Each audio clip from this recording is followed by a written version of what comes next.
testing, hello. Hello testing, hello, hello.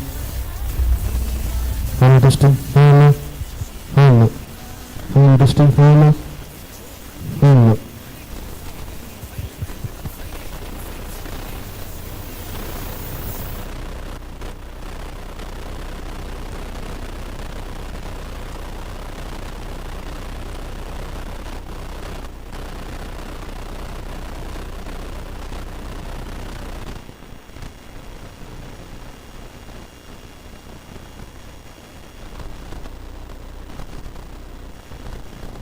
Hello testing, hello, hello.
maximum review, right?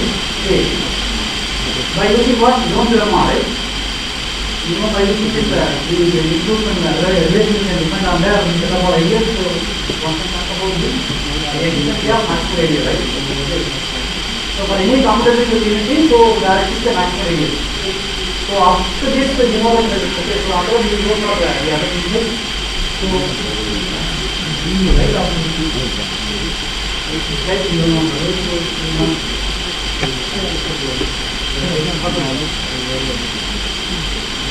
so these are the full words of the start. Maybe they have given some 10 minutes, so I don't know how much I will go there. They have stopped for also. I thought they told me to take a session, but I thought I will, but I did not get it. So I did 1 hour is enough for me. So I just did it. And before in the party, maybe when it stopped, then I will come with the time. I didn't get it.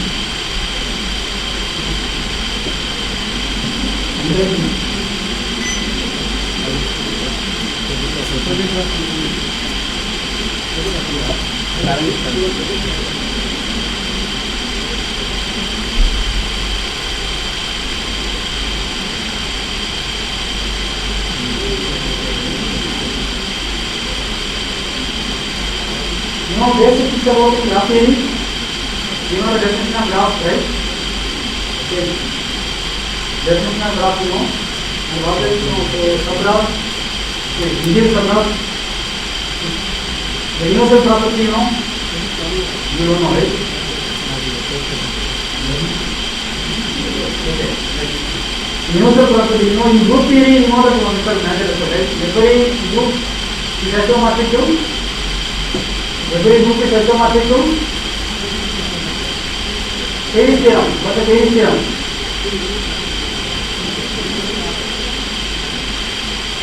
What is Davis theorem in group theory?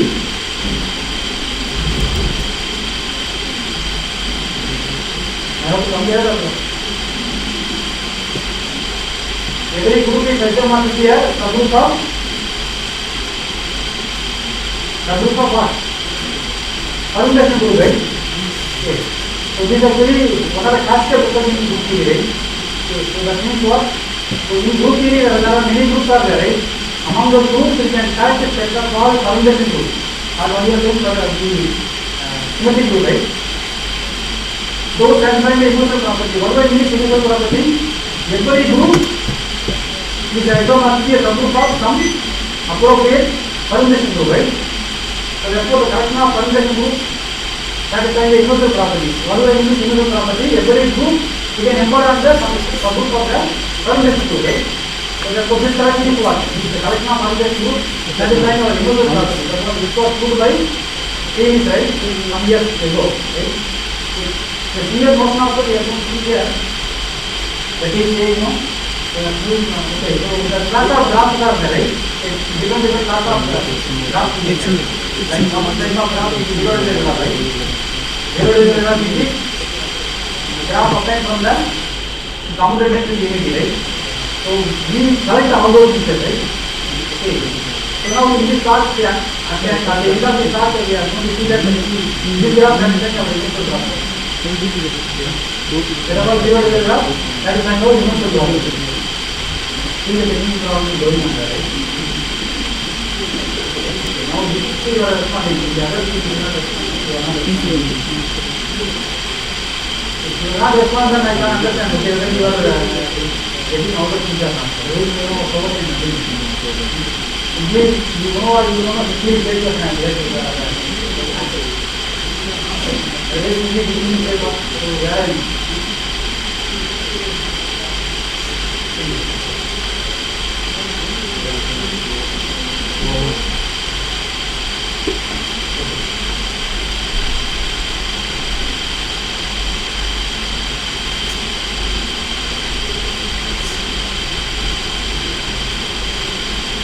I am going to record and tell you.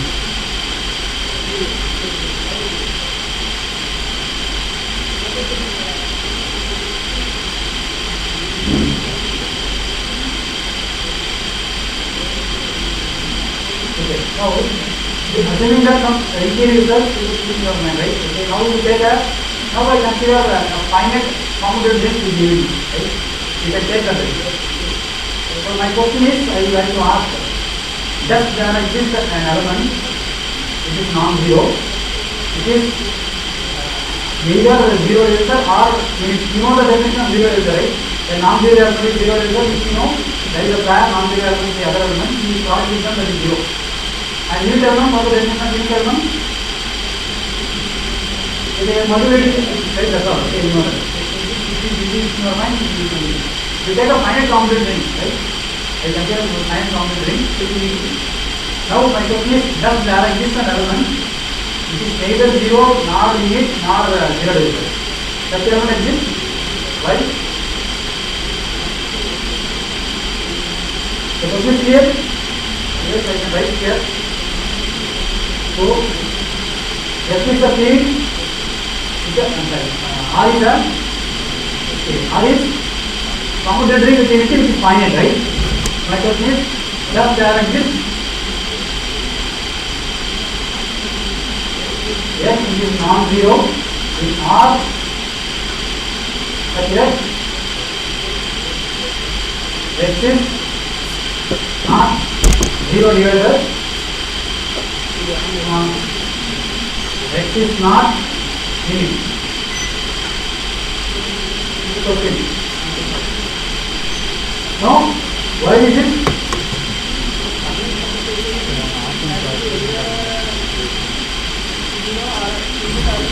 Why? That's what I am asking.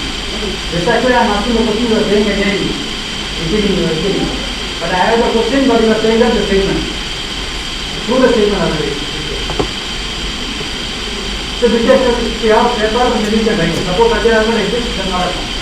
Or you are fluid, you take an element which is non-zero. If it is not in it, you can prove that it is zero. You understand? So you try with the maybe significant complete. You take an element, such an element is there. You raise the powers, right? X square, x2, keep on you can write. Because the ring is finite, right? So at some stage you will stop, right? Okay. So for example, I is same as the x power j, right? X power I equal to x power j. That I and j are least power. It can be more power that is repeating, but it is the least power, right?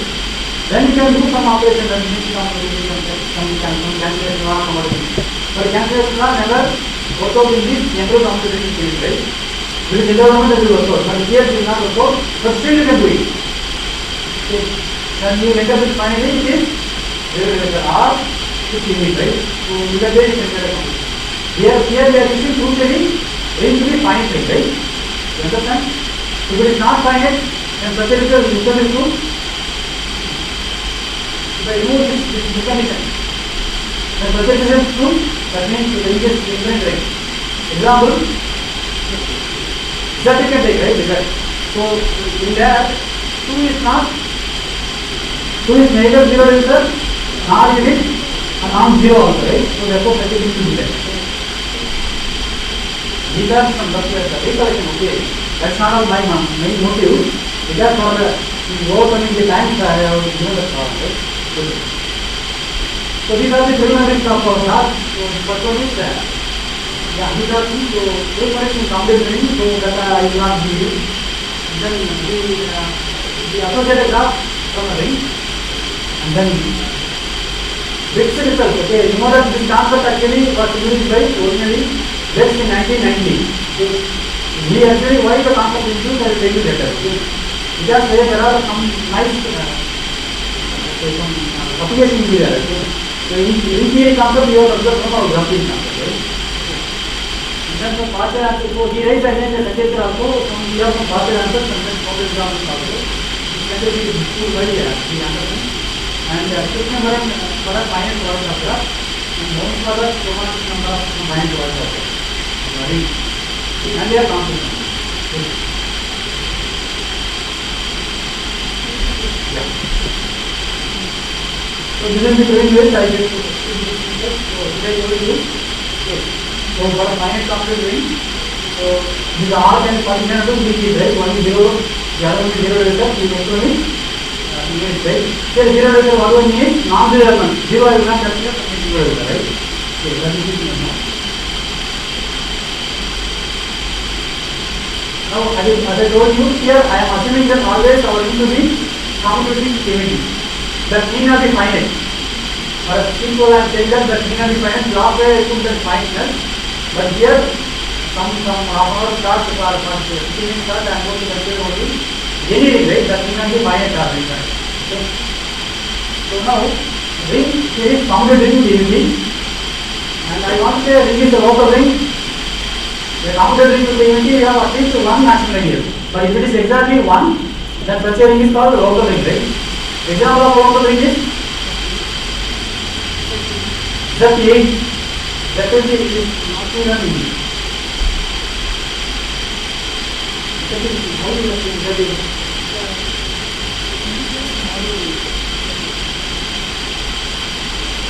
You are saying that Z8 is a local ring. Only one maximum ideal there.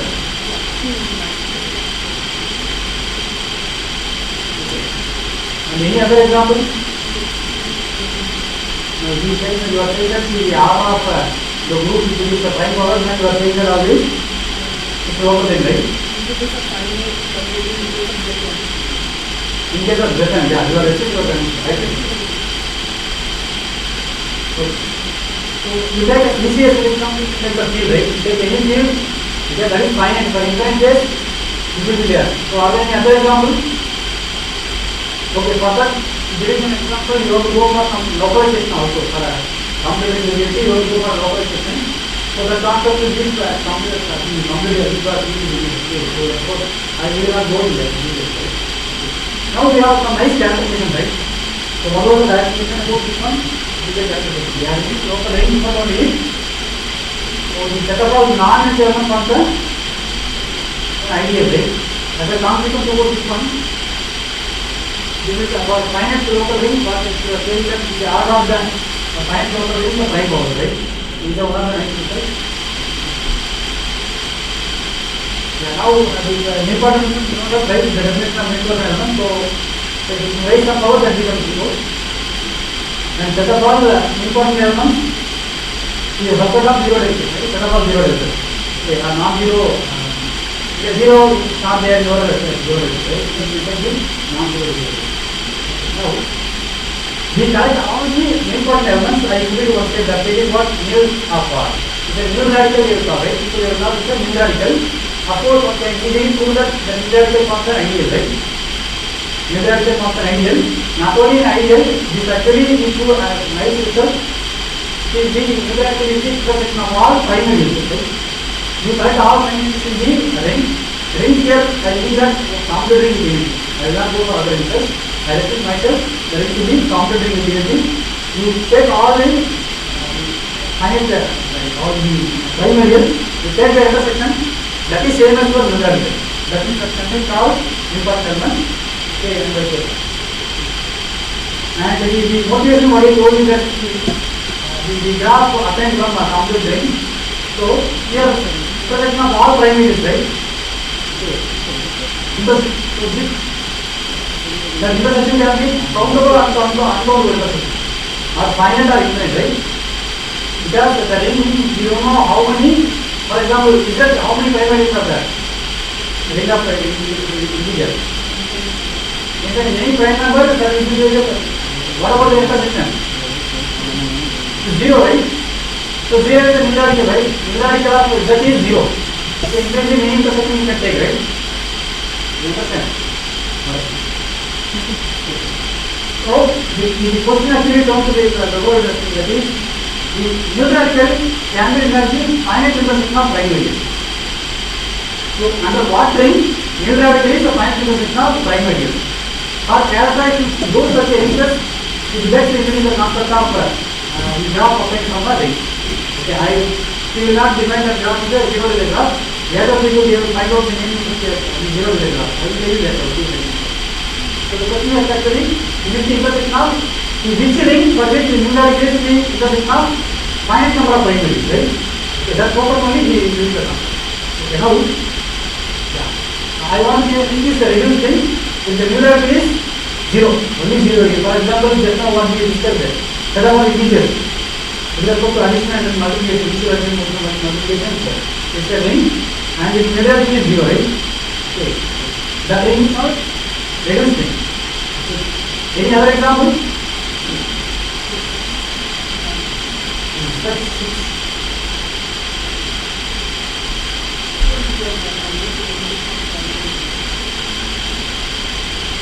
Because we are Newton proper.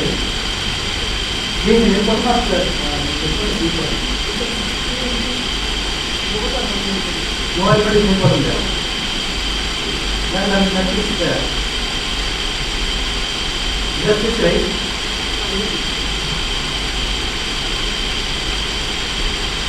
Any other field are usually known as the field. Field, how many natural agents are there in the field? Since you have natural agents in the field, you don't have natural ideal. Here is the ideal. Is it natural ideal? The primary means non-zero primary, right? Primary means non-zero. Primary definition means the ideal is non-zero, definitely is the primary, right? Okay. So therefore, I told you that any complementary with anything, there is at least one natural ideal, right? But in the field, you don't have natural ideal, right? Again, in the case, zero is the natural ideal. Zero is the natural ideal, if not only the property, right? It's the field. Okay.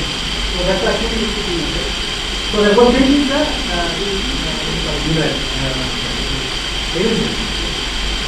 it is now we associate a graph obtained from a computer. So this was introduced by in 1998. So this is we consider the ring to be a complementary unity, and we define that single graph whose pieces are these set upon elements of the ring, right? I am not considering only the zero results, I am considering the all elements. We consider every element in the ring is the result of the graph. Okay. And two vertices are adjacent if and only their product is 0. Right? Yes or no?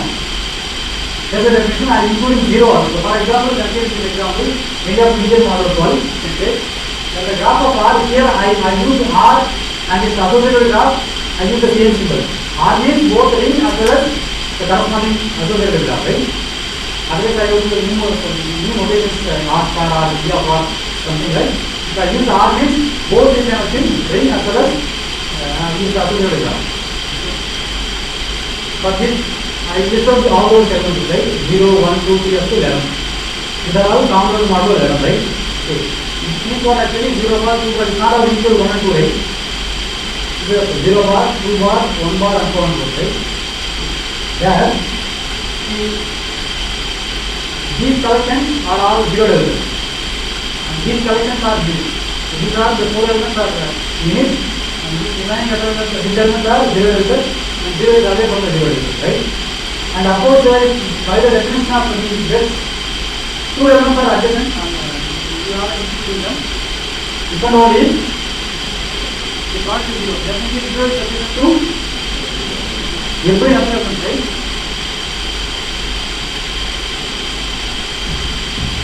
0 is adjacent to every other element. And other any other element will be there. For example, we take 2, right?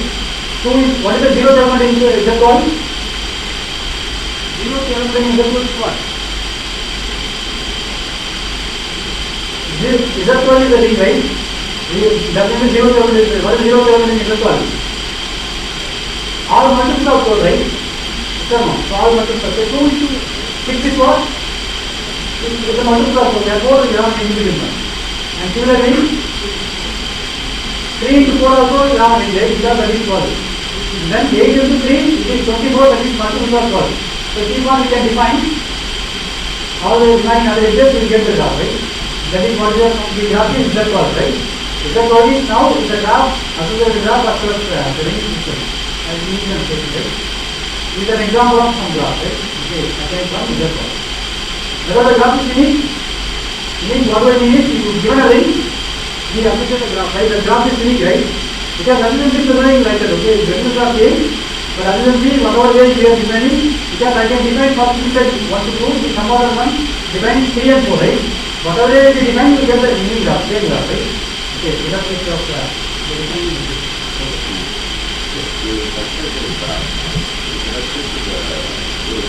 With respect to No, but I told you the product is 0.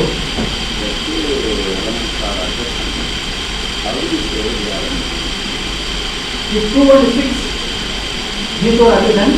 2 into 6, I can take the product. 2 into 6. What is 2 into 6? 12. 12 in Z code is what? In Z code it is 0 terminal, right? 12 is the 0 terminal. So therefore I can dash it between here. The remaining other also can be because 10 into 3 is 0 into y. 10 into 3 is what? It's not a multiple of 30. 30 is not a multiple of 20 is not a multiple of 20 is not a multiple of 4, right? So therefore I will not do anything, right? Now, because we are talking about coloring of the ring, so for this we require the proper coloring, right? Okay. I am coming to now a graph for white. So from right now, for I am graph, right? So graph is definition, right? And coloring, what is the definition of coloring? Suppose K coloring, right? The coloring is a I am saying simply coloring. No, that's all. The coloring is just a function from vector set to the set of K colors. Say K coloring, right? Okay, K coloring is just an assignment. You just do the now to the values, right? It is a proper coloring. That is an example of coloring, right? So for the graph, we use the three colors, right? Green and yellow, right? Three colors in green. Then this coloring, when it is proper, when it is proper, the graph is proper means most vertical axis is same color. Okay. The proper coloring is most vertical axis same color, right? Definitely is not proper coloring. Because U and Y they are adjacent but they are same color. So it is not proper coloring. Now we recolor this Y by some other color. The partition, you color all the edges of the one single pocket set, right? And I will remove that. Okay? You get next pocket set, you color second color, you remove it. If I can do, so that means the proper coloring using L color, right? So therefore what we observe, because the proper coloring can be defined in this way also by the partition, right? That is, so this is the one, we going to take the proper coloring is the partition of vector set into how many colors we have seen that many given, right? So we can take the two colors. So for example, in this video, the last time we have seen, so this is 3 colors we use, so therefore this can function with 3 colors, right? Okay, among all the coloring, you can see the least one, that particular coloring is called chromatic number, right? Okay, so that is one. So because some examples I just follow this, because I thought we have to do chromatic number after complete graph time. For a data graph is, but never be too wide. Data graph never be too chromatic number, never be too wide. Second half cycle, right? Not a bipolar graph. Therefore, at least 3, but the coloring is there. I will get this one. So this is the one. So we will use the second half chromatic number. So these are some standard basic features that I keep all the features. One thing for the features. Now I will consider the ring R. Of course, as I told you, the ring is complete ring. You will see that need not be funded. That need not be funded, right? Now, this notion have you heard about before? Have you seen this one? Omega of R or omega of G. It's a click number, click number. Have you heard about this click number? Click number is the size of the largest complete subgraph in the graph, right? Sir, no, size of that. See, we have a complete subgraph in there. Among all the complete subgraphs, we check the largest size. That number is known as what? Click number that is denoted by omega of G. What is the ring? As I told you, ring and the associated graph and use the symbol R, right? So therefore, click number of ring is less than or equal to chromatic number. Because click number of any graph is less than or equal to chromatic number. Because so I have a click of size is some 10 in the graph. If I want to do a proper coloring using some colors, I need 10 colors at least, right? Because they are parallel positions. So that's what is the maximum, therefore that means that many colors at least I need, right? For a proper coloring case will be at least this many numbers. That's what this number is equal to chromatic number. So this is just I can conclude this one. Majorly, the bits actually gave a temperature about V2 only. Whether V2 equal or not, when the temperature is equal, it is bits, right? Okay. So this was introduced and these two numbers need not be finite as I told you. This number chromatic number of an arbitrary ring need not be finite. If all is finite, that is they are finite. If all is infinite, that is not there, right? That is finite or not zero. Now I want to say a ring is coloring. This is chromatic number is finite. Just now I told you the ring chromatic number can be finite or infinite. When it is finite, then such a ring is called coloring rate, and you will call it coloring art. Sometimes some people will call that it is chromatic ring. Right? It is a chromatic ring. So in this equal we are going to consider only the all is coloring rate. It is a commutative ring with unity, and the chromatic number is finite, right? Okay. And this is actually introduced, I told you that here is the vegetable for a coloring ring. This number and chromatic numbers are same, right? So this was raised in 1998, and he gave some partial answers also. The partial answers are these are the figure model that satisfy our respects conjecture. The next one, the neutrality is zero. That means neutrality is zero means what is a reduced string, right? In the string, vector is 2. And neutrality of square, whatever is square, you take a 2 ring, you take the product of it, right? So I means I square, I into I, that is the product ring you know, right? If that is 0, either this is 2 or this is 2, then the chromatic number same as this number. This also proved by this. And from both numbers approach to 5, even the ring to be infinite or finite, I don't bother. If these numbers are finite or approach 5, less than 5, then they go very true. And also he proved that this one more thing. The commutative always any commutative ring, this is a direct product of finite and prescriptive ring. Then also the conjugate. Okay. So these are the possible answers that we have given on the paper. Okay, and then we, as I told you, this actually the possible answers are conjecture. Next we prove that this is important result. Okay. So for a reduced ring, when the chromatic number is finite or when the twin number is finite, they are equal calculation. And only if the zero ideal. Zero ideal means every ideal zero is an ideal, right? Every zero is an ideal. The zero ideal is the finite dimension of prime ideal. Okay. So this is a nice clarification here is given. Okay, by using some ICGA idea by using that we have seen by using this, we prove that the reduced ring satisfies the condition. The reduced ring, or the reduced ring, and the chromatic number is 9, that is the ring is coloring. Then the chromatic number is taken for how many finite number of even prime ideals, that is the number, right? Plus 1 is that's the number that is the and of course, this another step we have proved one. As I told you, differential when it is intersection of finite number of prime ideals. That I told you will be the motivation. This is the third one. The numerical of R is a finite intersection of prime ideals. The finite intersection of prime ideals. Different one is the corresponding graph with chromatic number or fifth number finite, right? This is the calculation I told you, right? So by using the graph theory, numerical when it is intersection of finite means many prime ideals. Different one is the corresponding graph with chromatic number or fifth number are finite. This is one of the next calculation. That is the motivation actually, right? By solving such a ring only that we can solve it, right? And using we have given some finite string and finite ideal. Okay, so after 4 years later, Anderson and others we gave another partial answer about this conjecture. Most of the partial answers. And this actually using ourselves, we can prove that we are non-different. Okay, so that I am going to tell you later. This also another non-different. This was proved by Anderson and Nasir in 1994 and 1993, that is there. And the same we have the same record, we gave a completely actually counter example about this conjecture.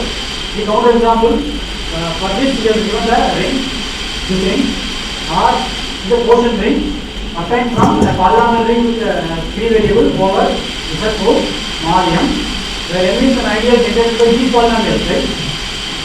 That means what? If we kill this polynomial, kill this one, then we consider the ring, right? One can easily observe that this ring is a local ring, right? This is a local ring with the number of dimensions say 32. So this is 30, right? So this is actually the example of ring. These are the multiplication table. So what is the multiplication table? You know that what is your 2x? In this ring R, what is your 2x? In R, the ring, the element 2x is what? 2x means 2x plus m, right? The quotient ring. Quotient ring is what? 2x bar, that is 2x plus m. Therefore 2x plus m is equal to 0 bar, right? That means m, that is 0 element. You understand? That's what I say. So here 2 into x is 0, right? What is x square? X into x? X into x, x square, right? Then x square value is what? X square minus 2 is 0, therefore x square is 2. Therefore the table is 1. So similarly you can define this line as this table, right? Multiplication table is defined. By using this, we have given the fifth number is a 5, right? So this actually this 2, 0, 2, x, y, y plus z. Here comes the fifth as well as maximum is called. Maximum means you know that the other biggest size, right? So it means 2 is the other always 0 and 2 into x is 0, right? Just 2x sitting in this here. And 2y sitting in y. And 2 is y plus z. 2y is 0, right? 2y is 0, 2 z is 0, therefore coming 0, right? So therefore 2 is adjacent to all. Similarly, x is adjacent to all, y is adjacent to all, z is adjacent to all, therefore this becomes the fifth as well as maximal also. Okay, maximal we also using formula for example here, right? So therefore the fifth number is 5 now. Now we are going to do the chromatic number is 6 here. Right? If we do chromatic number 6 and fifth number 5, then the fifth number 3 less than say chromatic number. Take the first counter example, right? Okay. For that we can consider we took the number of used by each element. Y, x, y, z, x plus y, x plus 2, x plus y, x plus y plus z and x y plus z, right? We take this number of used by done, whose chromatic number is 4, right? That is here you can prove, and I can prove and the 2, 0 is obviously everywhere and 2 is obviously everywhere, therefore the chromatic number of this graph is 6, right? It is actually routine taking, okay, it's not a part in this video, because minus 2 the measurements are there, one thing is to check. So therefore this number is 5 and chromatic number is 6, they are not equal, therefore this is the first counter example of the temperature in 1990. Okay. So indeed now, so from 3 years later actually we have proved by this ourselves, we have conducted a interesting new concept of counter example of this temperature. So by using this filter, by using this, it is the same thing total. Okay, so this actually ourselves, okay, now here I am going to see that the fixed number of finite product of ring is in terms of the ring that we are going to add.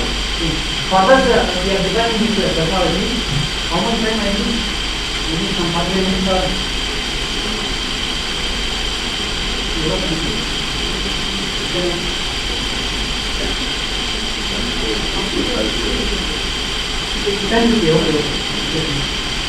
okay, so now I consider n ring. So R1, R2, R3 up to R n.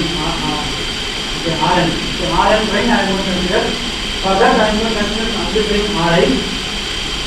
Ring means we can define the graph, particular graph, right? The best graph I know, right? Including 0. Okay, including 0. Right? There in that ring graph, the graph. In this way, I consider maximum ideal. Maximum ideal, so you know A is the maximum, that means it is not ideal. Maximum fit. Maximum fit means what? The cardinality of the omega of this R is equal to cardinality of A, right? That's the one. There I am going to partition into two things, right? One is set of both elements in the fifth AI, whose square is 0, and set of both elements whose square non-zero, I split it into these two things, right? Okay. Definitely this is A is equal to union of these two. Okay. And the intersection is always infinity, right? Then for an I, for a fixed R, so I take fifth the I, which is not set of all maximal fifth I am going to consider now. Understand? Set of all maximal, you don't know how many maximal fifths are there. If at least one will be there, definitely there is getting more, I can collect all those fifths. Right? For that I am going to define the special maximum fit AI double delta. It is BI union CI, where BI is defined from CI is defined. BI is what? Special BI, special CI. Special BI is what? Set of both segments whose file is 0, and the special CI set of both segments whose file not 0, right? So this one I have seen.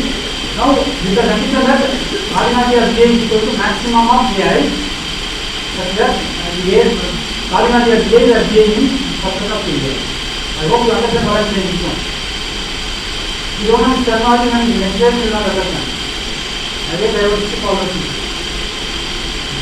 For a ring, I define with 50 I define. 50 I define. And for you take every AI in 50 AI, I take cardinality of BI. Cardinality of BI is BI subset of BI is BI. BI. BI subset of BI, that's what I will tell you. Among this I can take the maximum cardinality that is given by cardinality of BI, right? Shift to BI, that's the one, right? So with this I am going to define. So what is the cardinality of this shift to CI? It is nothing but the complement of this one, right? AI minus that complement, right? Okay. Cardinality of AI is what? MA of RI, right? Because there is no more. With this we have the result. That is, we take the finite R product, N product of ring, R1 up to Rn, that is the equation of. Then the fifth number is nothing but this is the product of this number plus product of this number. The inside is what is exactly what I told you, that is cardinality of J, the other one is cardinality of J, right? So inside this product. It is the product of this one. This is one of the crucial results. The proof is not an easy one. So in the method of one of the clear, just for understanding it will take some time. But proof is coming down, it will take some more than 1 hour. So I just do the things, it means the time only I will give, remaining I will skip all those things, right? So this actually, the thing for ring R is the direct product of n rings. Now the first ring, I will do only one wire mode, okay, there no issue.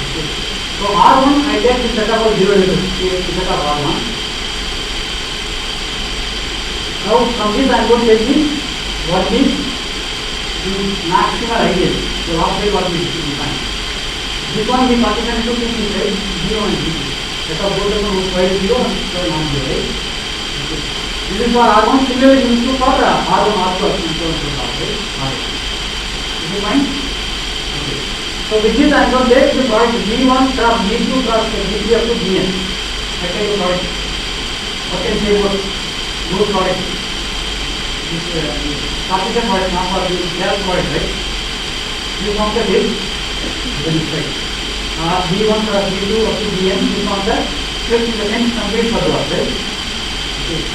And similarly, this is.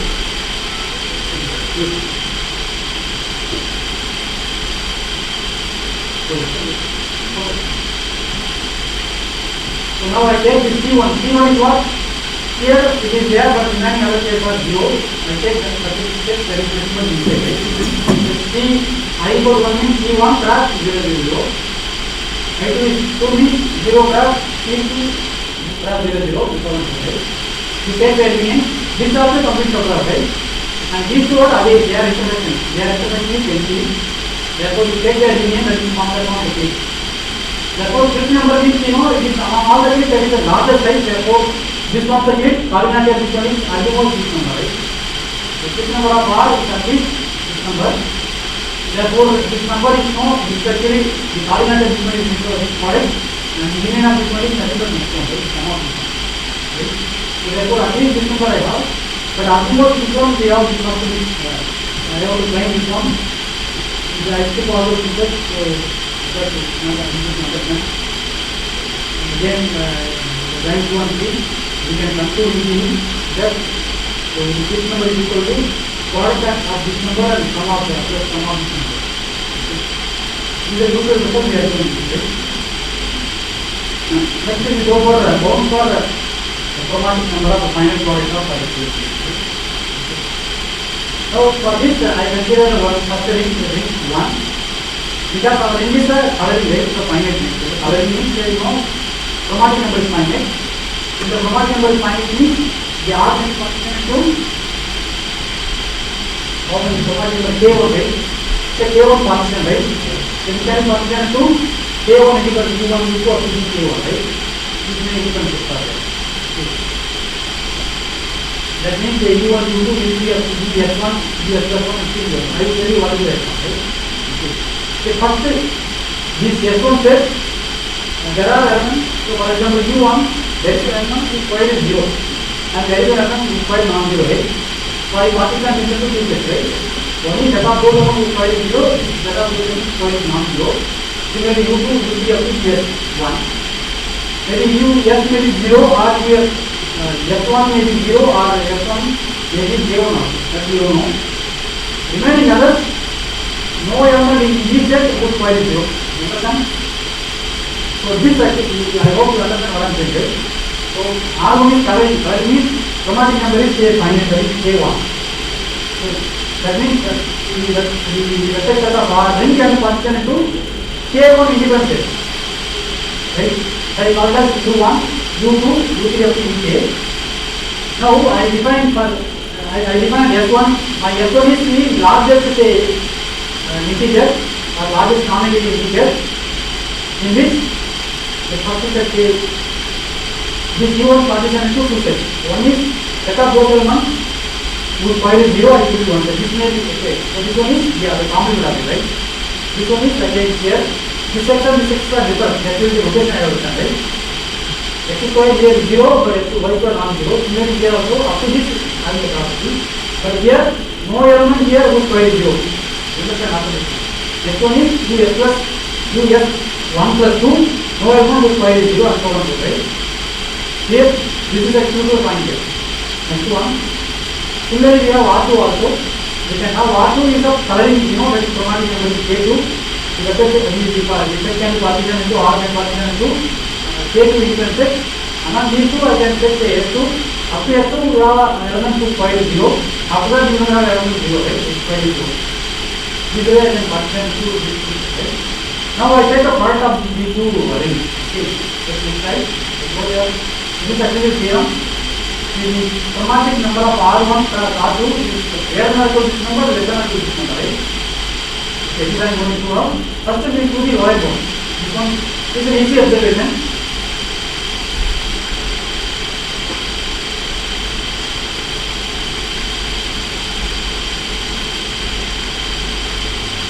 Yeah, okay. So this is R1 cross R2, right? R equal to R1 cross R2.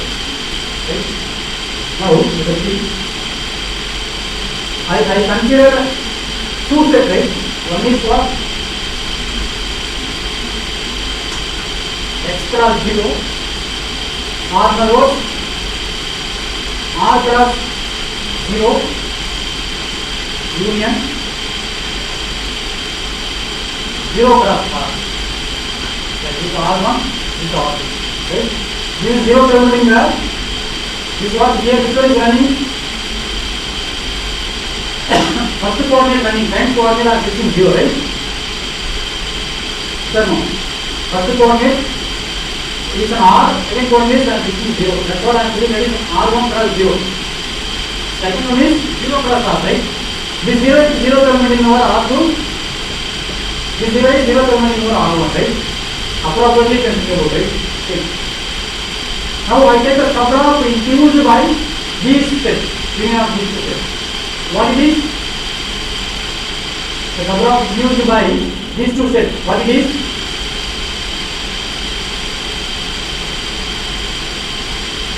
Join of two graphs. You take a two graph, right? I have two graphs. Join of two graphs is what? All possible adjacency between them. You take every vector here, percent to every vector of the other copy, right? Join of two graphs. So I have two sets. One is what? R1 cross this one. This one is what? This is actually R cross 0. It is my one set. The subgraph infused by this R cross 0 is what? Subgraph infused by R cross 0 is what? It is the graph of your R1, right? That's what is the graph of R1. Subgraph infused by 0 cross R2 is the graph S1 to R2, right? Understand? So these two you take the joint, right? Because you take equations how you become the form. X comma 0, then 0 comma y. You take a product, what is the product? Component is product, right? Then how we can define component weight? Component weight, you take a product, what it is? X into 0, 0 to y, that is 0, 0, right? Therefore, you take any problem where the point is 0. Therefore, all possible additions will become right. So, this actually the graph of R1, graph of R2, the join of 2 terms, right? But join of 2 are what the chromatic number? Chromatic number of this graph plus chromatic number of this graph, right? But, yeah. But these two, you have a common element, right? 0, 0, 0 is common to have both, right? So, therefore, you will eliminate one, right? So, that's one what I have. 0, 0 is common to have, so this actually join of 2 graphs. So, the chromatic number is what? At least this number, right? Because in subgraph, the chromatic number of subgraph is less than or equal to chromatic number of middle graph, right? By using the terminology, you can have mental variable, right? You understand? What is it? You know how many of these graphs can have. Okay, now let us go for this upper bound for the chromatic, so the transition point of this.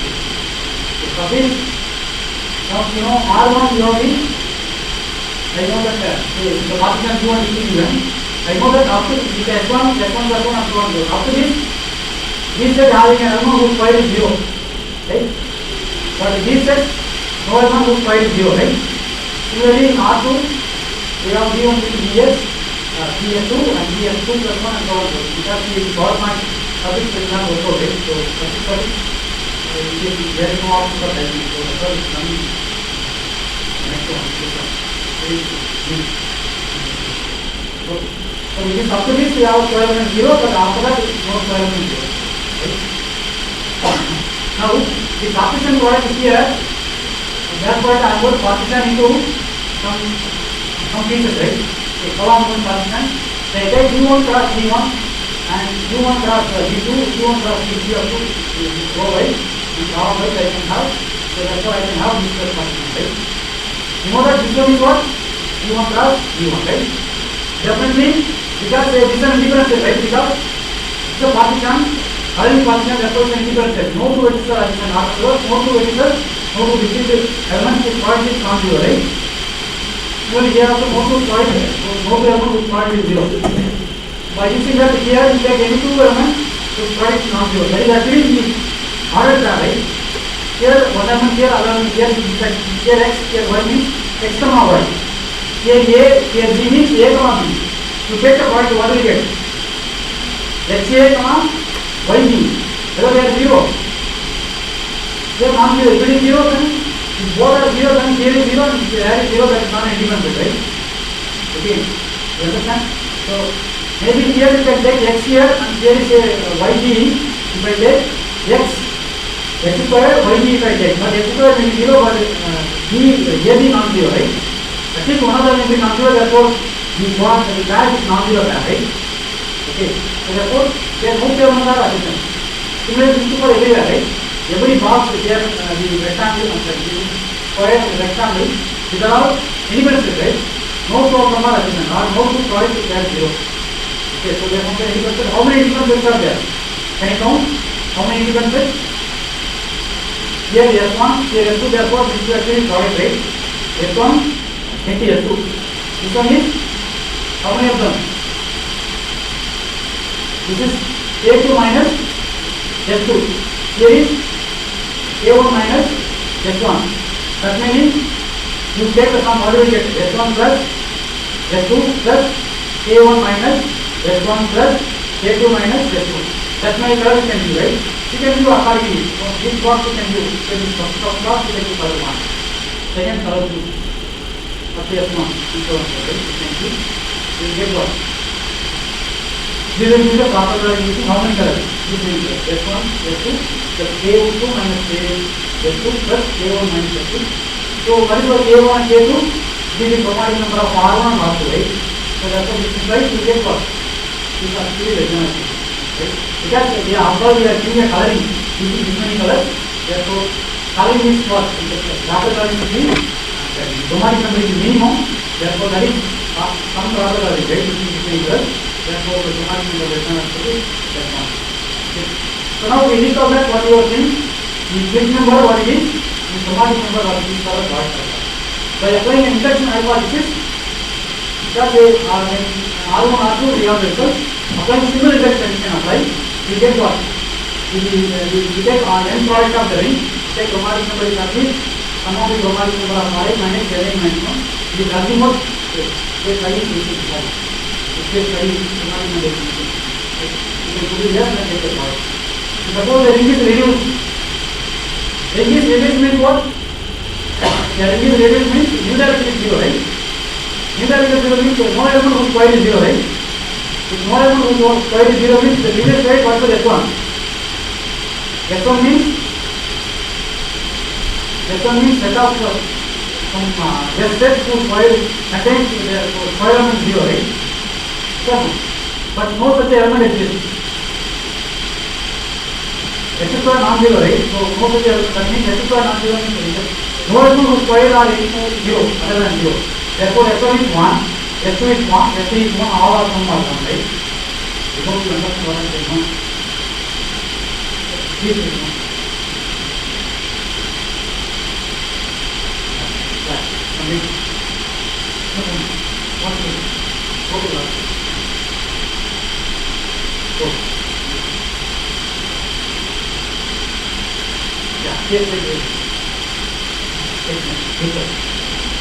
Here, what is this S1?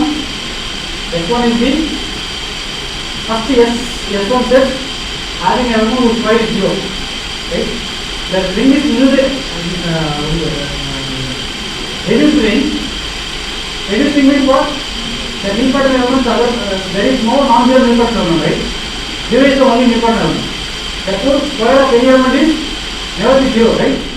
Therefore, in this case, what is S1? 1, because 0 is there, right? 0 will be there, but the S1 is there, not so I told you that is non-negative, that is always positive, right? So S1 is in this case always 1. S2 also 1, right? Because both are reduced. So R1, R2, all of them are reduced, therefore S1, S2, S3, up to all of the elements are 1, right? So now come to that.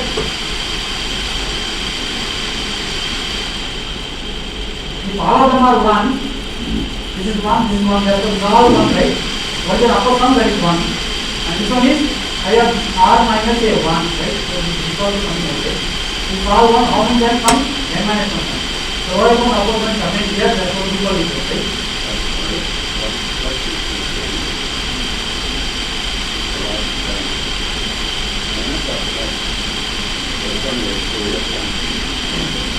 It is computation mistake.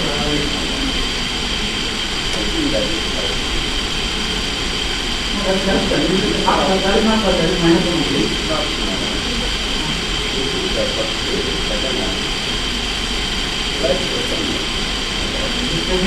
Yeah, I will try to explain. Because here is question there, right? By applying so I did not write. Plus I think. Because it's an addition, right? So that's the missing. So therefore this is plus, therefore that will be there always, not plus 1. This here plus is there, that's fine. Right over here, right?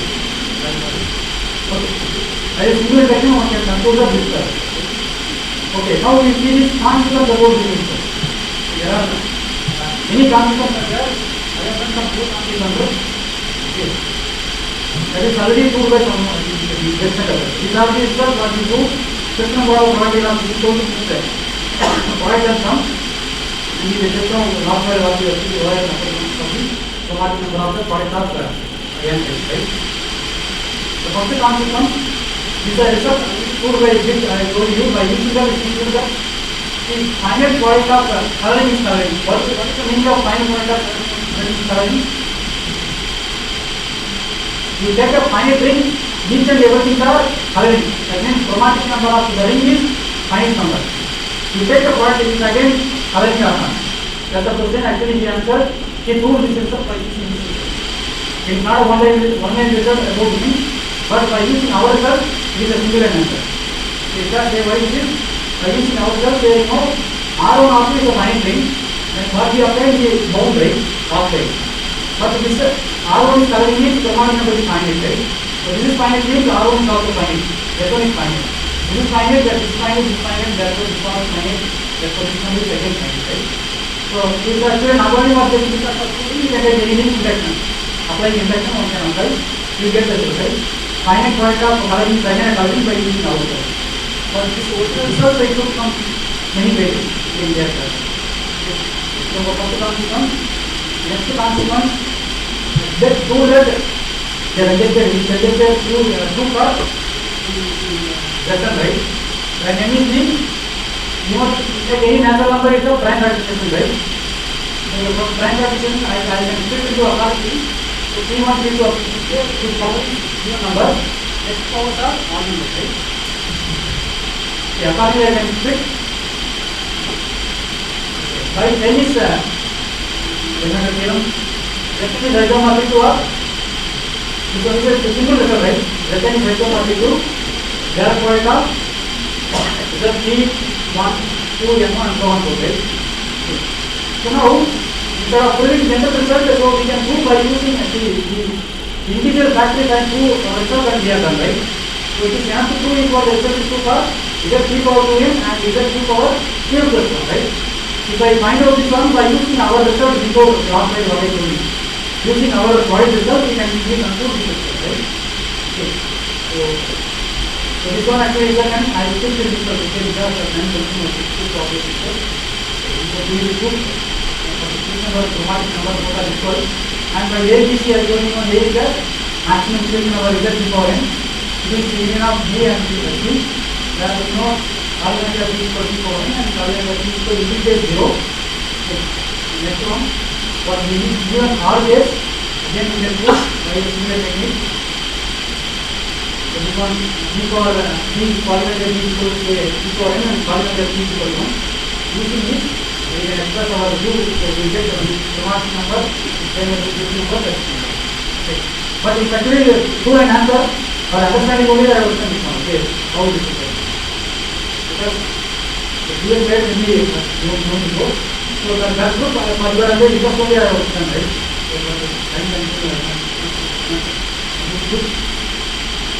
Then the second consequence, so third consequence is for example, already we know best conjecture we have one example, right? The other example is nothing but circular overlapping, right?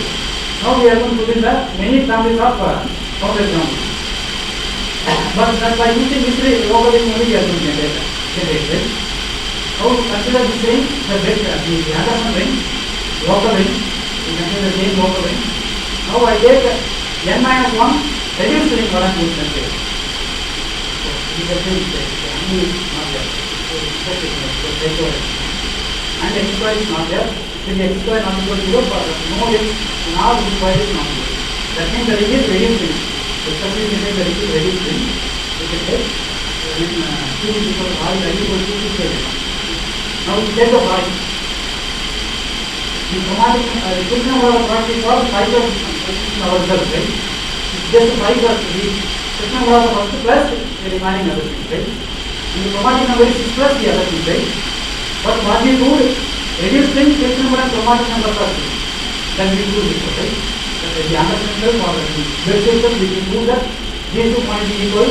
Therefore, if you compare these two are cancelled out, what we get? 5 less than 6, right? So therefore, this number plus these two are equal. This number is strictly less than chromatic number. By using this the same ring, right? Then it is artificially only, but anyway, we generate the thinking beginning things, right? It means this number is 5 and chromatic number is 6. And here is 8, right? Here we have 6. Okay. Another consequence. The fourth consequence, this actually I told you, this was proved by Anderson and others.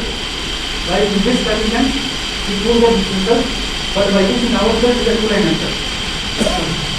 So, with this observation, we can easily conclude that the given is a consequence of all. So, these are the 4 consequences of result. Right?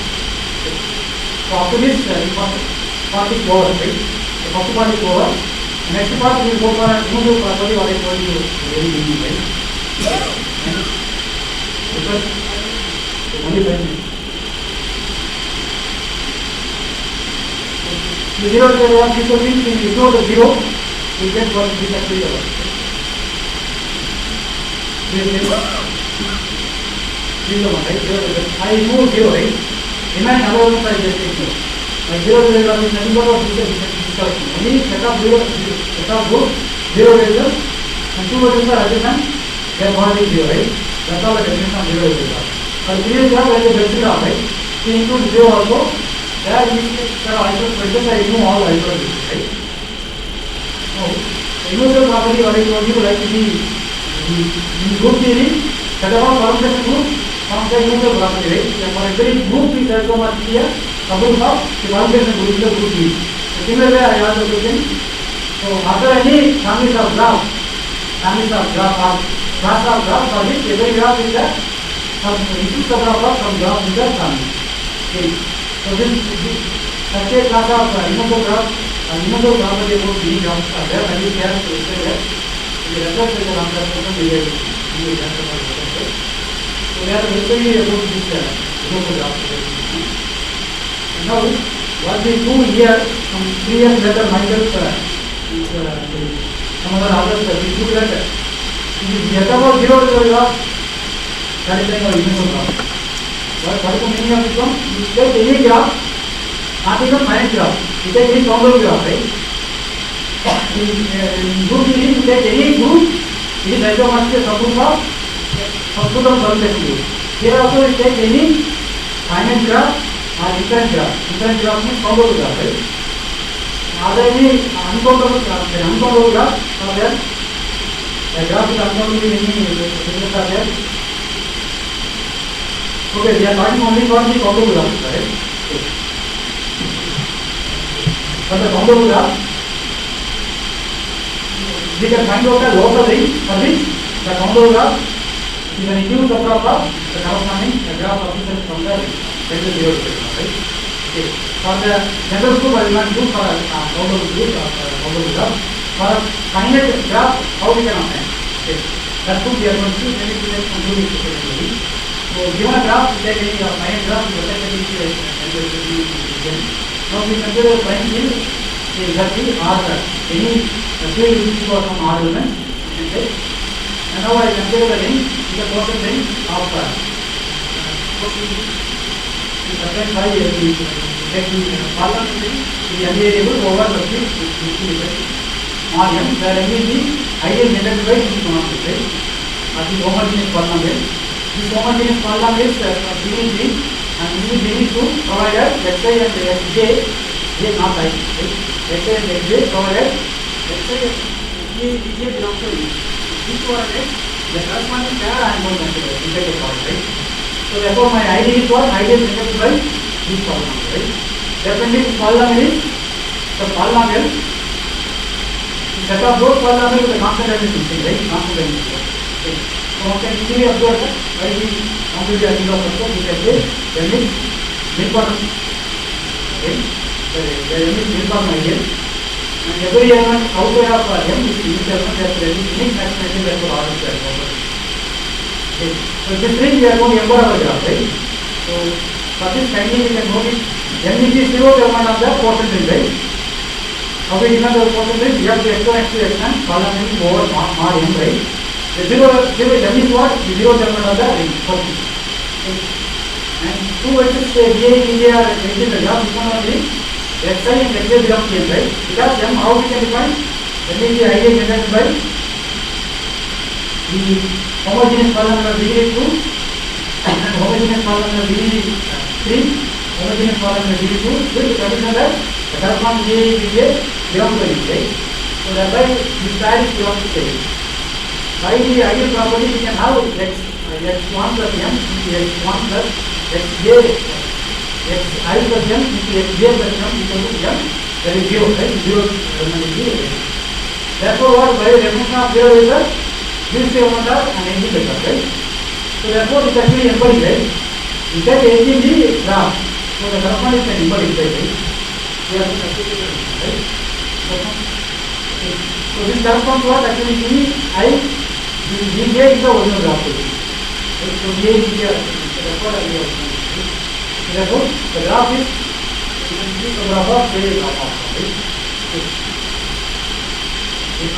Lastly we have one more question that can the split number and chromatic number be arbitrarily large? Split number less than or equal to chromatic number, right? Can the difference is arbitrarily large? In graph theory maybe we can answer. If which number says I want to chromatic number 1 crore, Can I have an example? X number less than or equal to some other number, you know, right? But see, they are always equal.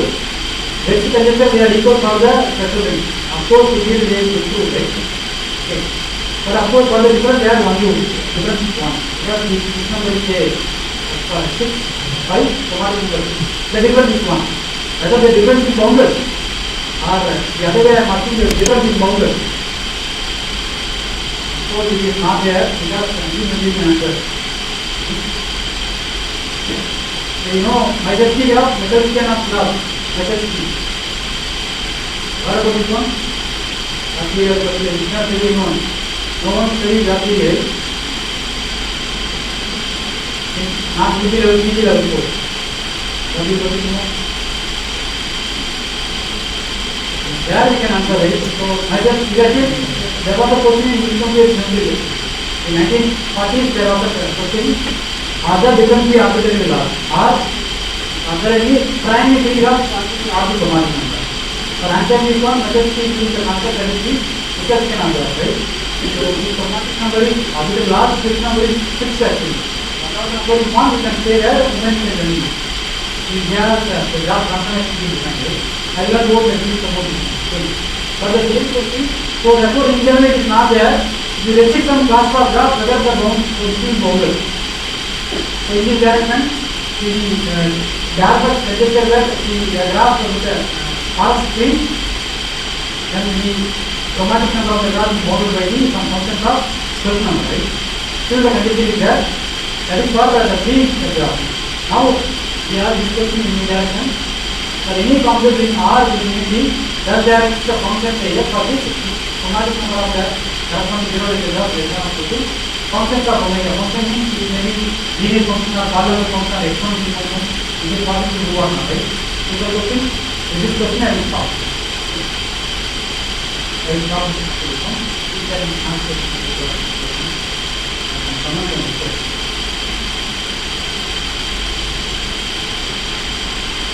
I will stop now. And the question.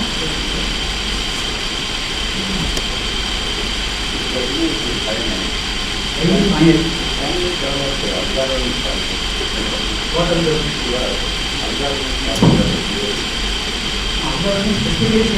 which problem you have to solve? Which problem you have to tackle? Coloring? Coloring, it is very difficult. What are the now we are trying the coloring and switching number finding is not easy problem. Generally, maybe some special like maybe reducing or maybe better data there can be free of other things there, but I'm not sure that I will know.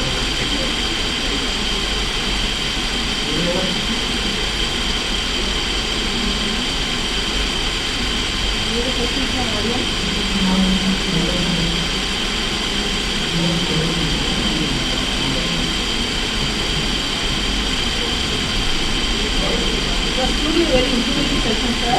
We made a concept of merging the ring theory and color theory very simpler. Thank you, sir, for the meaningful input session. Now I call upon Dr. Anthony, former professor of Department of Mathematics, to await a total of love for research person Dr. Xavier.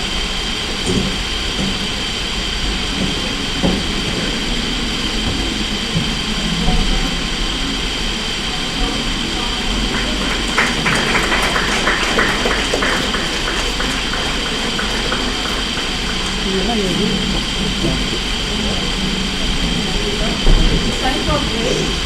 Tea and snacks are arranged for everyone. Paper presentation starts at 11:15. So kindly everyone be there at 11:15.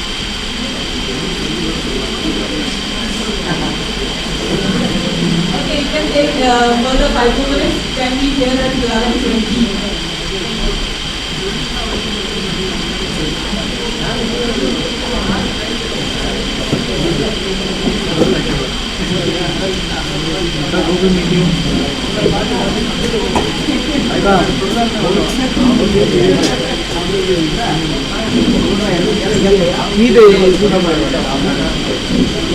Need to forward it.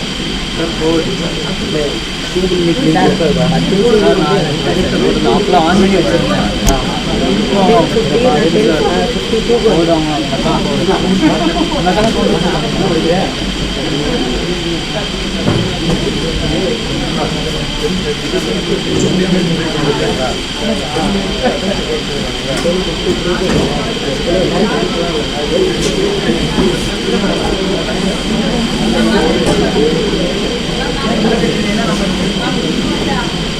Number இல்லை sir, post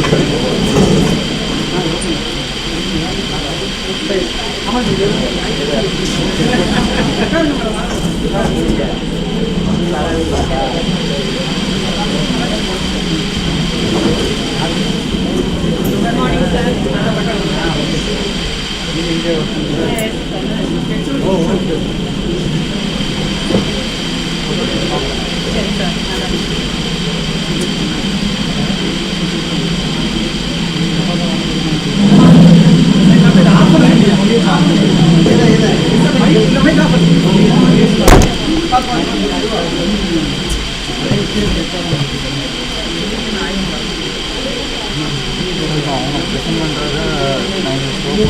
இதில் தான் project பண்ணணும். நான் அது யூடியூப்பில் போவோம், பிரச்சனை இருக்குது. அதுதான் இந்த ஸ்க்ரீன் வந்து யூடியூப்பில் போவோம். இந்த ஸ்க்ரீனில் தான் அது இல்லை, அவன் இதுலேயும் பார்த்துக்குவான். சரி, ஓகே. இது ஆளும் இல்லையா? ஆளும் இல்லையா? என்ன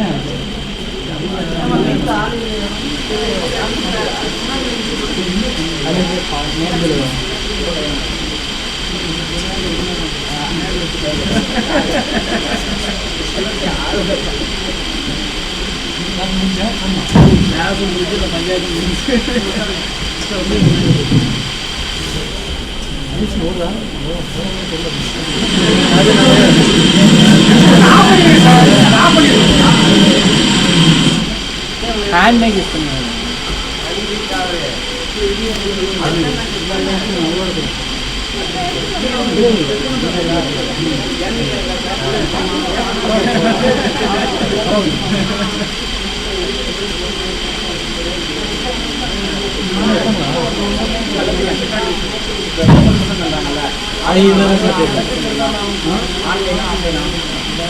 எனக்கு இல்லை, அவங்க ஆன்லைனில் பண்ணாங்கன்னா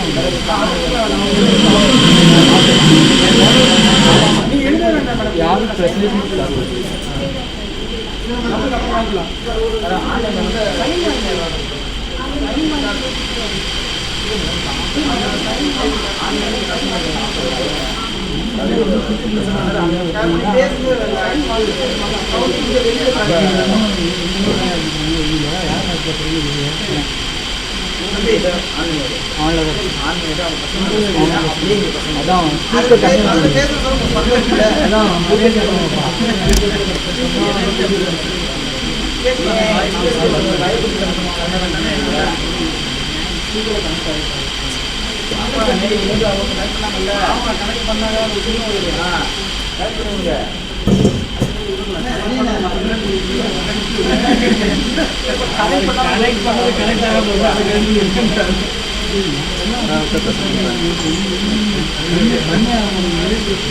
நம்ம ஸ்டூடெண்ட் ஒரு ஆள் நீ போய் ஒரு ஆள் சும்மா செக் பண்ணு, உள்ள போய் நீ போய் எவ்வளோ செக் பண்ணு.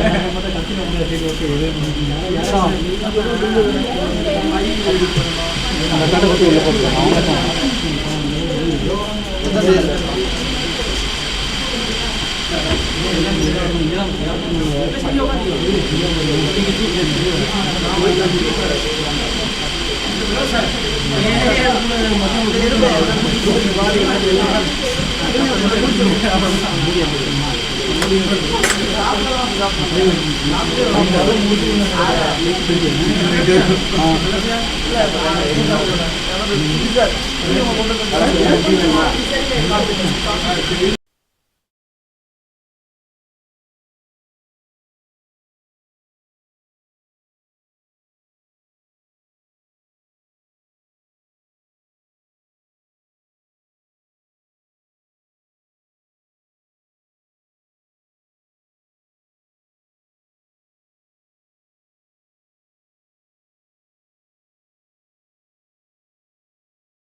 then GPA not trigger connected graph, then sigma G is equal to 1 equal only if every two adjacent vertices of G have different degrees.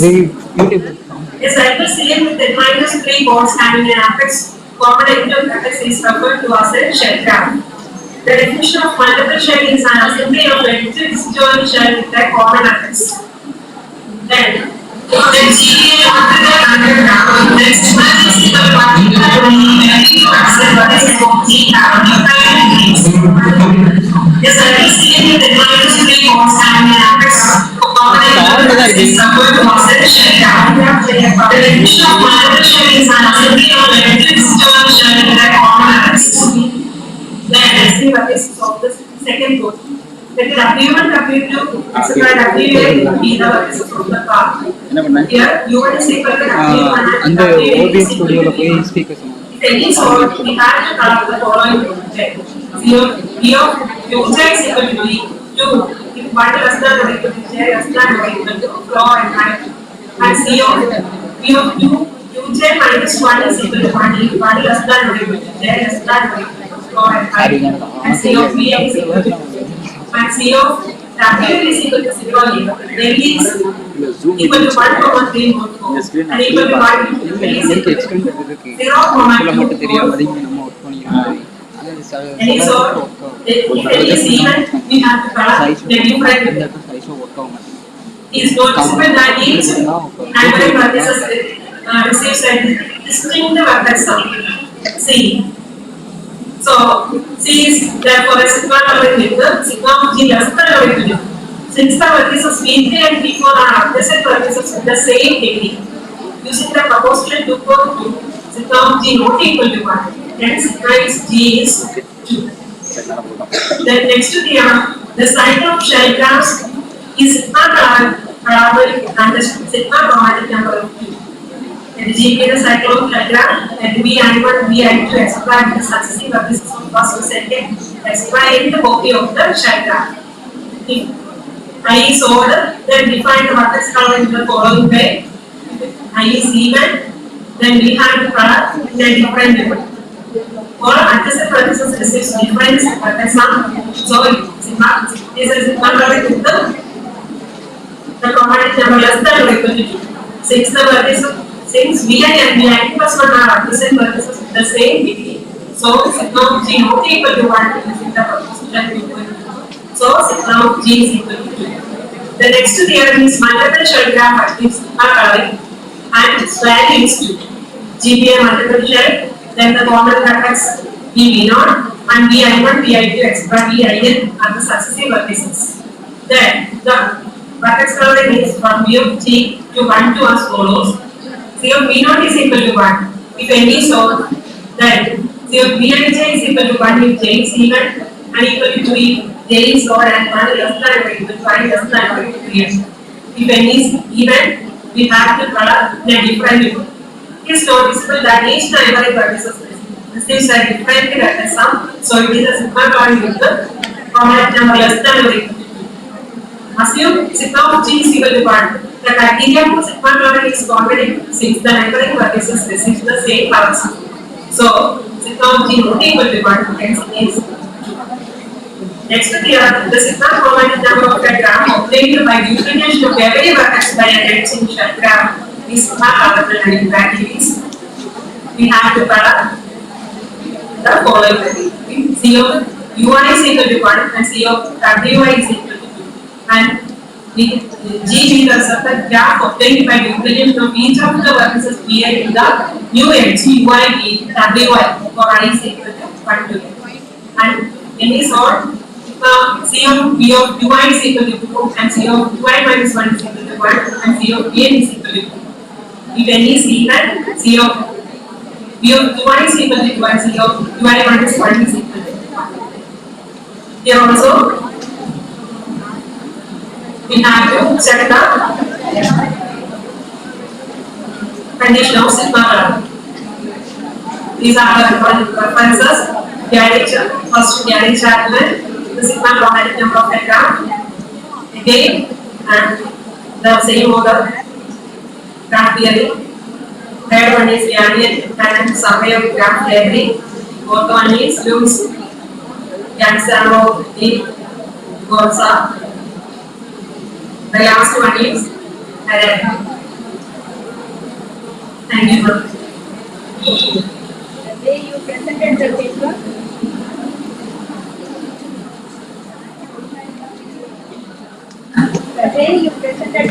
was very good. Now it's the time to ask questions. Actually, relation between chromatic number and degree of convergence. Very basic question. Hello.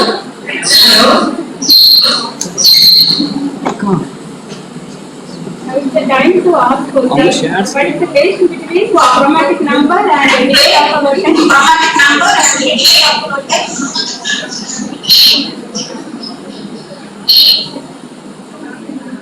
Yeah, now the soda is less than or equal to the degree of convergence. Can you research well?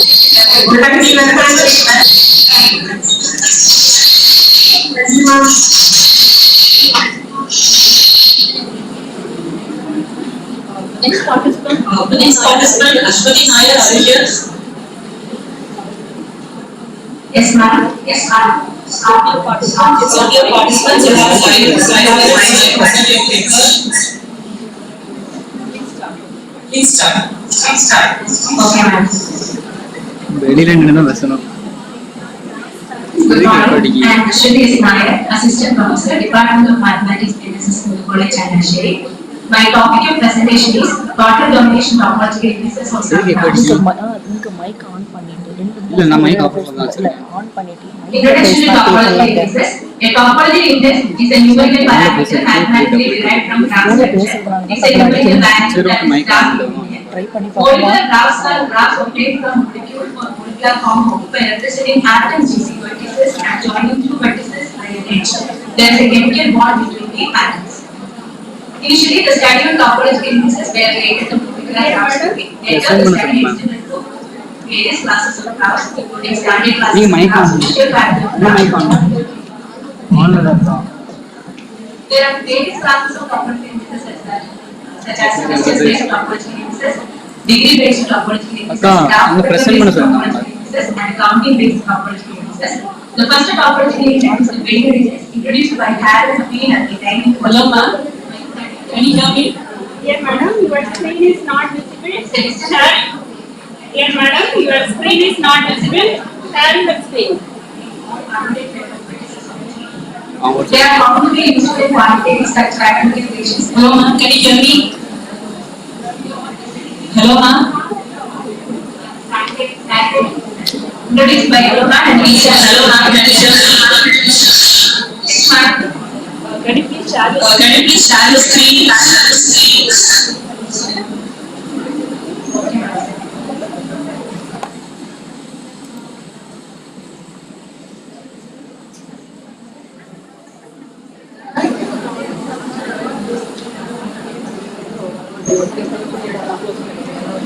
Is it visible, ma'am?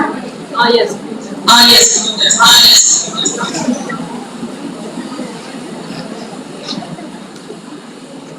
Several other variants of static indices were introduced in recent years and extensively studied.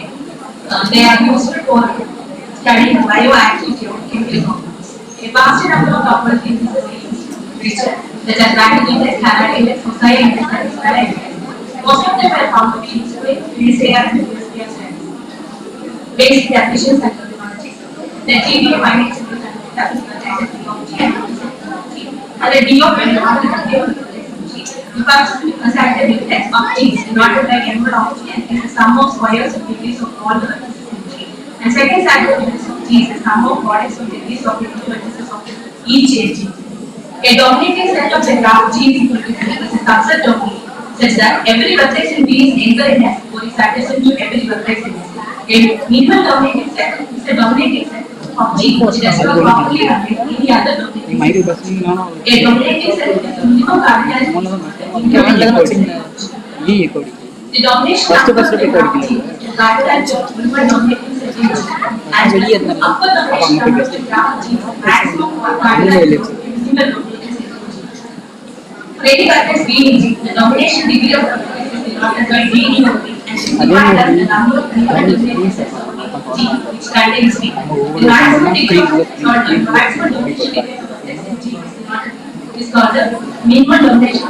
Minimum domination degree of vertex in G is called the minimum domination degree of the graph, and maximum domination degree of the vertex in G is called the maximum domination degree of the graph. This domination degree of P was introduced by Hammer et al. And some domination operating indices based on this new degree of vertex.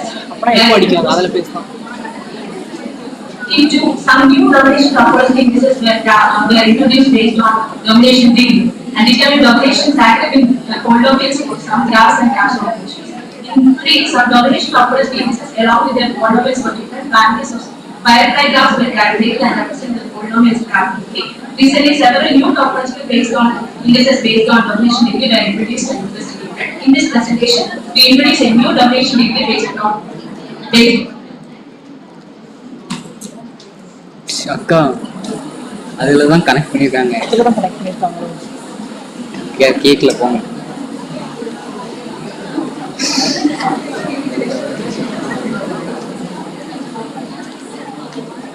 Hello ma'am, can you hear me? Mic on பண்ணி சொல்லுங்க. Mic off பண்ணிட்டாங்க. Please switch on your mic. ಈ ಬಸ್ಸಿಗೆ ಕೇಳಲಿಯೇ. Hello ma'am. Please switch on your mic.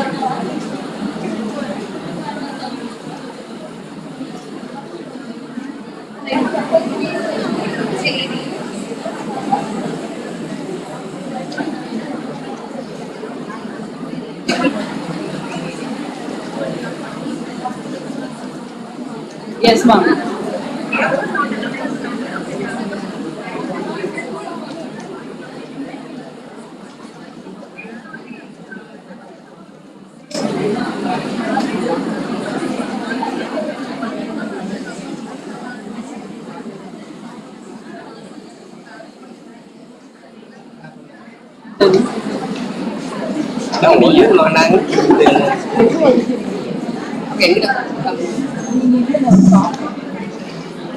Word present பண்ணிருக்கேன். அக்கா நீங்கள் வெளியில் போய் அவங்ககிட்ட ப்ரெசென்ட் நிப்பாட்ட சொல்லுங்க, போயிட்டே இருக்கு. சரி ஓகே, அவங்க கிட்ட போ.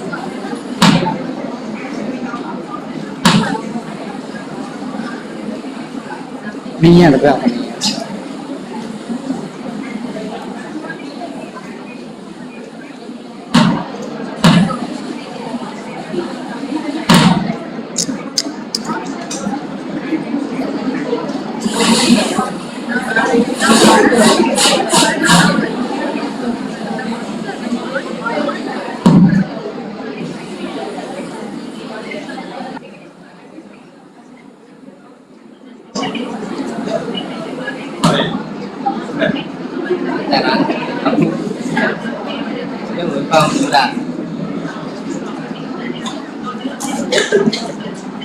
ஹெட்செட்டில் அவங்க ஃபோனில் கேட்கல, அதை மைக்கில் வச்சுருங்க. மைக்கு கிட்ட வச்சுருங்க. மைக் ஆனாதா? அதுதான் ஆஃப் பண்ணக்கூடாது. மைக் பூரா உருவி இருந்தேன். ஆனால் அது எடுக்காது. பானி போ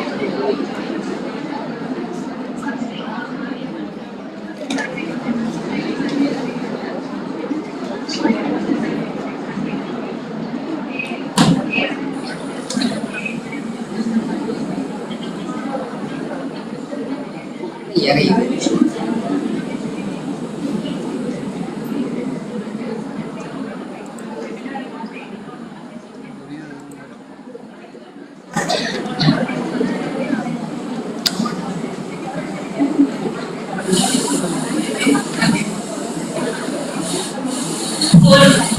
We got we got degree of B is equal to n minus 1. B is the share equals the vertex and n minus 1 otherwise.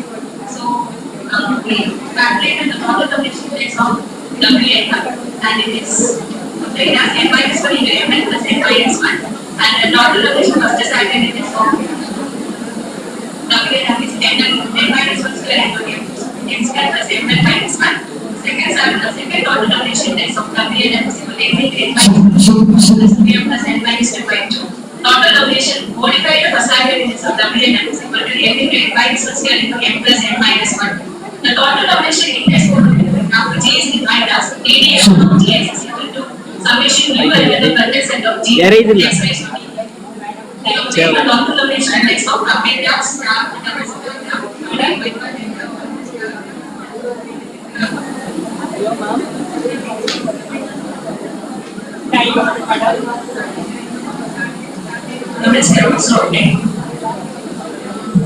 These are the references for that.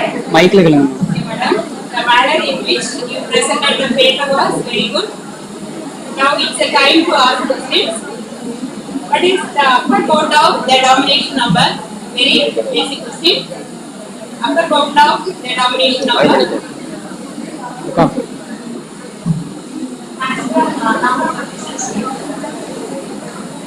What is the upper bound of the domination number?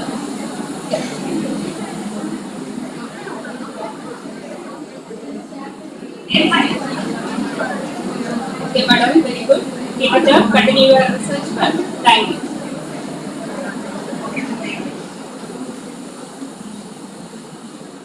Thank you, ma'am. The next presenter is Srinivasan here. Are you ready, sir? Xavier. Please present your PPT, sir. Speak up. அண்ணா ஸ்பீக்கர்ல கேட்கல பாருங்க, அவங்க பேசுறது கேட்கல. நான் mic இதுல பிடிச்சிருக்கேன். சரி, okay. பிரேதா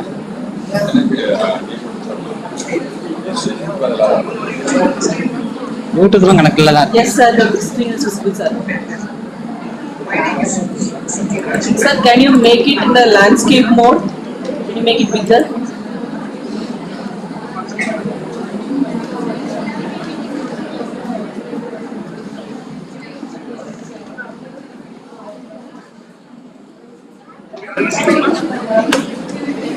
அதுல மைக்க பிடிங்க அக்கா, அதுல மைக்க பிடிங்க.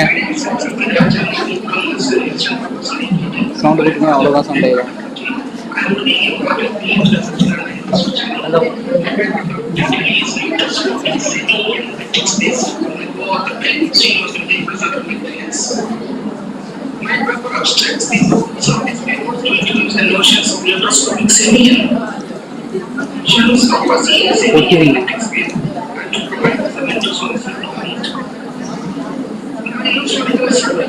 யார் கொடுங்க?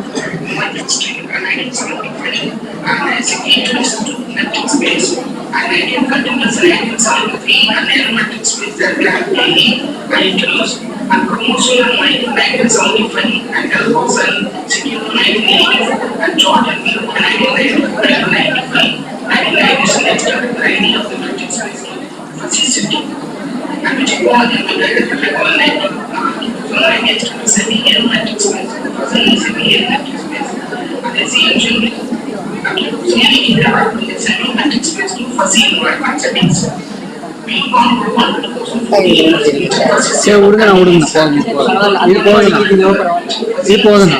நீங்க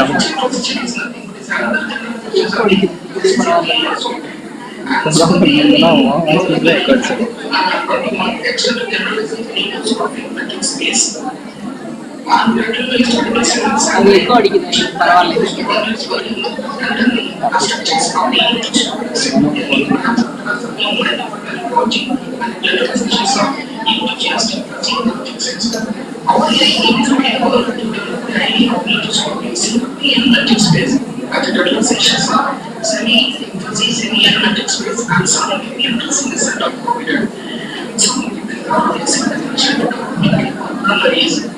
In this section, we are going some concepts which will be easily seen.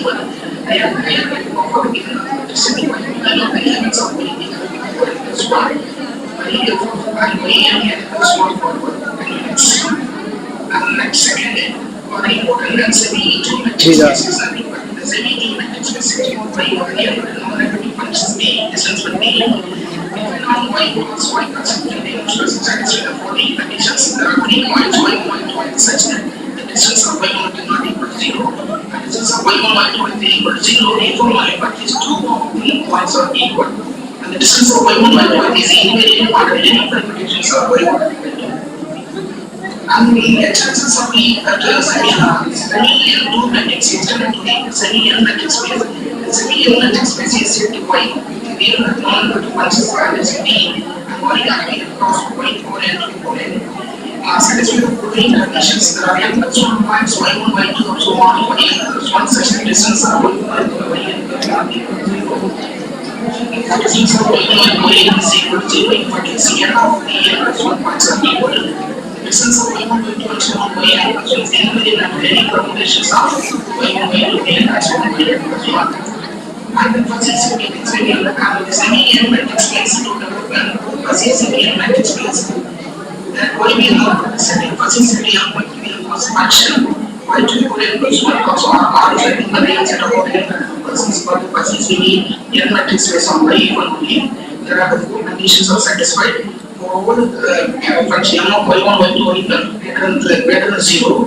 And then M of Y1, Y2, Y plus 1, T is equal to 1 if at least our n of the n plus 1 points and Y1 plus are equal. The M of Y1, Y2, Yn plus 1, T is the permutations of Y1, Y2, Y3 and Yn plus 1. And the M of Y1, Y2 and so Yn, T is non-decreasing functions of R. The limit taken to infinity, then M of Y1, Y2, Yn plus 1, T is equal to 1 is that. The set of all the percent Y with the matrix M is called the semi-L matrix space for short. We very importantly that both of the neutoscopic semi-L matrix is used for the neutoscopic set. The neutoscopic semi is defined as a subset of the equal set U characterized with 3 membership functions only, 2 membership functions and a 2 membership function and 1 set membership functions. The other two conditions were there. The 3 membership functions are lies between 0 and the pieces are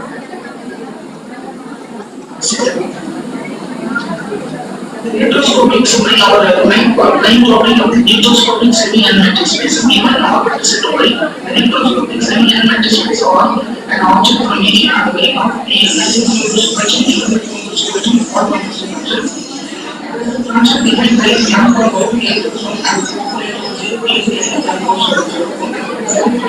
some 12 conditions are. The first 4 conditions will satisfy membership function P of M and the membership f of t greater than 0 and 1 is nothing but n plus 1 points are equal and T of f of t is equal to the permutations and T of f of t is non-decreasing functions and T of unit t is equal to t and T of f of t is equal to expected this. And sir, you have 1 more minute. Please go to the main results. Main results. Okay. This is a great example. The main result we are one very important in our neutoscopic and semi-matrix space assuming some conditions. There is some certain alpha cutting. There is a release of infimum of neutoscopic truth membership function is greater than alpha and internal membership functions are less than 1 minus alpha and falsity membership functions are less than 1 minus alpha for every alpha is compared to 0 to 1. It's a very important theorem for developing. And then other definitions, these 3 sets and neutoscopic image set is with the triangular inequality properties. That Y orbit is set that is over and T norm and 2 membership functions map defined on Y equal n plus 1 plus 1 n plus 2 plus 0 to 1 and 0 to 1 satisfy the following condition. The first 4 condition and the 2 membership functions satisfy the triangular inequality and then the second another 4 functions is satisfy the intermediate membership function satisfy the triangular inequality and last one and the falsity membership function satisfy the 4 conditions of triangular inequality. So conclusions, we now extended the idea and fuzzy semi-L matrix space to neutoscopic semi-L matrix space. A future plan to develop the structure to neutoscopic matrix space. These are references to developing my paper. And George and the George Germany and God is in Rome and then Roman secular promotion abuse and energy ecology and some range and sovereignty and mother and visible and technical. These are developing my opens are used for developing paper. Thank you. It was a very good presentation and it's time for ask questions. An example of neutoscopic set.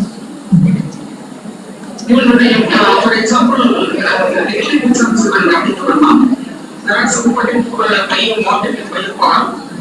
There are three other methods are available.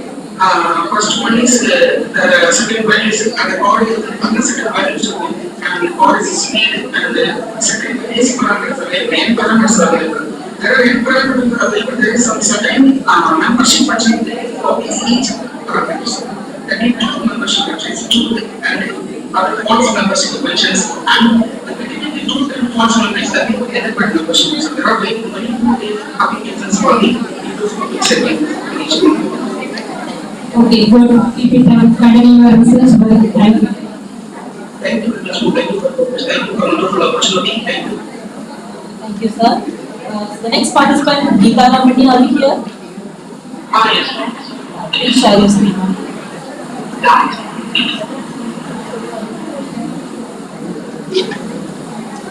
Ma'am, your time was 5 minutes. Please finish the presentation within 5 minutes. Yeah, sure.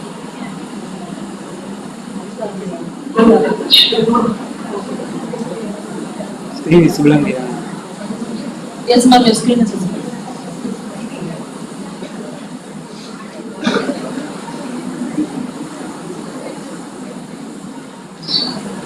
Which one I have done here and search for another various of the confirmation for the market check. Good morning. Here I'm going to present the optical meters, arithmetic frequency graceful lazy of related graphs. This is the subject of the paper. If we consider the graph, simple finite character and then I can already that we would. Here the word itself is POG and this is meter POG. The function input is a function and the data of particular term A is the C is the studio of things and the reference of definers, model of f of minus model of f of b is the hygiene function. So the function is called as multiple frequencies. This is the definition part and the focus of P and focus of C4. The graph is P dot A, C4 is the bending using the first vertex and the third vertex of the int copy of C4 with the int vertex of the one fourth and the other fourth respectively. The definition, the graph of P dot A, C4 is the graph denoted into P dot A, C4 with the n minus 1 P2 is the bending or the vertex of the copy of C4 and the first vertex of the int is one copy of C4 with the int is 1 to n minus 1. And third definition, as the two copies of P2A and n copies of C4, the graph denoted P2 P dot X4 with the A4 is the same using the first vertex, and the third vertex of the n copy of P4 is 2I minus 1 vertex. The one fourth and the other fourth respectively, here I is from 1 to A. And join the 2I vertex of the one fourth and 12 vertex of the positive vertex of the y, here I is from 1 to n and we join the second vertex of the n copy of C4 and first vertex of the n one copy of C4. So what is W for I value of 1 millimeters? This is the main approach. There are two parts. The graph of P and dot A for reference as well as frequency related. Here I show one graph. Here we consider two copies of first and three copies of second graph. Here join the first vertex and third vertex of the second graph C4 with the I vertex of one fourth and the other fourth respectively. In second theorem, the graph 2P dot X4 with n minus 1 P to 1 to arithmetic frequency graceful rated. Here I showed one graph 2P3 dot C4 with the two copies of path P2 with the arithmetic frequency graceful rated. Here we consider the graph 2P dot X4 and join the second vertex of the ith copy of C4 and the fourth vertex of the ith one copy of C4 with an H. Here I varies from 1 to n minus 2. Third theorem, the graph 2 copies of path with the vertex with the three copies of cycle with the keyboard and with the arithmetic frequency graceful rating. Here I showed one of the example 2P6, the 3 copies of C4 with keyboard. Here we consider 2 copies of P2 and copies of C4 and keyboard. Here we join the first and third vertex of the ith copy of C4 with the ith vertex of the one fourth and other path respectively. Here I have to put to n and join the two ith vertex of one fourth and the two ith vertex of the other path two vertex. And here I value from 1 to 50. And by join the third vertex of the ith copy of C4 and the fourth vertex of the ith one copy of C4 to vertex WI4, I value from 1 to n minus 1. Here of course, the graph P2 with the n copies of P3 and with arithmetic frequency graceful rating. Here I showed one of the graph C3 copies of 1P. And so the part between and the part between the gap between with the NP3 is something with joining the I what is called the part between what is called the part B3 and joining the two ends with one I divided of the part between with the end what is called the part B3 for I minus 1. Okay. So we can say the graph of between and the NP3 as per such NP. And theorem 5, the graph between with the two pockets of path 3, the what is the output that is significantly clearly. Yeah, show the graph between with the path graph is the 3 what is clearly. Yeah, the spelling is exact the previous theorem. So similarly, if you type what is the other copy of the path B2 is the initial what is the path B3 and using the change as 1 minus I what is the other copy of B3. Because the end what is on the path B3 right is not okay.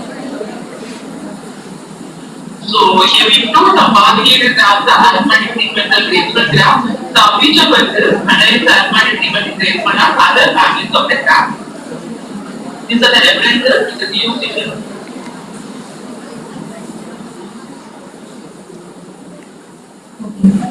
The way you presented the paper was very good. Now it's a time to ask questions. I know that your area of questions is labeling. What is the name of the graph? PN Corona K1. PN Corona K1. அவங்க பேசி கேட்கல பாருங்க mic உங்க mic நீங்க ஏன் அதை எடுக்கீங்க உங்க mic கிட்ட வைங்க போனோம் What is the name of the graph? PN Corona K1. Corona K1. Corona. I don't know what Corona K1 Definition of Corona graph? Are you know? Don't know. Corona. Corona is same as this dot. Okay. Okay. Dot is same as Corona. Okay. Okay. Thank you. What's the name of PN Corona K1? Name of PN Corona K1. Or PN dot K1. Dot K1. So PN path work maybe the what is the what is that? And K1 means the maybe the star graph. Star graph? K1. K1. Yes. Only one vertex. Joining. It's a path. Joining with the path K1. Okay. Good. Continue your research well. Thank you. The name of the graph is caterpillar. Okay.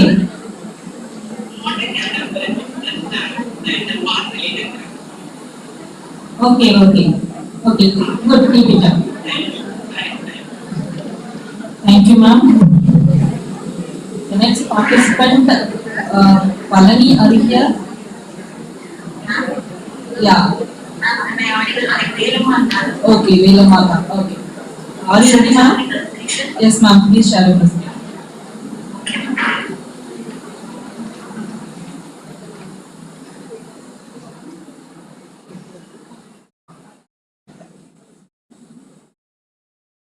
Ma'am, we have 5 minutes. Okay, ma'am.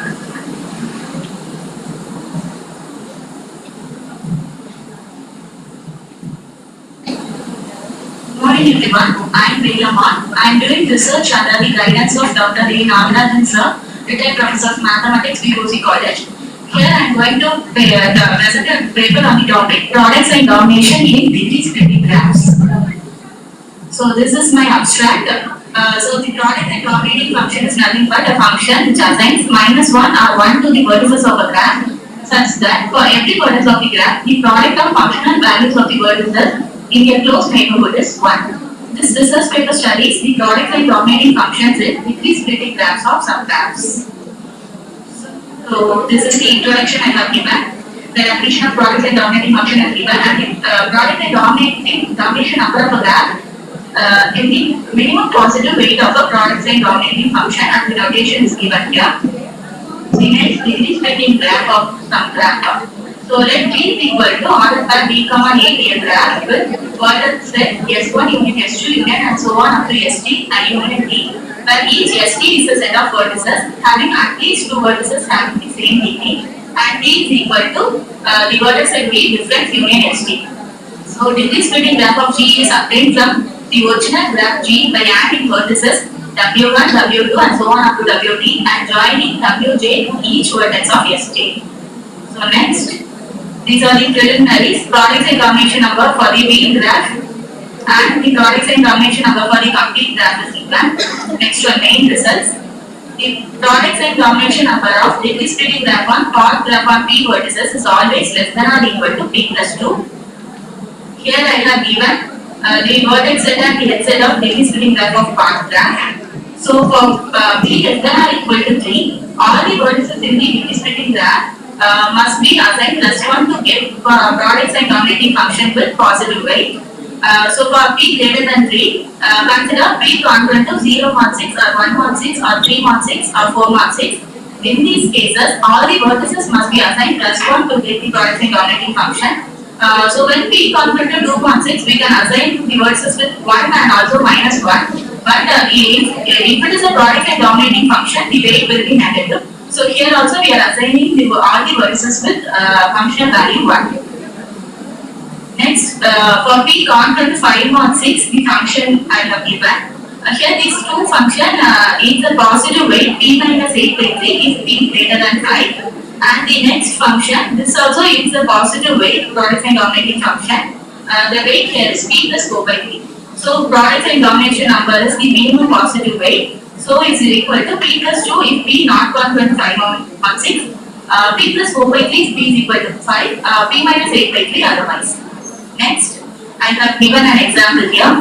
Next one, degree splitting graph of the cycle graph on P vertices is isomorphic to wheel graph on P plus 1 vertices for P greater than or equal to 3. So here domination number of degree splitting graph on cycle graph on P vertices equal to domination number of wheel graph on P plus 1 vertices. The next remark, degree splitting graph of complete graph on P vertices is isomorphic to complete graph on P plus 1 vertices for P greater than or equal to 2. So here also products and domination number of degree splitting graph of complete graph on P vertices is equal to products and domination number of complete graph on P plus 1 vertices. The next theorem for P greater than or equal to 3, product and domination number of degree splitting graph of star graph on P vertices is equal to P plus 1. Here illustration I have given.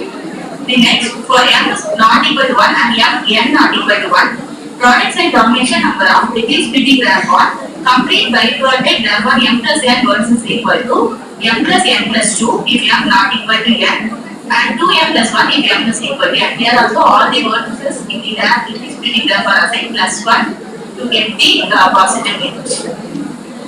Here the illustration I have given. Complete graph on 3, 2 vertices. And this is for degree splitting graph of complete bipolar graph on 3, 0. These are my references. Thank you. Okay. The manner in which you presented the paper was very good. It became continuing research work. Thank you. Thank you, ma'am. Thank you. Thank you, ma'am. The next presenter, Mr. Akbari, are you here?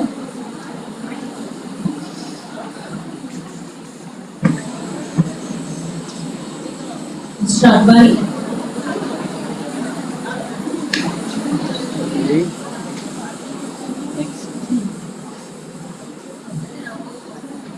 Yeah. Yes. Yes. Yeah, Mr. Akbari. Yes. Can I hear you? Yeah, you are audible. Please share your screen. Myself, Valedictory, and presentation is external to impress leveling some labs obtained by history. These are outline of the presentation. Introduction. And skipping the introduction basic definition. External impressive graph. A function if is said to be external impressive leveling graph J function from set of vertices 0 to plus or minus 50 is projected function f star from set of edges defined as f star a is equal to sin function of positive numbers of the positive right is projected for every edge. Graph which entails an absolute visible level is called absolute visible graphs. These are existing results which was proved by Valedictory. These are Valedictory. I am going to present one investigation of first year. So A and 1 union B are a joint union of complete tripartite graph A and 1 and bi-star graph B are A is an absolute interest graph. Illustration of the theorem. Absolute mean reciprocal labeling for A231 union B33 is joint union of complete tripartite graph A31 and bi-star graph B33 is shown in following figure. Here is the required figure. Next theorem. The F union B is joint union of general frame graph F and path PR is an absolute interest. Illustration of the above theorem. Absolute interest labeling for F63 union B6 is joint union of general frame graph F63 and path B6 is shown in following figure. Here is the required figure. Next theorem. The BM union Jn is joint union of graph Bn and dual graph Jn is an absolute interest graph. Illustration of the above theorem. Absolute mean reciprocal labeling for P4 union J3 is joint union of graph P4 and dual graph J3 is shown in following. Here is the required figure. Next theorem. Gn union AHN is joint union of clear graph Gn and alternate hill AHN is an absolute reciprocal graph. Illustration of the above theorem. Absolute mean reciprocal labeling for GA union AHA is joint union of clear graph GA and alternate hill AHA is shown in following figure. Next theorem. The AMN union FR is joint union of complete hypertype graph AMN and frame graph FR is an absolute interest graph. Absolute mean reciprocal labeling for A34 union F4 is joint union of complete hypertype graph A34 and frame graph F4 is shown in following figure. Next theorem. The JN union SR is joint union of jellyfish graph JN and star graph SR is an absolute mean reciprocal graph. Illustration of the above theorem.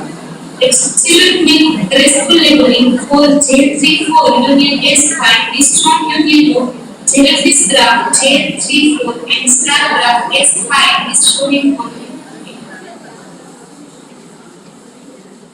Next theorem. The AMN1 union CR is joint union of complete tripartite graph AMN1 and the cycle CR is an absolute mean reciprocal graph. Illustration of the above theorem. Absolute mean reciprocal labeling for A231 union C6 is joint union of complete tripartite graph A231 and the cycle C6 shown in following figure. Ma'am, you have one. So FN1 union BRA is joint union of general frame graph FN and bi-star graph BRA is an absolute graph. Illustration of the above theorem. Absolute mean reciprocal labeling for F43 union B33 is joint union of general frame graph F43 and bi-star graph B33 is shown in. Next theorem.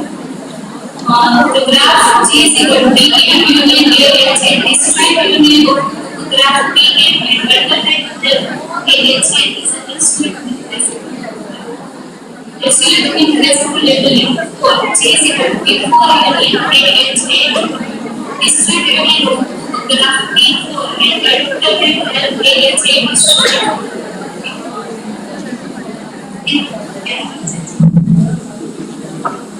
It was a very good presentation.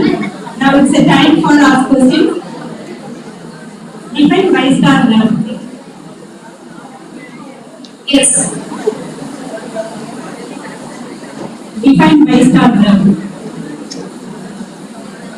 By-star graph, first of all, we take two vertices and take another more vertices become into we get which way baggage first vertex. Take another more vertices become into you get which way baggage second vertex. That's it. Okay, good. Keep it up. Continue your answer as well. Thank you. Thank you, ma'am. The next presenter, Vishnu Priya, are you here? Yes, ma'am. Yeah, please share your screen, ma'am. Yes, ma'am. You have 5 more minutes. 5 minutes.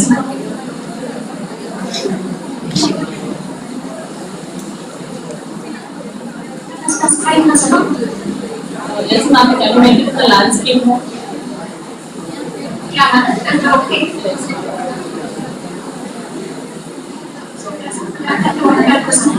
Myself, all Vishnu Priya, full-time research and the guidance and associate professor with our principals and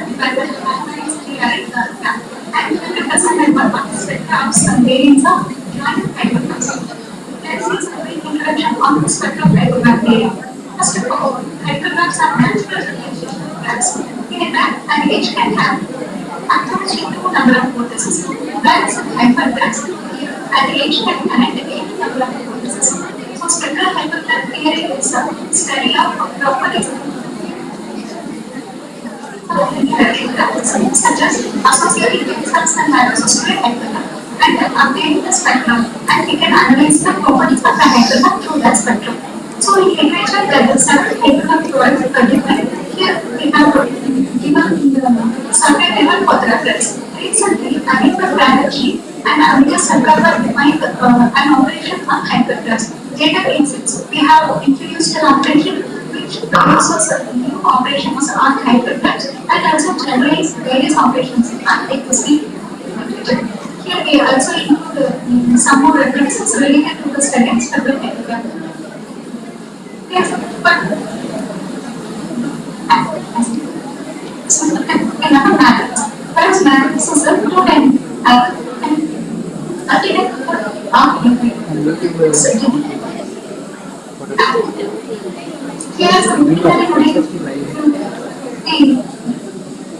so similar to the concepts of item vector and item having or matrix, we can have the same concept on tensors also.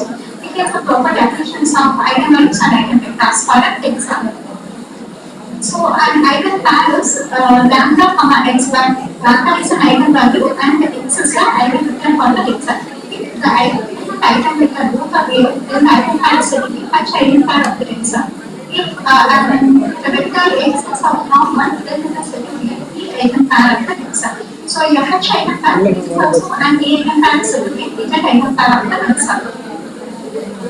And so far in literature, there are several hypergraphs represented by matrices and tensors. Recently, Anita Banerjee introduced the analysis of hypermatrix for a general hypergraph. That is given on the slide. In our paper, we have introduced the tensor called indicating tensor corresponding area. Family of mutually distinct sets of elements whose construction is given in the slide. So using this integrating tensor, we have introduced an operation in the same field that is called tensor train of hypergraphs. The operation, using this operation, we have constructed a new hypergraphs whose construction is given in the slide. Also, with the reference hypergraph page and the sequence of hypergraphs GIs and using the setup you can start we can construct a new hypertext which generalizes several existing operations in the reduction. Here comes the main of our paper. In this definition, we have introduced a new operation namely BPS of a joiner hypertext syntax constructed by this. But excess setup X1, X2, X3 where X are subset of the power selector vertex of the hypertext adjoins import in these operations. Hence, we begin themselves as given in this definition. So, let us illustrate an example for this operation. Consider a hypertext H1, H2, and H3. This is given with us A, B, and C. Notice that the vertex of the hypertext H1 is 1, 2, 3 here. So, the set S1 is a subset of a power set of 1, 2, 3. So, here in this example, we have taken S1 as given and similarly S2 and S3. The prediction data has is nothing but some the quantity of all the existing essays. Here, see S1 has the minimum quantity of the set is 2, and in S2 the minimum quantity of the set is 1, and in S3 is 0. So, 2 plus 1 is 3. So, data is 3. Similarly, gamma is the sum of the quantity of all the sets in essays. In S1 is 3, S2 is 3, and S3 is 1. So, sum of all this we have gamma is 7. And as per the definition, we have taken up the individuals that example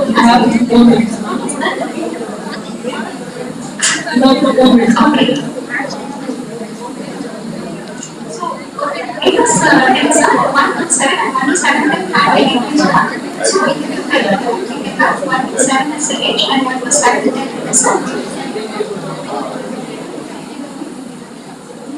as the definition. We should now consider hypertext operations existing in the literature. In this we have outlined join of hypertext constructed by this. Also, we have provided the sketch at the here, which involves the eigenvector. In this definition, we have given that the new operation with the reference hypertext H and a sequence of hypertext G and the setup of mediating tensors. These definition generalizes several hypertext operations existing in the literature. Join and terminal of hypertext are background hypertext and join and terminal of hypertext are valid. Because we have established the relation between the reference hypertext H and the hypertext which contains join of hypertext. So, using this relation, you can obtain the eigenvalues and eigenvector of the existing product that is the property product of the hypertext. This category we have reviewed the eigenvalues and eigenvectors for the existing product of the hypertext. These are also selected references. Thank you. Thank you for the patient listening. The answers were explained very well. Keep it up. Continue your research well. Thank you. Thank you, ma'am. Thank you, ma'am. Thank you, ma'am.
Good morning, everyone. So today, for the next section, we have our chairperson, Dr. S. Piloma and Dr. A. Antonixi, sir. We welcome you, sir. We welcome you, ma'am. The first presenter, Lakshmi Priya, are you here? Yes, I'm here. Please just a message. Yeah, please share your screen. You have 5 minutes.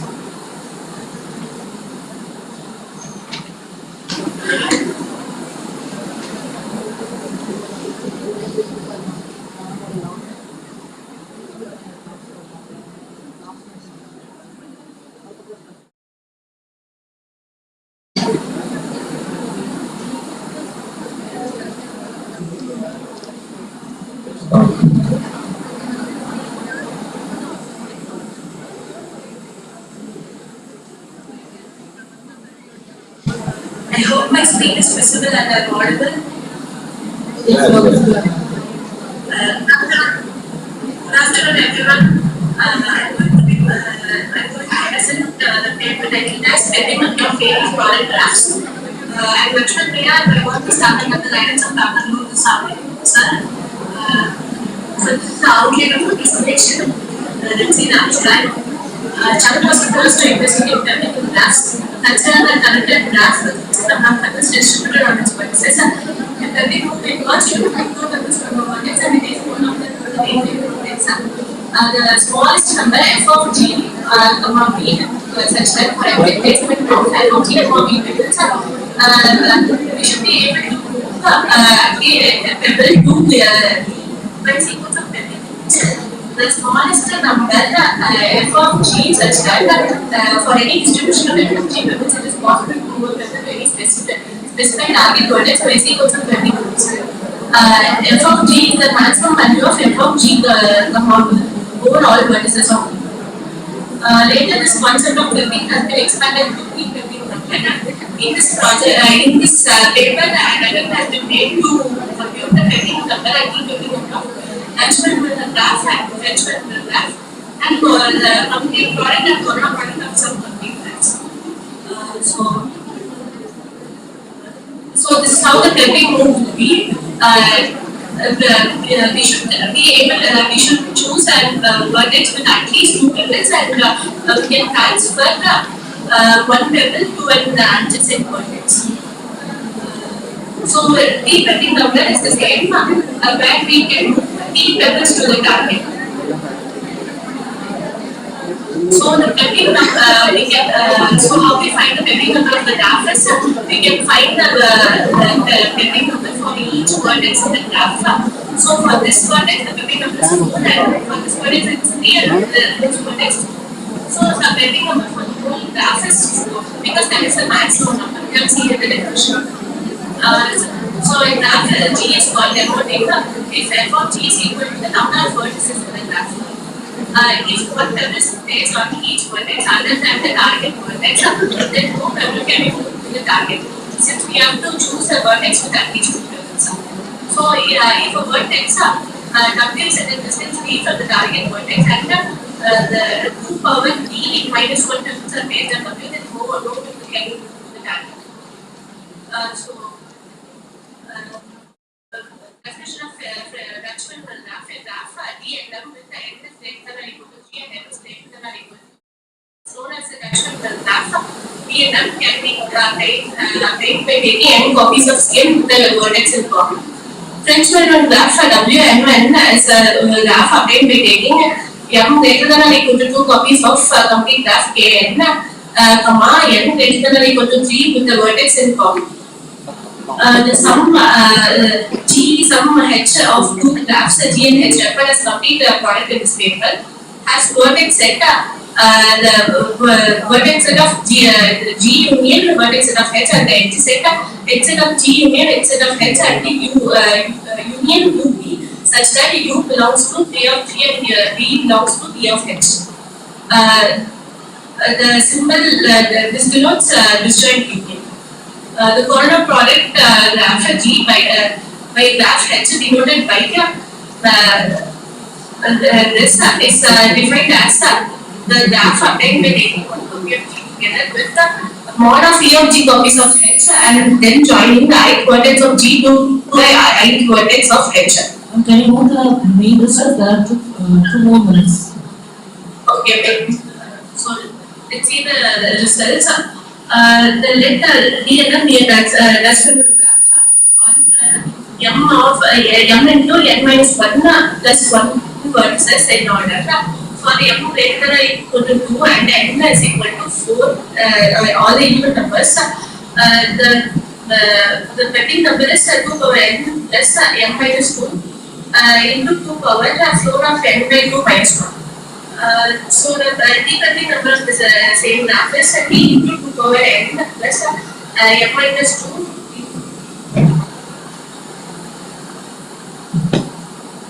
Next for the attachment graph, N is 5, 7, etc. all the odd numbers. the result is n minus 1, 2 power floor of n by 2 plus 2 plus minus minus of minus 1 to the power floor of n by 2 minus 2 plus 2 divided by 3 plus 2 power floor of n minus 2 minus 1 2 power floor of n minus 2 plus floor of n minus 3 minus n minus 2. So the debugging number for the same graph is same result. Here we have a T. So for the let W and M be a fetch with the graph for the n comma n minus 1 plus 1 for this as in order for n greater than or equal to 2 the vector is 2n plus m minus 2 n minus 1. The debugging number for the same graph is 2 power n T plus n minus 2 into n minus 1. The pecking number, T pecking number of complete product K1 K1 in K2 and the K2 into n K1. Let K1 the complete product n K2 is into the graph f of that is the pecking number of this graph is 2n plus 2. And the repecking number for this for the same graph is 4t plus 2n minus 2. The simple graph that n is equal to 3 is same as this graph. The pecking number for K2 in the complete product n K1 is n plus 2. This graph is temporary. The debugging number for the same graph is 14 plus n minus 2. The pecking number and debugging number for the corona product the pecking number of the corona product K1 corona n K3 is 3n plus 2 and 14 plus 3n minus 2. K3 corona n K1 be a simple connected graph and then f of K3 corona n K1 is 3n plus 8. The debugging number for the same graph is 18 plus 3n. These are the references.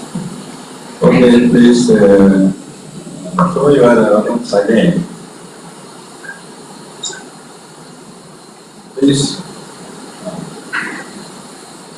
display your reference again. Oh, references. Yeah.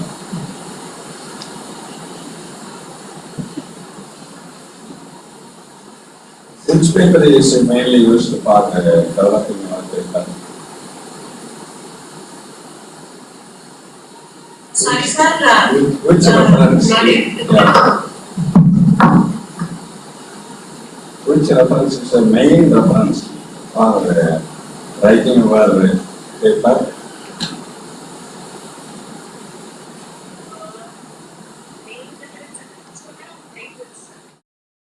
Which number?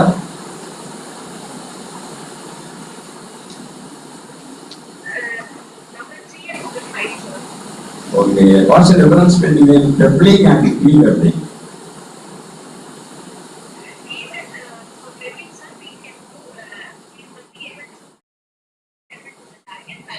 We can move T levels to the target. Okay, when T is equal to 1, can you say it's pebbling? Yes, sir. Okay. T is equal to 1 is pebbling. Okay. Instead of this one pebbling, you can call this pebbling after. Am I correct? Yes, sir. Okay. Good presentation. Please continue your answer. God bless you.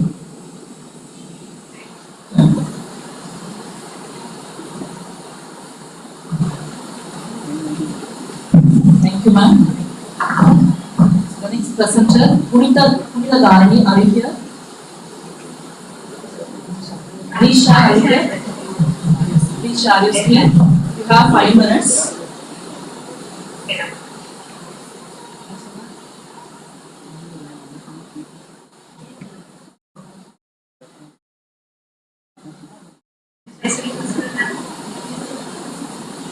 Yes, ma'am.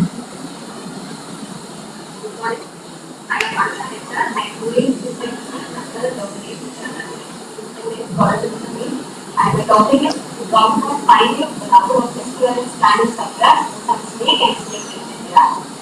And this will be the outline. We'll see what's in SQL standard subgraph first. The circular graph is a graph in which all its components are either cumulative or cycles, and the span in subgraph which is equivalent is called as equivalent span subgraph. A perfect matching is also a equivalent span subgraph, and if it has cycles and if we remove all the cycles, then the rest of the graph will be a perfect match. We will see the snake graph. A snake graph is got by replacing every edge in a path of length n by a cycle of by cycle 6. The number of equivalent spanning subgraphs in a snake graph with all vertices is n. The number of equivalent spanning subgraphs in a snake graph with odd length and even vertices is different. The snake graph S2n, T2n has no equivalent spanning subgraph because the number of vertices is odd and every cycle is of even length, so we cannot get any equivalent spanning subgraph. A double snake graph is got by identifying together the path in two copies of a snake graph. The number of equivalent spanning subgraphs in the double snake graph 2n, T2n is 6. The double snake graph 2n, CGA has no equivalent spanning subgraph if n is even or k is odd. You can see that when k is odd, there is no equivalent spanning subgraph. The triple snake graph is got by identifying together the paths in 3 copies of a k polynomial snake graph. The number of equivalent spanning subgraphs in the triple snake graph V(n) C2n is 10. The triple snake graph has no equivalent spanning subgraph if either n is even or k is odd. A p-double snake graph is got by identifying the paths together in 3 copies of a k polynomial snake graph. The number of equivalent spanning subgraphs in the p-double snake graph is 2p plus p(c2) plus 1 the whole power. The p-double snake graph has no equivalent spanning subgraph if n is even or k is odd. You can see that the multiple snake graph has no equivalent spanning subgraph whenever k is odd. Alternate snake graph. Alternate snake graph is got by identifying every alternate edge of a path of length n with a cycle. The number of equivalent spanning subgraphs in alternate snake graph A, S2n, -1, C2n, C5. The alternate snake graph has no equivalent spanning subgraph if n is even as has all other vertices and all cycles are. Double alternate snake graph. The double alternate snake graph is got by identifying together the paths in 2 copies of k polynomial alternate snake graph starting from the same vertex. The number of equivalent spanning subgraphs in the double alternate snake graph 2a S2n -1 C2n plus 1 is 3. This is the only exception when a double snake graph of having cycles has equivalent spanning subgraphs. The number of equivalent subgraphs in a double alternate snake graph 2a S2n C2n is 6. The double alternate snake graph does not have any equivalent spanning subgraph if n is even. Triple alternate snake graph is got by identifying 3 copies of alternate snake graphs. The number of equivalent spanning subgraphs in the triple alternate snake graph is 10. The triple alternate snake graph also does not have any equivalent spanning subgraph if n is even or k is odd. P-double alternate snake graph is got by identifying the paths in 3 copies of k polynomial alternate snake graphs. The number of equivalent spanning subgraphs in the p-double alternate snake graph is 2p plus p(c2) plus 1 to 4 and the p-double alternate snake graph PASN CK has no equivalent spanning subgraph if n is even or k is odd. A linear cyclic snake graph is got by identifying a vertex of a cycle with a vertex of another cycle, and these vertices that are identified, they cannot be the same vertex. and we will consider only the linear cyclic snake graphs. The linear cyclic snake graphs are got by identifying the length by the floor of k by 2 vertex of each cycle for the next cycle. The number of equivalent spanning subgraphs in the linear cyclic snake graph n, 2a plus 1 is n. The number of equivalent spanning subgraphs in the linear cyclic snake graph 2a minus 1, c4a plus 2 is 3 pi. The linear cyclic snake graph has 2m, okay, 2m c4 has no equivalent spanning subgraph. The linear cyclic snake graph n c4n has no equivalent spanning subgraph when n is greater than 1. The exact linear cyclic snake is analogous to a linear cyclic snake, except that the edges are linear, whereas the vertices are linear. The number of equivalent spanning subgraphs in the exact linear cyclic snake graph En 2m minus 1 c2a plus 1 is n into n plus 1 by 2. The number of equivalent spanning subgraphs in the exact linear cyclic snake En 2m c2a plus 1 is n plus 1 into m plus 2 by 2. The number of equivalent spanning subgraphs in the exact linear cyclic snake En nc 4n plus 2 is n plus 1 into n plus 2 by 2. We have almost found all the number of equivalent spanning subgraphs for all the snake graphs except these two, and we are currently working on it. By finding the number of equivalent spanning subgraphs, we can also reduce the determinant of these graphs. These are my references.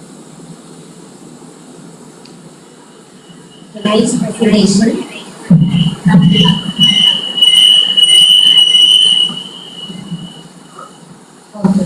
The work you have chosen on this particular what motivation? The counting of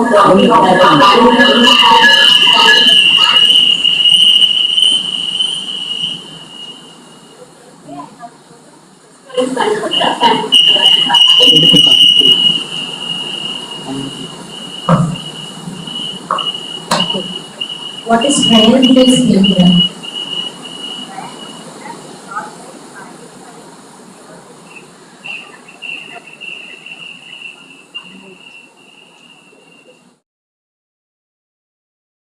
It is simply a connected graph in which every component is a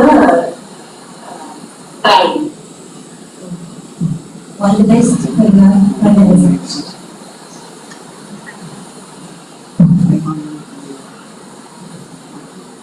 Thank you, ma'am.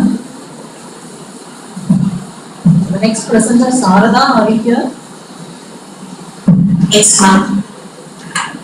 Please share your screen. You have 5 minutes. Okay.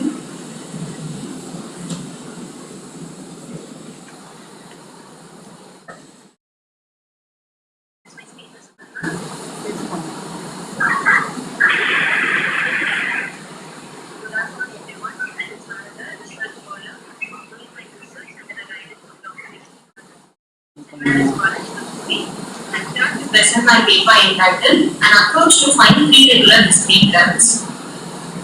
This is an overview of my presentation. We are going to discuss the results based on cubic discrete graph, n regular and n-1 regular bipartite discrete graphs. So in our previous work, we have defined discrete labeling, a new kind of labeling, and worked on standard and special graphs. We have analyzed the discrete labeling of some trees and we have found that not all trees are discrete. We worked on cycle critical graphs and found condition under which they will convert the discrete labeling. In this paper, we have made an attempt to find 3 regular discrete graphs. This is a basic definition. Graph G is said to admit discrete labeling if there exists a vertex E from vertex Z to the set 0, 1 and H function E from H Z to 0, 1 defined by E of U is equal to 0 whenever the incident vertex labels are similar and 1 whenever the incident vertex labels are distinct. Satisfying the following condition. The number of vertices labeled 0 and 1 differs by at most 1. Number of edges labeled 0 and 1 differs by at most 1. And for every vertex, the number of neighboring vertices labeled 0 and 1 differs by at most 1. For our continuing throughout the paper, the condition 1, 2, 3 may be termed as vertex condition, edge condition, and neighboring condition. These are the preliminary results from our previous work, which will be needed to prove the result in this paper. Cubic discrete graph. We have observed that all connected one regular graphs are discrete, and all connected two regular graphs are discrete, but only n is congruent to 0, 1, 4. Because connected two regular graphs are nothing but cycles are found to admit discretely only when n is congruent to 0, 1, 4 in our previous works. So in our attempt to find the regular graph, discrete graphs, first we chose the family of irregular cubic graph, n prism graph. N prism graph Y is nothing but a Cartesian product of E2 plus En. It is found to be discrete only if and only n non-congruent to 2, 1, 4. What we doesn't admit when n equal to 2, 1, 4 is that basically primarily it does not admit variability when n is congruent to 2, 1, 4. For all other cases of n, we have listed the vertex condition and the tabulation being given here. This is an example for a prism graph Y7 admitting discrete grading. Next, we try to find three regular graph having even number of vertices because we do not have one number of vertices. We have worked with 10 vertices. There are in total there are 26 graphs, three regular graphs with up to 10 vertices. Among this, only one graph is found to not admit discrete grading since with 4 vertices, since it is isomorphic to K4. Complete graph on n vertices is not discrete when n greater than or equal to p. So apart from that, all other graphs are found to admit discrete grading, which can be evidently seen from the figure listed here. As an extension, we try to generalize for n regular and n minus 1 regular bipartite discrete graph. Theorem: if G is a n regular bipartite graph with partate sets A and B with the cardinality A and B equal to n, then G is found to be discrete. For this, we are divided into two cases: when n is even and when n is odd. When n is even, we assign half of the vertices in the partate set A the label 0 and remaining half as 1. And we repeat the same for the partate set B, and we found that graph is found to admit discrete grading. When n is odd, we follow the same pattern as in case 1, and the left of one vertex will be labeled as 0 for partate set A, and the left of vertex in B is labeled as 1 for partate set B. And after finding the induced vertex function, we find that a graph is found to admit discrete grading. As a direct corollary, replacing n by 3, we have obtained a 3 regular bipartite graph with partate set A is equal to B is equal to B is discrete. Here, the n minus 1 set A and B with cardinality of A and B equal to n, G is found to be discrete. First, it is found to be odd here if and only if n is congruent to 0 and 1.4. Necessary condition for a graph to be discrete is that it should be odd here primarily. So we at least bother about the case 2 and 3.4. So here it is found to be discrete even n is equal to 0.4. The labeling, vertex generalization, and neighboring conditions are listed here. What happens when n is equal to 1.4 is that n is equal to 4m plus 1 for any natural number m. N minus 1 regular bipartite graph is obtained by n regular bipartite graph by the relation of the corresponding edges A and B. Let A be the vertex of the partate set A and B be the vertex of the partate set B. If we try to label the vertices of the partate set A without violating the vertex label condition by equally allocating 2m plus 1 zeros and 2m ones to the partate set A, we find that there exists at least one BA in the partate set B, which is adjacent to the vertex AI labeled 1, violating the vertex condition. Thereby, we shall conclude that when n is congruent to 1.4, G is not discrete. As a corollary, replacing n by 3, the 3 regular graph, bipartite graph with partate set A equal to B equal to 4 is discrete. So yes, in this paper, we have discussed the discrete grading of prism graph, a family of cubic graph, and a cubic graph of vertices 4, 6, 8 and 10. Since we are, when we extend the number of vertices greater the number of cubic graph, we are restricted to 10 vertices. Further exploration can be done by finding whether all the cubic discrete graph with large number of vertices also satisfy discrete grading or not. These are the references. Thank you. Which reference you are using often? Sir?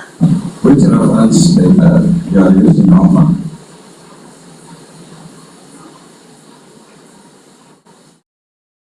References from cutting paper for audio graphs. Okay, I think long list of reference papers. Can you restrict this? Couldn't hear you. There are how many papers, reference papers? 9?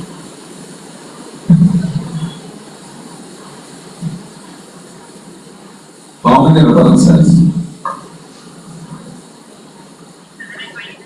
12 references. Can you restrict these references? Short references. Yes. Please try to short. Okay.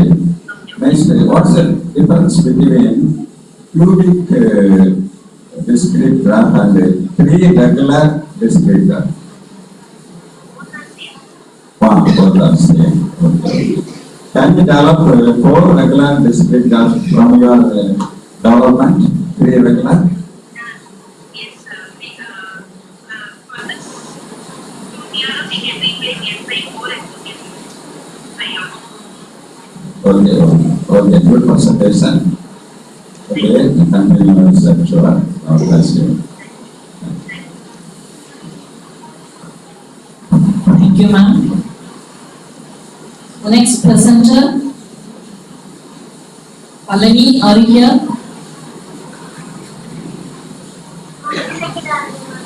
Okay, Secretary. Are you ready, ma'am? Please share your screen, ma'am. You have 5 minutes.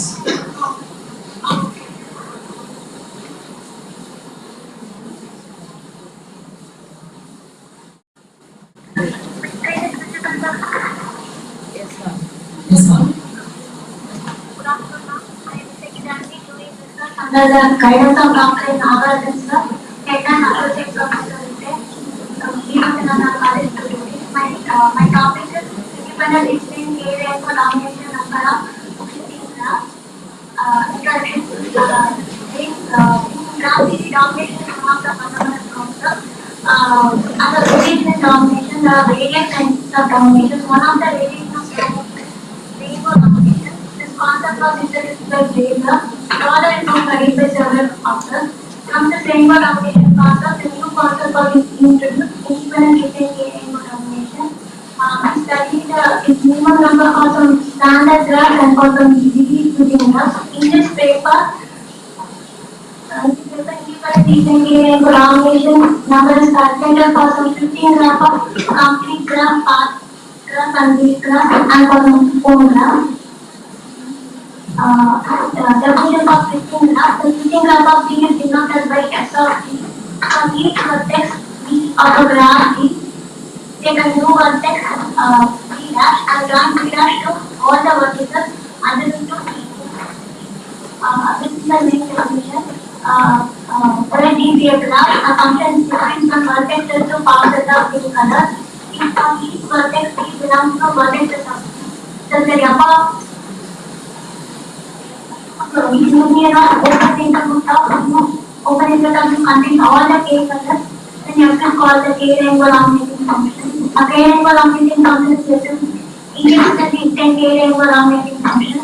If the set of vertices assigns the non-empty colors is independent and the new subgraph of T by the vertices is saved but empty has no undivided vertices. The weight of the function is defined as W is equal to summation of and minimum weight is independent listening area and domination number, which is denoted by gamma of IRKR of C.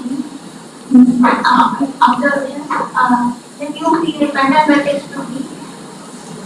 If one of the vertex Q and B is assigned set of k colors, then the other may be assigned C.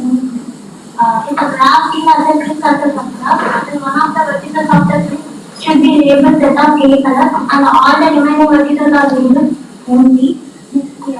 Let G be a graph and let B be a full degree vertex in B. Suppose B minus C has no isolated vertex, then independent listening area and domination number will be equal to K. Let G be a graph and U be a full degree vertex, then gamma hierarchy of S of G will be equal to K plus 1. Next, follow independent for these graphs, putting up of these graphs, bar graph, span graph, and complete graph. Independent distinct alien formation under will be equal to A plus 1. This is an example of splitting graph of KSI. Function is defined from vertexes to power set of 5 colors. Its number will be equal to, the minimum number will be equal to 6. This theorem, then S of P is denotes the split graph of path graph. Gamma of IRKR of S of Pn will be equal to upper ceiling of n plus 2 by 3 into k plus 1 if n component to 0 mod 3. This is an example of splitting graph of P6. Function is different from vertexes S of P6 to set of 3 colors. Gamma of IRKR will be, number will be equal to 12. Next theorem is S of P and denotes the split graph of path graph. For n component to 1 mod 3, its minimum number will be equal to upper ceiling of n plus 2 by 3 into k plus 1. This is an example of splitting graph of P7. Function is defined from vertexes to S of P7 to power set of k, 6 colors. Its minimum number will be equal to 21. This for n component to 2 mod 3. Gamma of IRKR of S of Pn will be equal to upper ceiling of n plus 2 by 3 into k plus lower ceiling of n by 3. This is an example of split graph of P8. Function is defined from vertexes S of P8 to offset of 5 colors. Its minimum number will be equal to 22. Then S of K1 comma denotes the split graph of star graph. Then gamma of IRKR of S of K1 comma n will be equal to 2k if n is less than or equal to k. N plus k when n is greater than k. This is an example of splitting up of K1 comma 4 when n equal to k. Function is different from vertexes of S of K1 comma 4 to power set of 4 colors. This number will be equal to 8. Next, when n is less than k, the same splitting up of K1 comma 4. Next is the function from S of K1 comma 4 to power set of 6 colors. This number will be equal to 12. Next theorem, S of G dot G is split graph of cone graph. N greater than or equal to 2. Gamma of IRKR of S of G dot will be equal to n into k plus 1. This is an example of cone graph with 4 vertices. Function is different from vertexes S of G dash to power set of 4 colors. Its minimum number will be equal to 20. These are the references. Thank you. Okay. You are using coloring. Coloring. How do you use coloring here?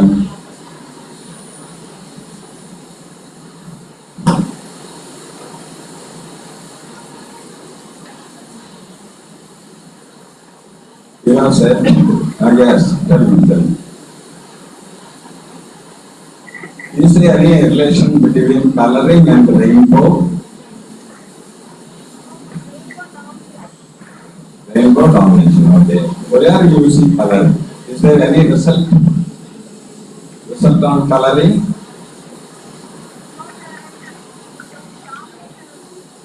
Domination only. But you have said coloring. You have said to the word coloring. That's why I am asking.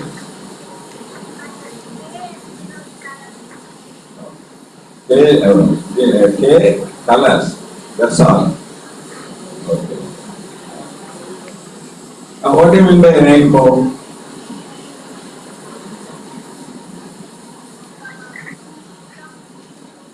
Rainbow domination number. What's the special case? We have studied restrained domination number, independent restrained domination number. But you are introducing K rainbow domination. What's the special case?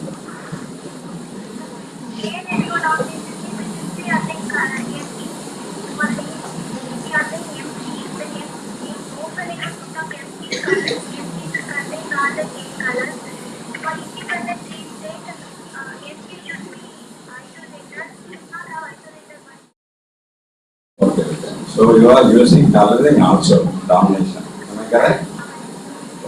Okay.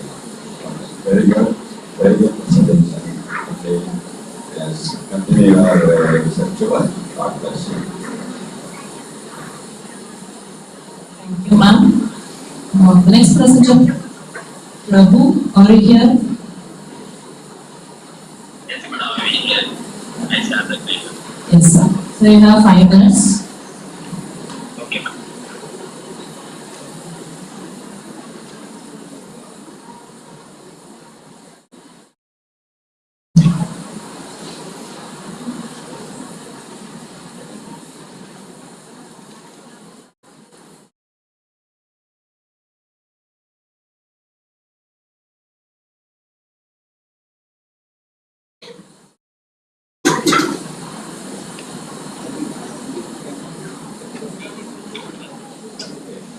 Yes, sir. Yes, sir, you are visible.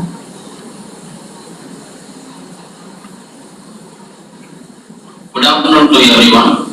I am Prabhu, Research Scholar, Department of Mathematics, Sri Paramakaliani College, Avadavuchi. Under the guidance of Dr. R. Ponraj, Department of Mathematics, Sri Paramakaliani College, Avadavuchi. Today I am talking about PMC labeling of duplication of path and cycle graphs. So my abstract is, in this paper, we now investigated the parallel coordinate labeling behavior of duplication of path and cycle graphs. Introduction: a simple, finite and undirected graph is a pair G equal to B, E, where B and E respectively denote the set of all vertices and edges. The set of vertices adjacent to U of G is denoted by N of U. Let G be a graph with P vertices and Q edges. A graph is most effective and discrete structure due to its real-world uses and scientific applications.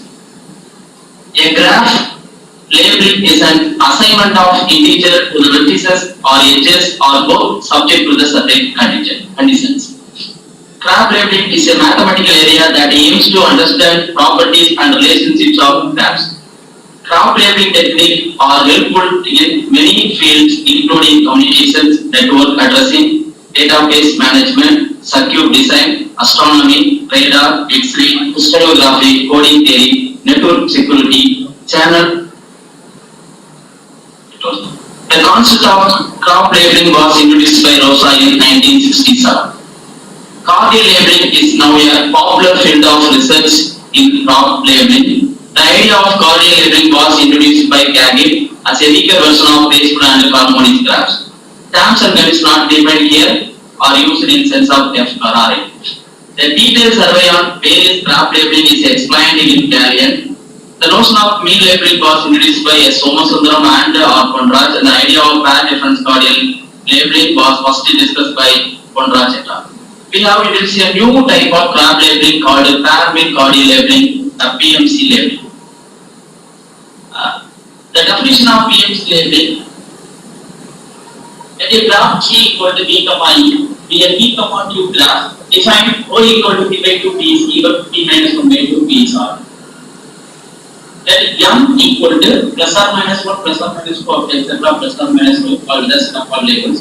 Consider mapping lambda from B to M by assigning different labels in M to the different elements of B when P is even and different labels in M to P minus 1 elements of B and repeating a label for remaining one vertex when P is R. The labeling as defined above is to be a pair with labeling if for each UV of G there is a labeling lambda of U plus lambda of G divided by 2 if lambda U plus lambda V is even and lambda U plus lambda V plus 1 divided by 2 if lambda U plus lambda V is odd, such that S lambda 1 bar minus S lambda 1 complement bar is less or equal to 1. S lambda 1 and S lambda 1 complement respectively denote the number of edges labeled with 1 and number of edges not labeled with 1. A graph G with a pair in coordinate labeling is called a pair in coordinate graph. The basic definitions of duplication: P is a vertex of G, the duplication of G is a graph G of B obtained from G by adding a new edge B dash with N of B dash equal to N of. Sir, you have 2 minutes to go to the main result. Okay, madam. Here G is a become a Q parametric graph, then Q does not equal to Q minus 5 P is even. 2P minus 3 is P is odd, except P for P equal to 5. The path P is parametric for all values of n. The cycle C is parametric for all n terminals except n equal. The field graph domain is not a parametric graph, and complete graph is a parametric graph only for values of n that are equal. The main theorems, the two applications of an arbitrary vertex in the pendant vertex in a path Pn is a PMC graph for all n values of n that are equal to 0. This is the example for P5, the pendant vertex V1 we can duplicate. The next example is the path is P6, the pendant vertex V5 is duplicated. The duplication of arbitrary vectors in the non-pendant vertex in a path Pn is a PMC graph for all values of n that are equal to 4. These are examples. And the duplication of an arbitrary vector Ds in a path Pn is a PMC graph for all the values of n that are equal to. These are the examples. The next, the duplication of arbitrary vertex, non-pendant vertex, the non-pendant vertex are in a path Pn is a PMC graph for all values of n greater than or equal to 4. The duplication of arbitrary vertex by an AC in a path Pn is a PMC graph for all values of n greater than or equal to. These are the examples. The next, the duplication of an arbitrary H by a vertex in a path Pn is a PMC graph only for all values of n greater than or equal to 0. This is the example. Then a duplication of an arbitrary vertex in a cycle Cn is a PMC graph only for all values of n greater than or equal to. This is the example. Duplication of an arbitrary H in a cycle Cn is a PMC graph only for all values of n greater than or equal to 4. This is the example. And duplication of an arbitrary vertex by an H in a cycle Cn is a PMC graph only for all values of n greater than or equal to 0. This is the example. And final one, the duplication of arbitrary by a vertex in a cycle Cn is a PMC graph only for all values of n greater than or equal to 0. And to self-study we have been investigated the PMC every begin the duplication of path and data. Extend the PMC range of behavior duplication of additional graph remain the open path of the. These are our references.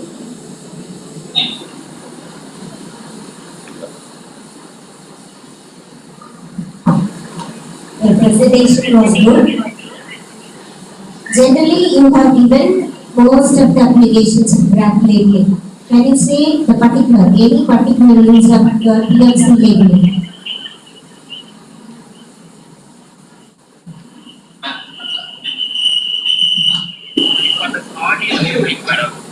So for the signal process, madam. In engineering, this is a Gaussian letter labeling, madam. Gaussian labeling we have only used the 0, 1. This is used for the plus or minus values, the pair values. The applications are same for Gaussian labeling, madam. so try to give many more results, okay, for the standard families of graphs, okay? Here, ma'am.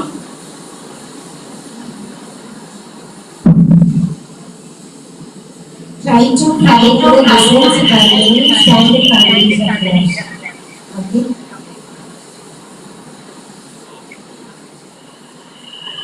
Okay, all the best. Thank you.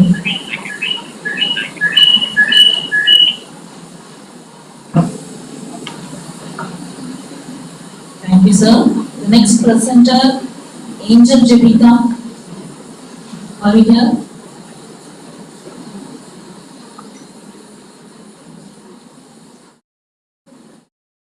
Angel Jabita. Can you hear me? Angel Jabita, can you hear me? Oh, divine. Can you please share your screen? You have 5 minutes.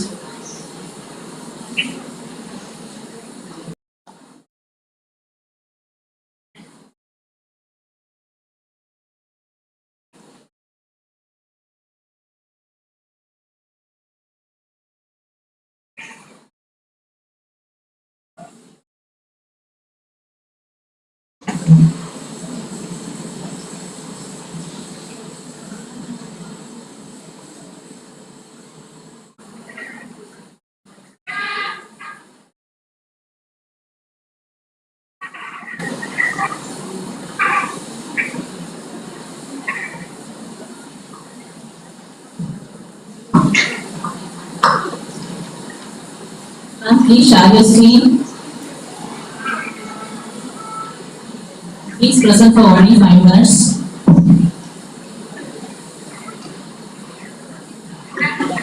Myself, given to manage research and the guidance of Dr. Xavier and Polycross College Pradanam Smart. The title of my presentation is The Chromatic Restraint Domination Number of Total Graphs. The topic of my presentation is Introduction, Preliminaries, Main Results, Conclusion, Principles. First, Introduction. The study of dominance in graphs originated around 1850 and the term domination was coined by Moore in the year 1962. Where the domination parameters were formed by combining the domination property and graph theoretic property. Earlier, the concept of restraint domination was first introduced by J.A. Xavier. In 2005, in Janaki Raman and in Foucault and Jenny introduced the new concept chromatic preserving sets. The concept non-chromatic sets was also introduced by T. Janaki Raman and Foucault and Jenny. Based on this, S. Valedictory introduced and studied the concept of chromatic strong domination, chromatic total domination, majority connected domination, chromatic connect domination, and so on. Here we have initiated a study on the new domination parameter, the chromatic restraint domination number of total graphs. Preliminaries. First is the definition of dominating set. The next definition is the restraint dominating set. Say D subset of B is a restraint dominating set. If every vertex in B minus B is adjacent to a vertex in B, and another vertex in B minus B. The minimum cardinality which is taken over all minimal restraint dominating sets is called the restraint domination of G. It is denoted by gamma R of G. If D is a gamma R set, if D is a restraint dominating set of cardinality gamma R of G. Next is the definition of coloring. A K coloring is an assignment of K colors to a vertices. We say a coloring is stronger if both two adjacent vertices are assigned the same color. The coloring in which K colors were used is said to be a K coloring. A graph is K colorable if it has a proper K coloring. And the minimum K for which a graph is K colorable is called the chromatic number of G and is denoted by psi of G. Let's say D subset of D is said to be chromatic preserved.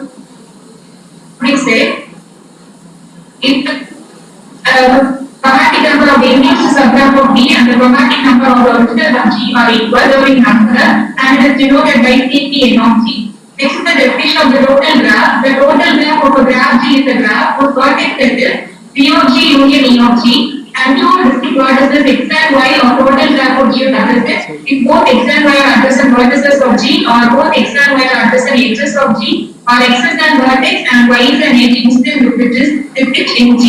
Here is the example for the total graph of P5. Next is the definition of the non-chromatic set. A subset D of P is said to be a non-chromatic set. If D is the dominating set and chromatic number of the index subgraph of D is equal to the chromatic preserving number of G. The minimum cardinality taken over all minimal non-chromatic sets in G is called the non-chromatic number and it is denoted by gamma P vector G. Next is the definition of the chromatic restraint dominating set. If G equal to B comma E be a graph, a subset D of B is said to be a chromatic restraint dominating set. If D is a restraint dominating set and the chromatic number of the index subgraph of D equal to the chromatic number of G, the minimum cardinality taken over all minimal chromatic restraint dominating set is called the chromatic restraint domination number and it is denoted by gamma RP of G. Here is the example for the chromatic restraint domination number for K1, 4. Here the chromatic number of total graph of K1, 4 is 5. If we consider D equal to P1, then D is the restraint dominating set. But D is not a chromatic restraint dominating set since the chromatic number of the M12, M13, M14 and M15. So the chromatic restraint domination number for the total graph of K1, 4 is 9. Next comes main result. Theorem 1. If for m greater or equal to 1, the chromatic restraint domination number for the total graph of the complete graph is n if n is odd, and if it takes the p step, then n into n plus 1 by 2. For m greater or equal to 2, the chromatic restraint domination number for the total graph of R graph En is p equal to n minus 1 by 5 plus 1 if n consonant to 1, 4 mod 5, and if n consonant to 0, 2, 3 mod 5, the chromatic restraint domination number is p of 2 n minus 1 by 5 plus 2.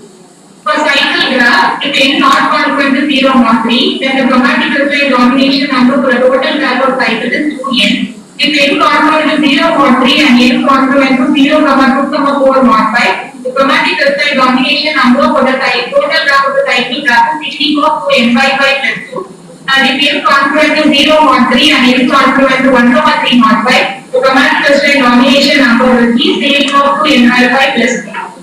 For star graph, when n greater than equal to 2, the chromatic crystalline domination number for the total graph of star graph is 2n minus 1. For n greater than equal to 5, the chromatic crystalline domination number for the total graph equal to s and both r and s are greater than equal to 3. Maximum of r comma s plus 2 if r not equal to s and r and s are greater than equal to 2. If both r and s are equal to 2, then the chromatic crystalline domination number for the total graph of A2, 2 is 2 cube, that is 8.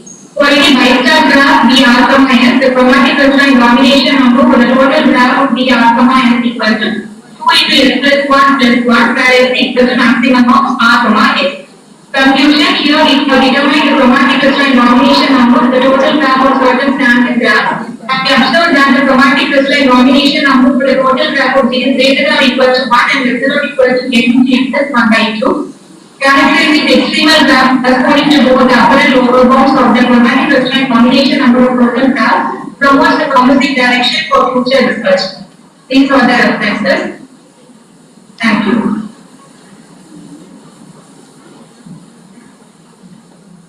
Okay. Percentage means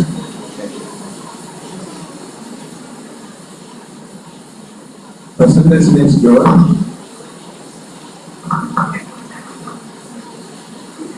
Percentage means good. But I want to differentiate two things.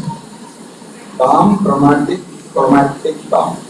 What's the meaning of what's the difference between them? Calm, chromatic, calm.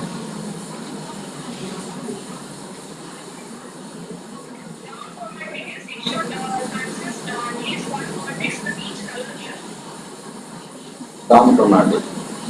Because of chromatic you are using coloring. Am I correct?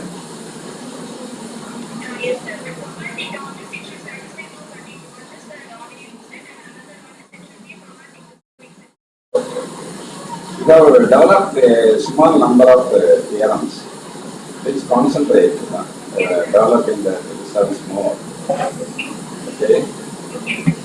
Okay, thank you. Yes, okay, thank you. God bless you. Thank you, ma'am. Next person, the Janani is here. Are you here?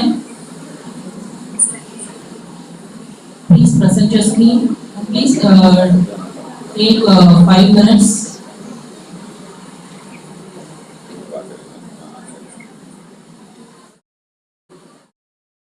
Screen is visible.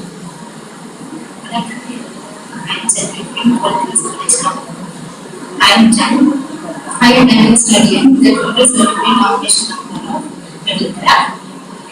Here I give a problem of presentation, introduction, definition, theorems, solution, and arguments. Next we see the introduction. Let G is equal to B, A, B, and directed graph with some multiplexes. The graph G is equal to B, E as n is equal to modulus of many vertices and n is equal to modulus of e edges, and two vertices and areas to be adjacent if you bring this edge of G or any vertex may be in a graph G. The number of vertices adjacent to B is called the degree of V G is denoted by degree G of V.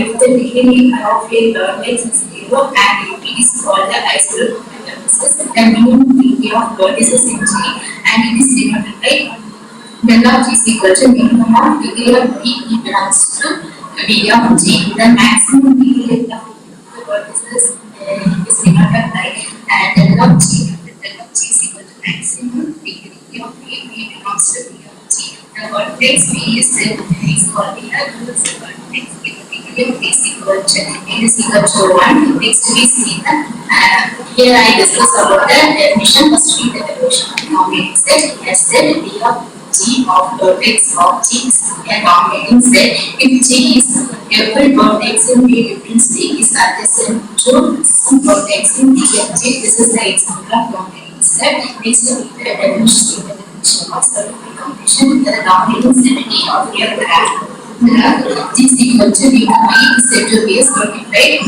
if every vertex in A has either 0 or at least 2 neighbors in B difference. The cardinality of a certified combination set in G is called a certified combination number and it is denoted by gamma C here of G. This is the example of certified combination.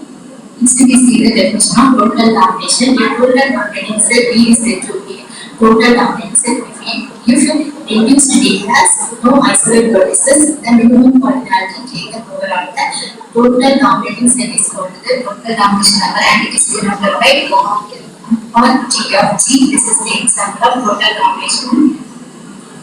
Next we see the definition of total certified combination. A total certified combination P of a graph G is equal to B is said to be a total certified combinating set if every vertex in P has either 0 or at least 2 neighbors in A difference B, then minimum cardinality of the total certified combinating set in G is called a total certified combination number of a graph and it is denoted by gamma DC of G. This is the example of total certified combination.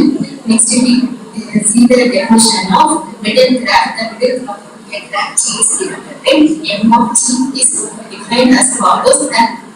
Vertex set of M of G is P of P to A to vertices X, Y in a vertex set of M of G are adjacent in M of G in the case one of the following conditions is first X, Y are in E of G and X, Y is adjacent in G.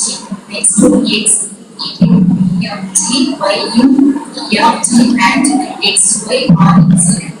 This is the example of middle graph. Next we see the main results. First for the middle graph of R, then the total certified combination number 2 n by 3 if n conforms to 0 and upper bound of 2 n by 3 if n conforms to 1 or is upper bound of 2 n by 3 if n for the middle graph of cycle and then the total certified combination number 2 n by 3 if n conforms to 0 or 4 and upper bound of 2 n by 3 if n upper bound of 2 n by 3 if n component to 1. Next for the middle graph of star graph and then the total certified combination number is n and next for the middle graph of B then the total certified combination number is n minus 1. Next for the middle graph middle by star and then the total certified combination of R plus S next for the middle graph of the combination number and S plus 1 and this is my conclusion. It is logical that total certified combination number of middle graph has been introduced and some theorems were derived and analyzed by applying the concept to various graphs. This study can be extended to certified combination parameters. These are parameters. Thank you.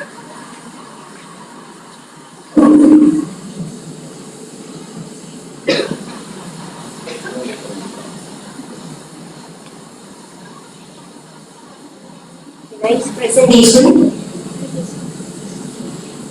Okay, so in one theorem you have mentioned like, okay, so a total certified domination number of K1, n and another theorem you have given middle graph of that K of R, S.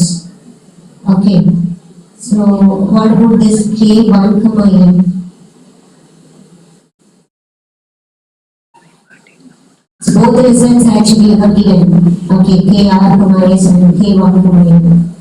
What is the difference between these two? Otherwise, can we give K1, n as a corollary for this theorem?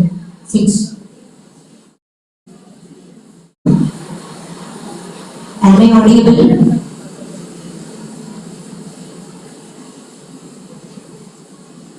enemy. Am I audible? Okay.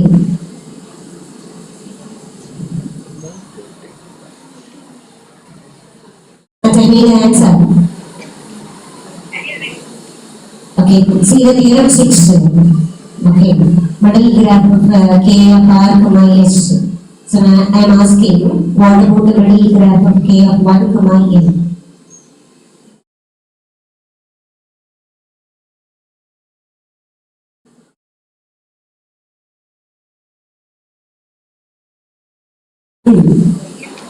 I think theorem, yes, theorem 3. What is the difference between these two, K1, N and KR, S? Can you give this as a corollary for that theorem?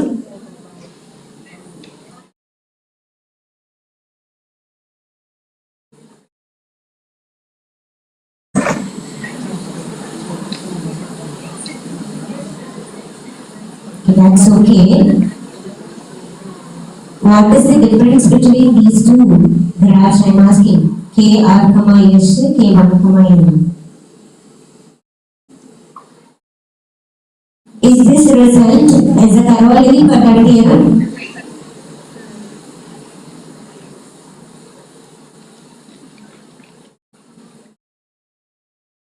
Okay. Thank you. All the best.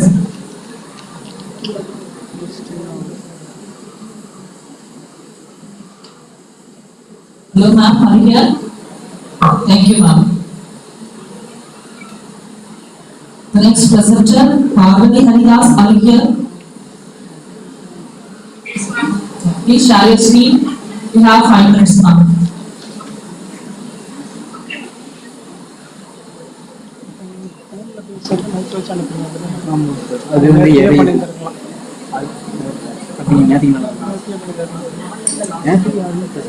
Myself, Parvati Haridas, Assistant Professor, Department of Mathematics and Statistics, the College MSc. I'm doing my research under the guidance of Dr. Xavier, Professor, Department of Mathematics and Research. My topic is regularity in complement, union, and joint efficiency facilities. John Adokeda Shitu, the considered efficiency facility is a graph in which the vertices are with the degree of membership, non-membership, and hesitancy. He also introduced the concept of regular hesitancy procedure, union and join of hesitancy procedure. In this paper, we studied the regularity properties of complement, union, and join of hesitancy procedures.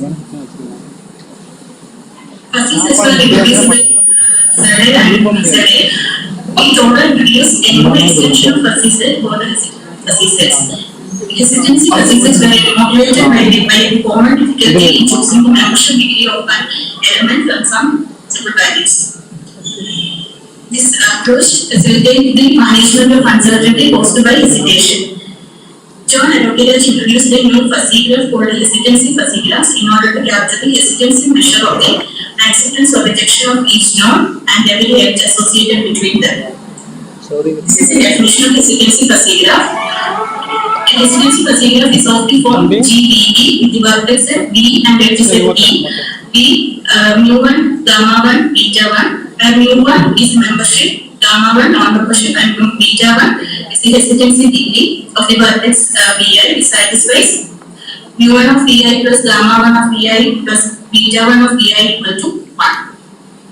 And for the edges, mu2, gamma2, beta2 are functions from A cross B to 0, 1, cross interval 0, 1, it satisfies the conditions 2, 3, and 4.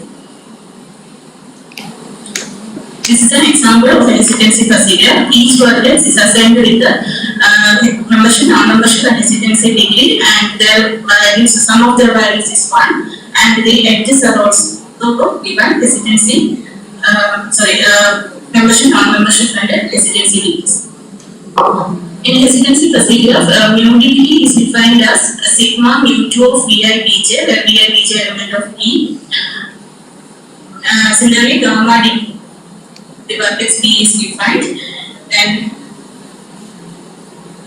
of these three. This is an example degrees of each of these vertices.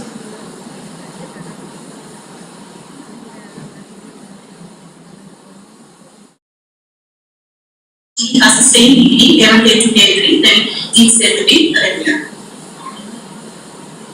In two residency procedure, the G1 and G2 are mentioned. Then mu1, the mu1 dash are the membership degrees, gamma1 dash are the non-membership degrees, and beta1 dash are the residency degrees. Similarly, in the case of edges. This is the definition of complement of the residency procedure. In the complement, the set complement is same as in bucket set of the residency procedure of G. And for the edges, mu2 of UV is minimum of mu1U, mu1B minus mu2 of UV. Gamma2 power of UV is maximum of gamma1U, gamma1B minus gamma2 of UV.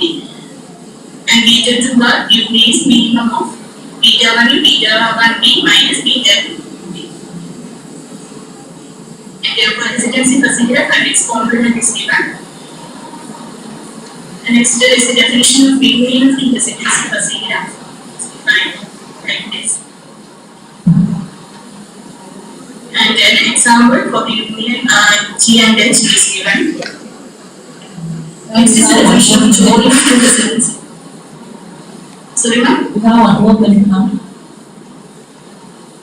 Okay. This is the definition of joining of two residency procedure. And an example of G1 plus G2 is given like this. Irregularity in complement of a residency procedure.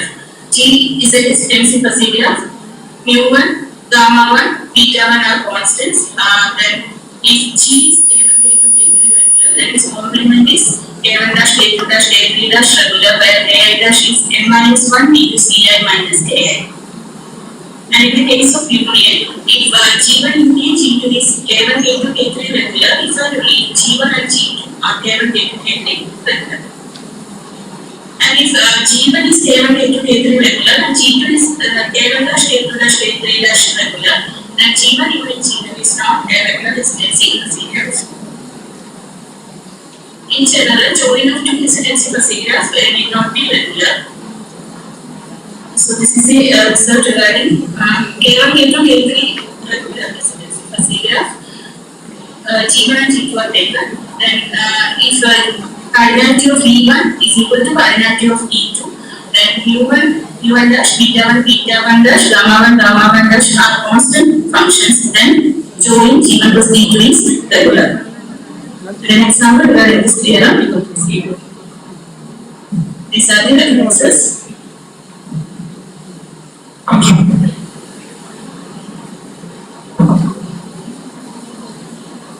How do you introduce resistancy in procedures?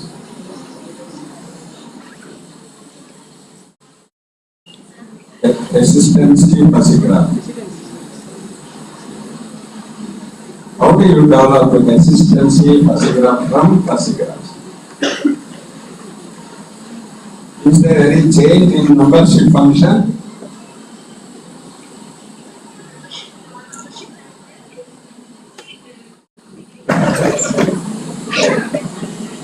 Okay.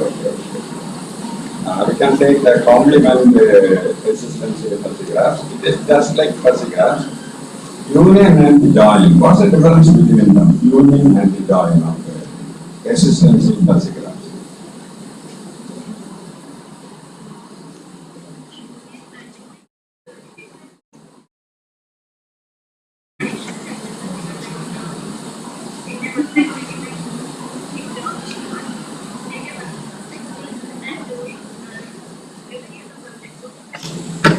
Okay. What's the difference between them, union and the join?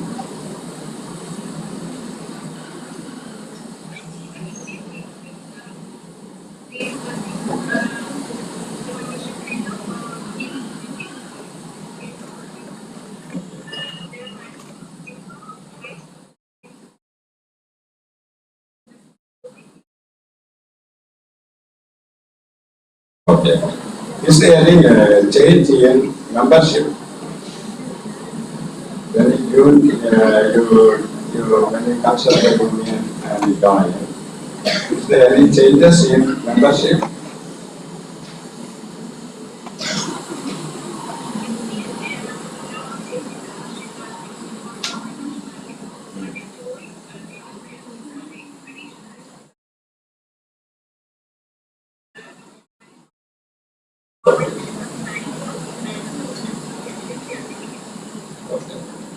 But your research is not enough.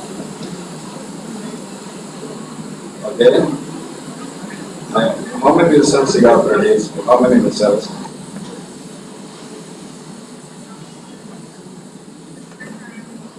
Yes, it's not enough. Okay. Please do your research well. Okay? God bless you. Okay, wonderful. Thank you, ma'am.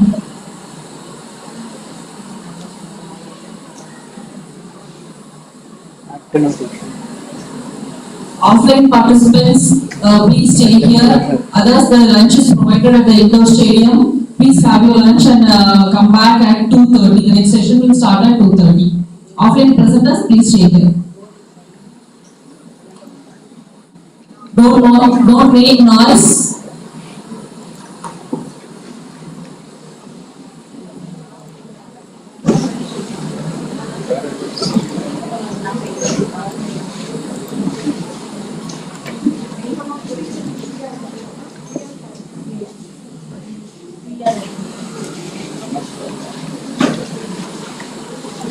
First one, new Microsoft. New Microsoft person போகும்போது மட்டும் சொல்லிருங்க. எடுத்துக்கோங்க.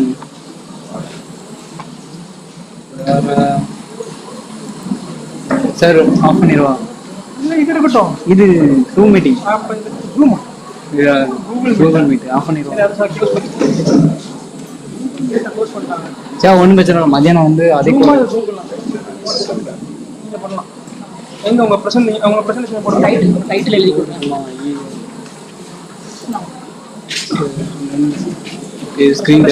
Screen share கொடுங்க. இல்ல நீங்க யூடியூப்ல போயிட்டு இருக்கா?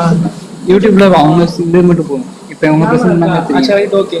இது போடு. இது இந்த பிரசன்டேஷன் ஸ்டார்ட் பண்ணு. சரி ஓகே. எனக்கு பிரசன்னாவா நியூ மைக்ரோசாஃப்ட்டா? நியூ பிரசன்டேஷன் மோட் போடு.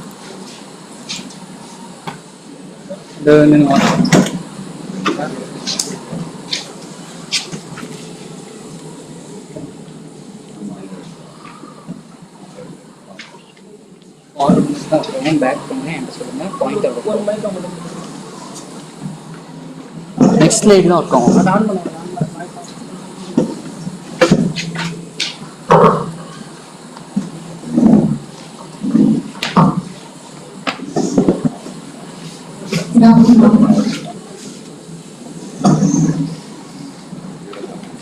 Good afternoon. This is Priya Karan presenting my paper on partition domination of bipolar graph. I am doing my research under Dr. Arvind Nancy, Assistant Professor in Law College, Coimbatore.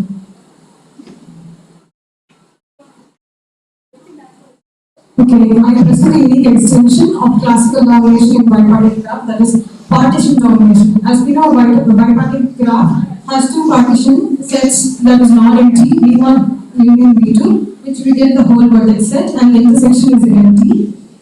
The vertex, each region in the bipolar graph has one edge in V1 and the other edge in V2.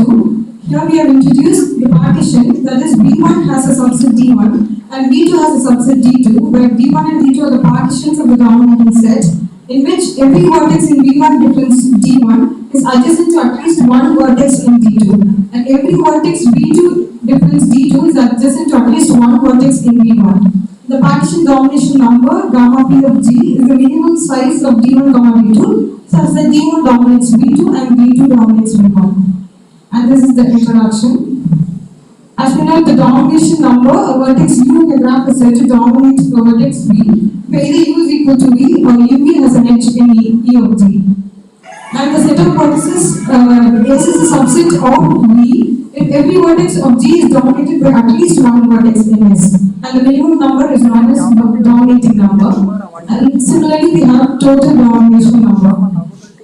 And the Cartesian products of two graphs, G and H, is given as G cross H, where V of G is the vertex set of G and V of H is the vertex set of H.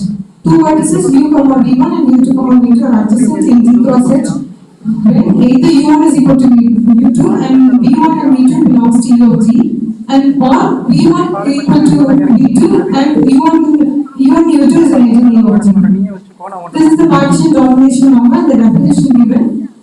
The set V1 union V2, V is a bipartite graph where V1 and V2 form the two partition sets.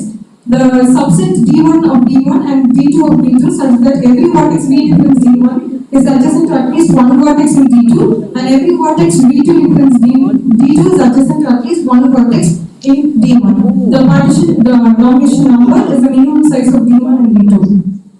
The upper bound of partition domination set is given, which is gamma P of G is less than or equal to minimum of cardinality of V and cardinality of V1 and cardinality of V2. And we have given an example where the domination set, the cardinality of vertex V1 is 3 and cardinality of vertex set V2 is 4 and the minimum number is 3. And D1 is the domination set of V1, which is a subset of V1, which is V1, V2 and V3 in this example. And V2 is taken as a null set. And the cardinality of V1 is 1, 2, 3, 3 is given and the cardinality of V2 is 4. So the minimum number is 3, which is satisfied by the partition domination number.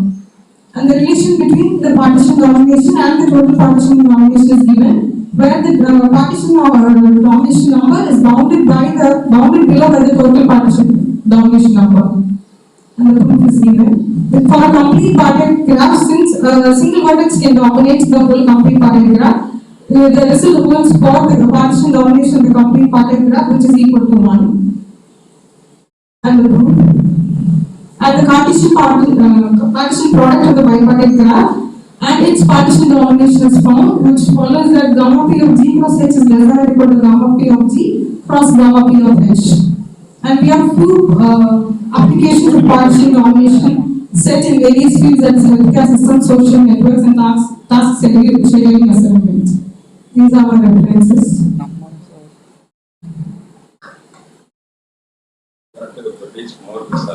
This is my initial stage of research. So we have produced only few results in this. We'll work more on that.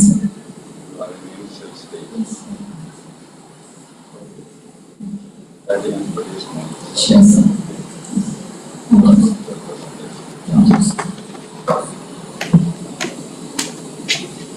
Thank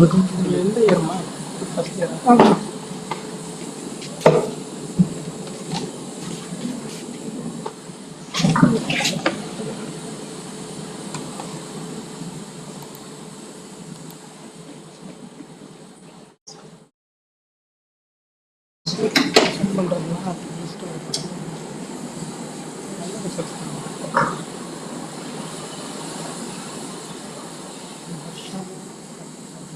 Good afternoon all. So I was about to present my presentation entitled Graphing the Future, Unleashing the Power of Graph Neural Networks in Real World Application. These are the overview. And graph neural network is an eminent place where we use graph data sets instead of normal data sets. Usually in machine learning algorithms, we use structured data sets which are like images and vectors. But here in graph neural networks, we use data sets in the form of graph. So while using it in the form of graph, we can very well learn and analyze the unstructured data. So this is the literature review. And as I said, if we ask why should we use graph structured data, it produces us more accurate and it allows us to learn aspects which we cannot learn from vectors and sequences. And graph learning is a branch of machine learning where it is focused on node featuring and understanding of data which is based on graph structure. And node classification, link prediction and graph classification are major domain of that. And graph neural network, when comparing with the graph neural network is a specified type of neural network. While comparing with the traditional neural network, graph neural networks, it helps us in structuring the data and making it effective for the task that includes more complex relationships and dependencies. This is an example of graph neural networks mechanism. So here, each entity, generally the entities in database here are mentioned as nodes, and the relationship between the entities are mentioned or represented as links. So here message passing is the first step, where a node will be embedded with information about that particular node. For example, if it is a user, it will contain the information about the user in its node. And what in the message passing stage, what it would do is it would share its own information to the neighboring nodes. And aggregation. Aggregation is a process where every node will aggregate the message information from each other neighboring nodes and update it. So what it would do is it would update its node embedding based on the information or the aggregation that is collected from the neighboring nodes. And prediction. So it is since with the node prediction and with the link connection, we can predict, for example, we can predict the new friends and recommendation of contents, etc. And any graph hierarchy will have node level task, edge level task, and graph level task. Node level task mainly focuses only on the node and its neighboring node, whereas edges is focused on the connection or interaction between the nodes. And in graph level task, it is about the whole structure of the graph. Or else it would also include the subgraph of its graph. And these are the foundational architecture of graph neural networks, which is graph convolution networks, attention networks, and graph autoencoders. And these are few applications of GNN.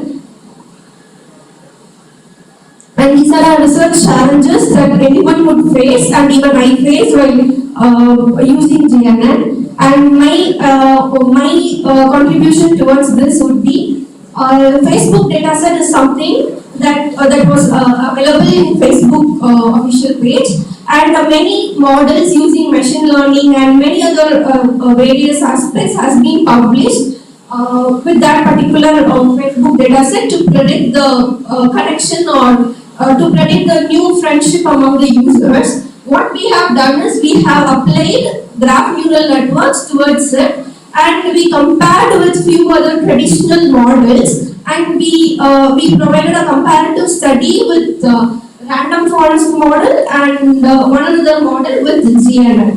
Here we collected the data set and we converted it to graph data set by representing each user as node and the connection. For example, if A is a user and B is a user, if they are friends, then there would be a link between them. If they are not friends, then there would not be a link between them. So that is how we converted the dataset to graph dataset, and we used certain graph theoretical concepts like centrality measures and clustering coefficients to feature the graph. To feature the node. To feature the node is to enhance the information that is present within the node. And what we did is like we tried to recommend new friend suggestion list, and that particular model has got 85% accuracy. So these are my key findings that my model using GNN when compared to other traditional model was different because it was effective in capturing complex structures, and we could provide more node embeddings, effective node embedding, and it also it increases the GNN layers between the input and output, which would provide us accurate results. So this is my result. I tried it using random forest method, logistic regression and GNN, and I'm also in a process of trying with many other traditional models. So these are the future directions and opportunities in this field. And conclusion, and this would be my references. Okay, presentation is not a format of producing a paper. Findings are surveyed, that's all. So it is just like a document. Okay. Any of the beginner, we appreciate you for the presentation. How did you collect the data set? So it is available online. No, for the Facebook data, they will not give you, no? How did you collect that? Any data they will not share us directly. Yeah, that's what I'm telling. But what would they do is they would anonymize the users. For example, they would remove any functions, any features like your personal information from the data. That's what I'm asking. Did you give the form to random person collect the data or what? No, sir. These are all like, for example, if we could search the Amazon thing, they would provide their very own data for predicting and building models. It is like open source, where the users, for example, instead of their name, it would be mentioned A. And you use the word clustering, right? What do you know about clustering? Clustering in this particular thing, clustering is like grouping of common, having common structures. With respect to?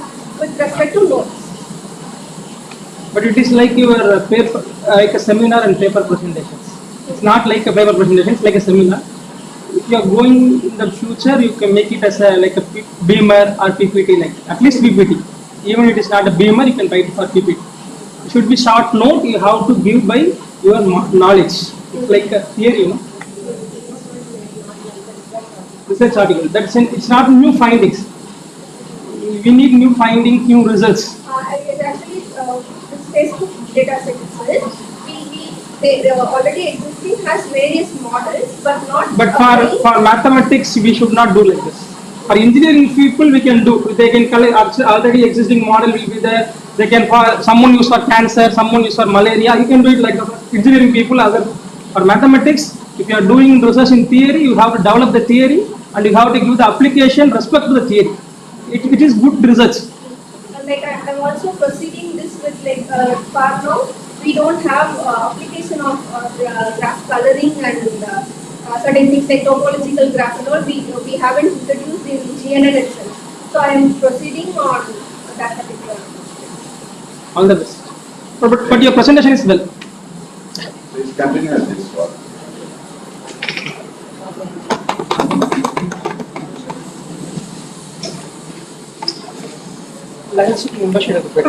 Thank you.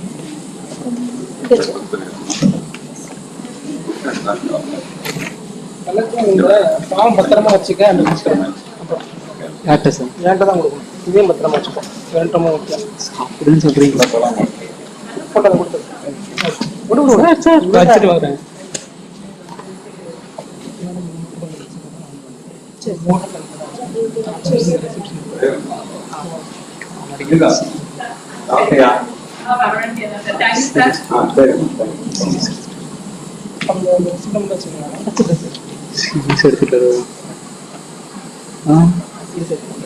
எனக்கா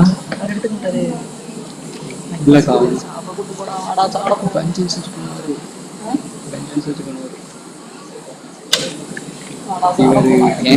department எல்லாருமே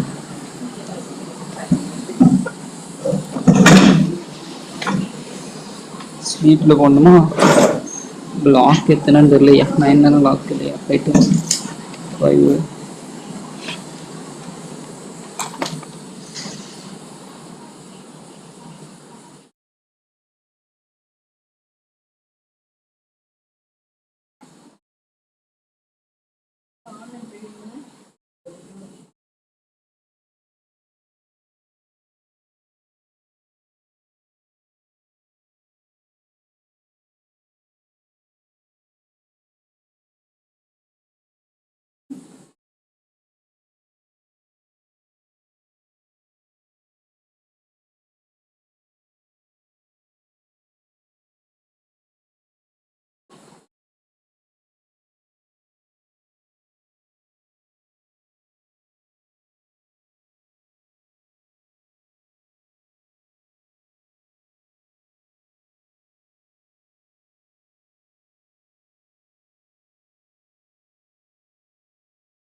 charging பண்ணணும். ஆனால் இதில் internet வருதா? சிஸ்டமில் வருது. சிஸ்டத்தில் வருதா? வாங்கி தெரியும் தெரியாது தெரியாது இல்லை லாகின் சார்ஜ் பண்ணுறேன்.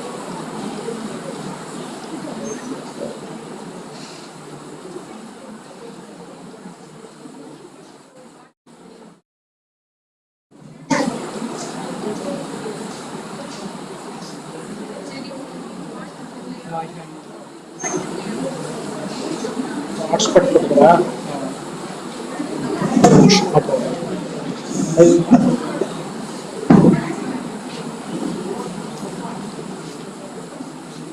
ப்ராசர் 1லேருந்து 8. ஃபர்ஸ்ட் பார்ட்டா நம்ம நீங்கள் வந்து ஒய்ஃபை ஆன் பண்ணுறதா? விவோன்னு காட்டும். அது 1லேருந்து 8.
எல்லாம் நெக்ஸ்ட் பண்ணு.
என்ன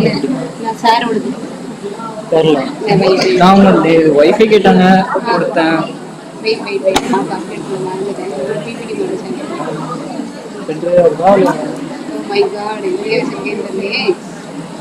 இதுல என்ன மெயில் இருக்குன்னு தெரியல, என்ன வாட்ஸ்அப் இருக்கு.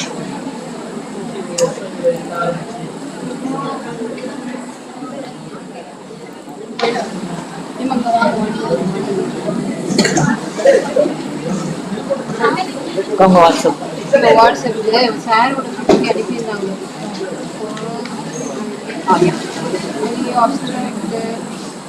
ஒரு தடவை வாங்கிக்கோங்க மேம்.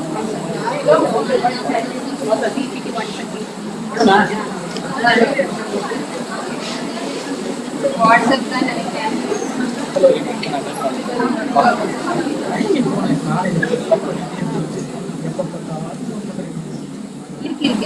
இருக்கு நான்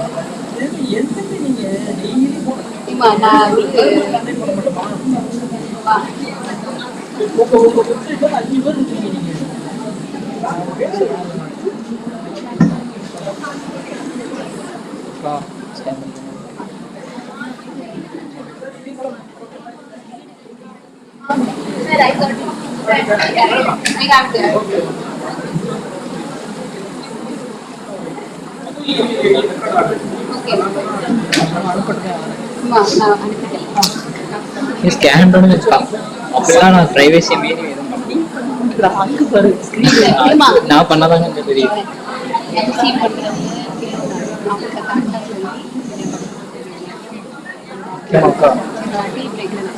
எல்லாத்தையும் சிஸ்டம் போட்டுன்னு சொல்லணும். இல்லைன்னா நான் அடுத்த இது எழுதியே காய்ச்சல் காய்ச்சல்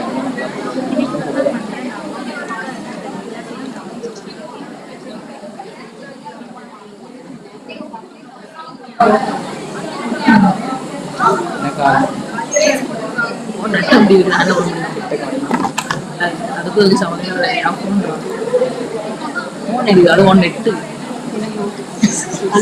மதியானம் ஆனா ஹேங் ஆகுது ma'am.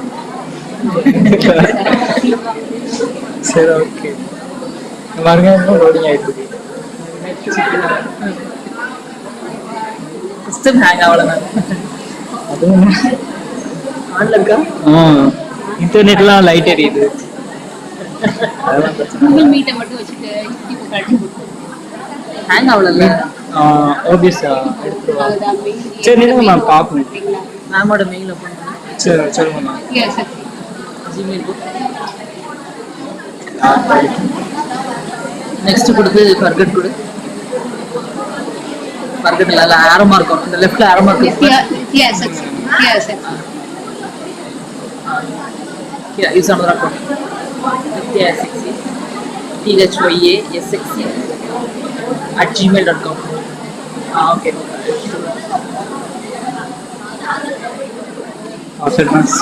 SRI capital S. Capital S. SRI. எல்லாமே கேபிட்டலா?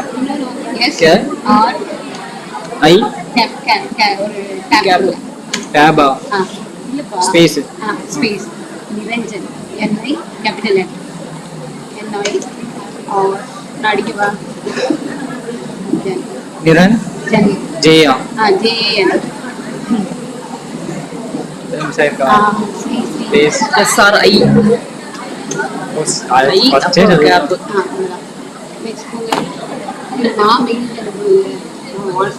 பாஸ்வேர்ட் எல்லாரும் மாத்தினாங்க. பாஸ்வேர்ட் மாத்திக்கோங்க. இந்த அதுக்காக தான் இதாக பண்ணுவாங்க. மேம் என்னங்க கோடு வரும். எஸ்ன்னு கொடுங்க நீங்க. அதுல கோடு போயிடுச்சு. கோடு இல்ல, அளவு கேட்கும், ஆக்சஸ் கேட்கும். எக்ஸ் கொடுங்க. உங்க மெயில் ஓபன் பண்ணி. இல்ல அது போயிடுச்சு. திரும்ப ரீசன்ட் கொடு. திரும்ப அப்படியே ஒண்ணும் பண்ணாதீங்க. ஸ்கிரீன் கொடுங்க. எஸ்ன்னு மட்டும் கொடுங்க. எஸ் கொடுங்க. நான் இப்போ மெயில் கண்டுபிடிச்சேன் வாட்ஸ்அப்ல.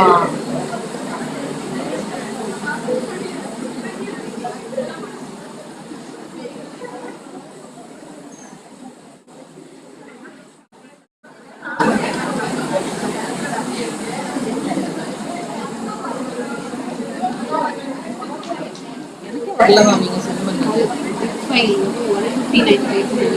மெயிலுக்கு சீக்கிரம்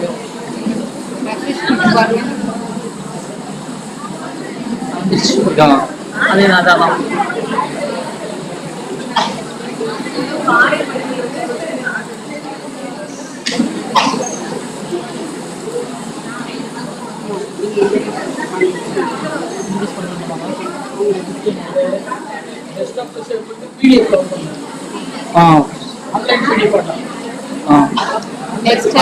ஆன்லைன் பிடிஎஃப் டவுன்லோட்ல யாருமே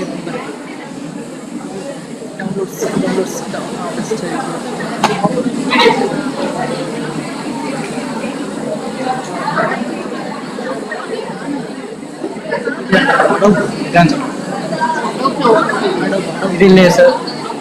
இட்ஸ் ஓகே.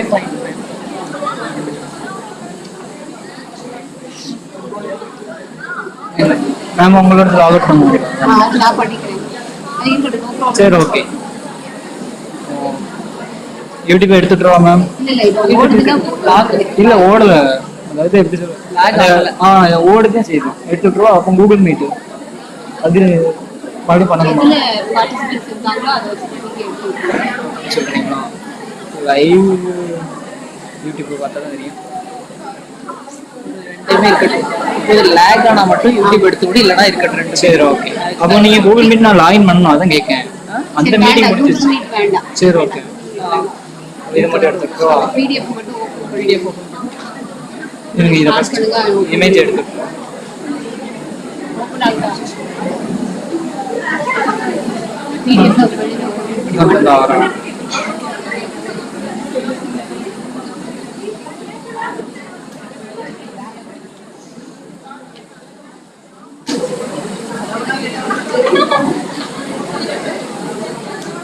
லைட்ஸ் ஆஃப் பண்ண சொல்லுங்க அக்கா. லைட்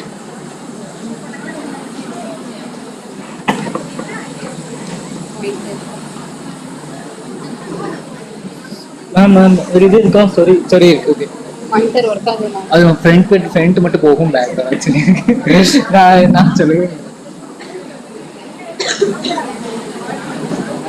பேக்ல மட்டும் என்ன சொல்லுங்க. Good afternoon, everyone. So today we have Dr. G. Tamacharun sir amongst us. He's a very prominent professor. So I would like to invite this Flynn to give an introduction about our result person. Good afternoon, everyone. I feel so proud to introduce the result person of this session, Dr. T. Tamacharun sir, who is at present CSA Emeritus Scientist and formerly Senior Professor, Department of Mathematics, Mannormani Sudarnani University. He has completed his master's degree in mathematics from Annamalai University during year 1982 and secured first rank in the university. In view of this, he was awarded 2 gold medals by Professor V. Ganapati IS Gold Medal and Professor V. Balaya Gold Medal. He was one among the 8 candidates in mathematics who have passed the first NET examination conducted by the CSIR in all over India during 1983. He completed his PhD from Annamalai University in the year 1990 for his research work on regularity conditions in generalized rings. After serving government colleges of Tamil Nadu and Gandhidham University, he has joined Mannormani Sudarnani University in the year 1997 as leader, appointed as professor in the year 2003 and retired as senior professor. In total, he has got 30 years of teaching experience. His fields of interest are algebra and algebraic graphic. Recently, he has published a book entitled Graphs from Rings along with three others, and the same is published by Springer International. He has published 165 research articles in various reputed international and national journals, one book through Springer International, and 6 monographs. He is a reviewer of many reputed international and national journals in the fields of algebra and discrete mathematics. By the way of his intensive research, he has successfully guided 49 PhD scholars as guide and co-guide. Further, he has completed 6 major research projects funded by DST, UGC and SERV, and at present operating one funded by CSO and one funded by SERV. Apart from his academic positions and credibility, he has served in various administrative positions such as Registrar in charge, Director, Controller of Examinations in charge, Research Coordinator, Special Officer for Community Colleges, Dean, and Head of the Department of Mathematics. To attend and present invited talks in international conferences, he has traveled Taiwan, Singapore, Hong Kong, and United Arab Emirates, Dubai, and visited Hungary under Indo-Hungary Cultural Exchange Program for the year 2013. He has also delivered invited talks in 272 conferences throughout India. He has also served as the Secretary of Academy of Discrete Mathematics and Applications for 4 years. He was awarded Tamil Nadu Senior Scientist Award 2016 for Mathematical Sciences by Government of Tamil Nadu, Tamil Nadu Scientist Award by Tamil Nadu State Council of Science and Technology for the year 2012 in Mathematical Sciences, Lifetime Achievement Award by Nehru Group of Institutions and Best Teacher of the Management University during the year 2010. We are very happy and proud to have you in the conference, sir, and very warm and heartfelt welcome to you. Thank you.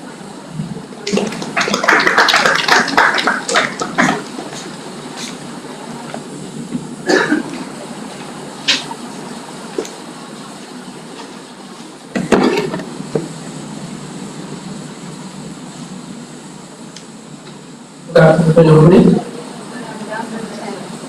So, really thank the organizers, especially Dr. Nitya, for this opportunity to share some of the recent research in the interconnection between group theory and graphs. In fact,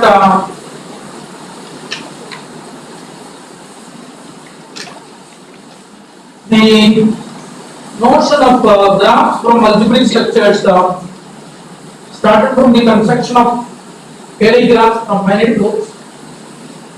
It was in the year 1876 by Arthur Cayley. Students, you remember Cayley theorem? Sorry, what? Cayley theorem? Anybody recall? Cayley's theorem in algebra.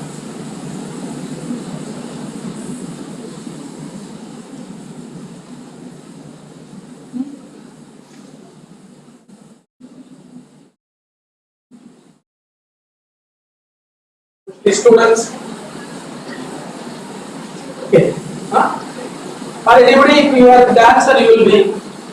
Sorry, sorry, I am not going to every finite group can be embedded in the group of permutations. Sorry, if G is a group, it is a subgroup of the group of permutations AFS for some suitable set yes, that yes is nothing but T. Okay, fine. In fact, if you recall the proof of the Cayley theorem, you will associate with the every element of the group permutation, which is a one-to-one onto mapping. That permutation is being defined by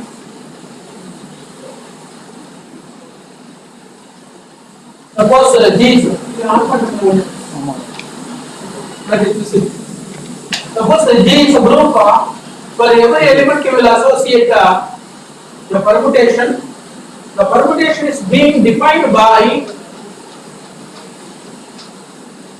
RXA according to the convenience of proposition.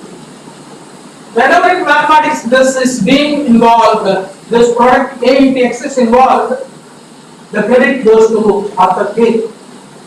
Especially they are named as regular representations, and due to this, the very first ever construction is the Kelly graph. Okay, let me recall some notations for my talk. Throughout my talk, G is a finite abelian group. 0 is the identity element. Because I take abelian, whenever abelian, the group is always treated as additive. So the identity element is being denoted by 0, which is not integer 0, which is the identity element of the group. R is a commutative ring. Gamma Sg of G. Just a notation, it is nothing but the square graph of G. Gamma CpG, it is a cubic graph of G. Gamma bar means it is a complement of the, whenever G is a graph, G bar is supposed to be the complement. So gamma bar of Sg, complement of the square graph. Similarly, complement of the cubic graph. Now let me recall the Kelly graph. As I said, it is constructed in the year 1876. Suppose you take a finite group gamma. My group is gamma. Omega is a generating set of gamma. What do you mean by generating set of a group? Every element of the group can be written as product of elements in omega. Gamma is said to be generated by omega if every element of gamma can be written as product of elements of omega. And I assume this omega is a generating set of gamma, and apart from that we take two more conditions. One is C1. C1 is nothing but just C1. The first condition is nothing but you should not include identity element in omega. The generating set should not contain identity element. So in our sense of abelian group, 0 should not be included. And the second condition being C2, which is called a symmetric property. Whenever you include an element A in omega, you should also include A elements. If A comes, automatically you must include A. So we take a pair, a finite group and a generating set omega satisfying the conditions C1 and C2. We are going to construct a graph corresponding to this pair. That is called the Kelly graph. And of course, the people must be familiar about graph. Graph means one must specify. To specify the graph, what are all needed? What is the vertex set, or what are all the vertices, and what are the edges? In our case, we take the entire group as the vertex set. All the group elements are being taken as a vertices, and edges are created this way. Please look at the while. The condition being used for creation of edges. Two vertices x and y are joined, provided x comma y gamma. Of course, x and y must be different. They satisfy the condition that y equal to xa for some x in omega. So please note that just now I told you this ax or xa is involved in mathematics. The credit goes to k. Because of here, the condition used is y equal to xa. That is why it is called the Kelly graph. In fact, the graph theory is supposed to be called geometry of algebra. In 1876, Arthur Kelly defined this graph. There is no word called graph. The entire paper, it is called picture. In fact, if you look into the paper, if you type in the net, you will get the copy. If you look into the paper, that is called the pictorial representation of finite groups. Even the graph theory comes very, very late, maybe 1930s or 40s. But however, Kelly considered the concept of graph through the name of picture, and he dealt with it. Okay, fine. I have given the vertex set of the graph. The edges sets are created by this. Okay. Now please look at a while what is happening here.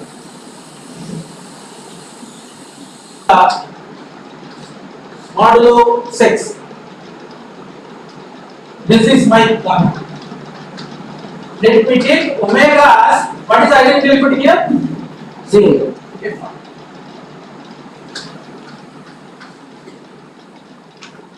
I have not included 0, isn't it? The first condition is being fulfilled. What is the second condition? Whenever an element is there, its inverse should also be. What is the inverse of 1 with respect? What is the inverse of 1 with respect to modulo 6? 5. 1 plus 5 is equal to 6. Modulo 6? 0. What is the inverse of 5? Naturally 5. Therefore, okay. Now what I am taking, I have to take all the elements of the group as vertices. Okay.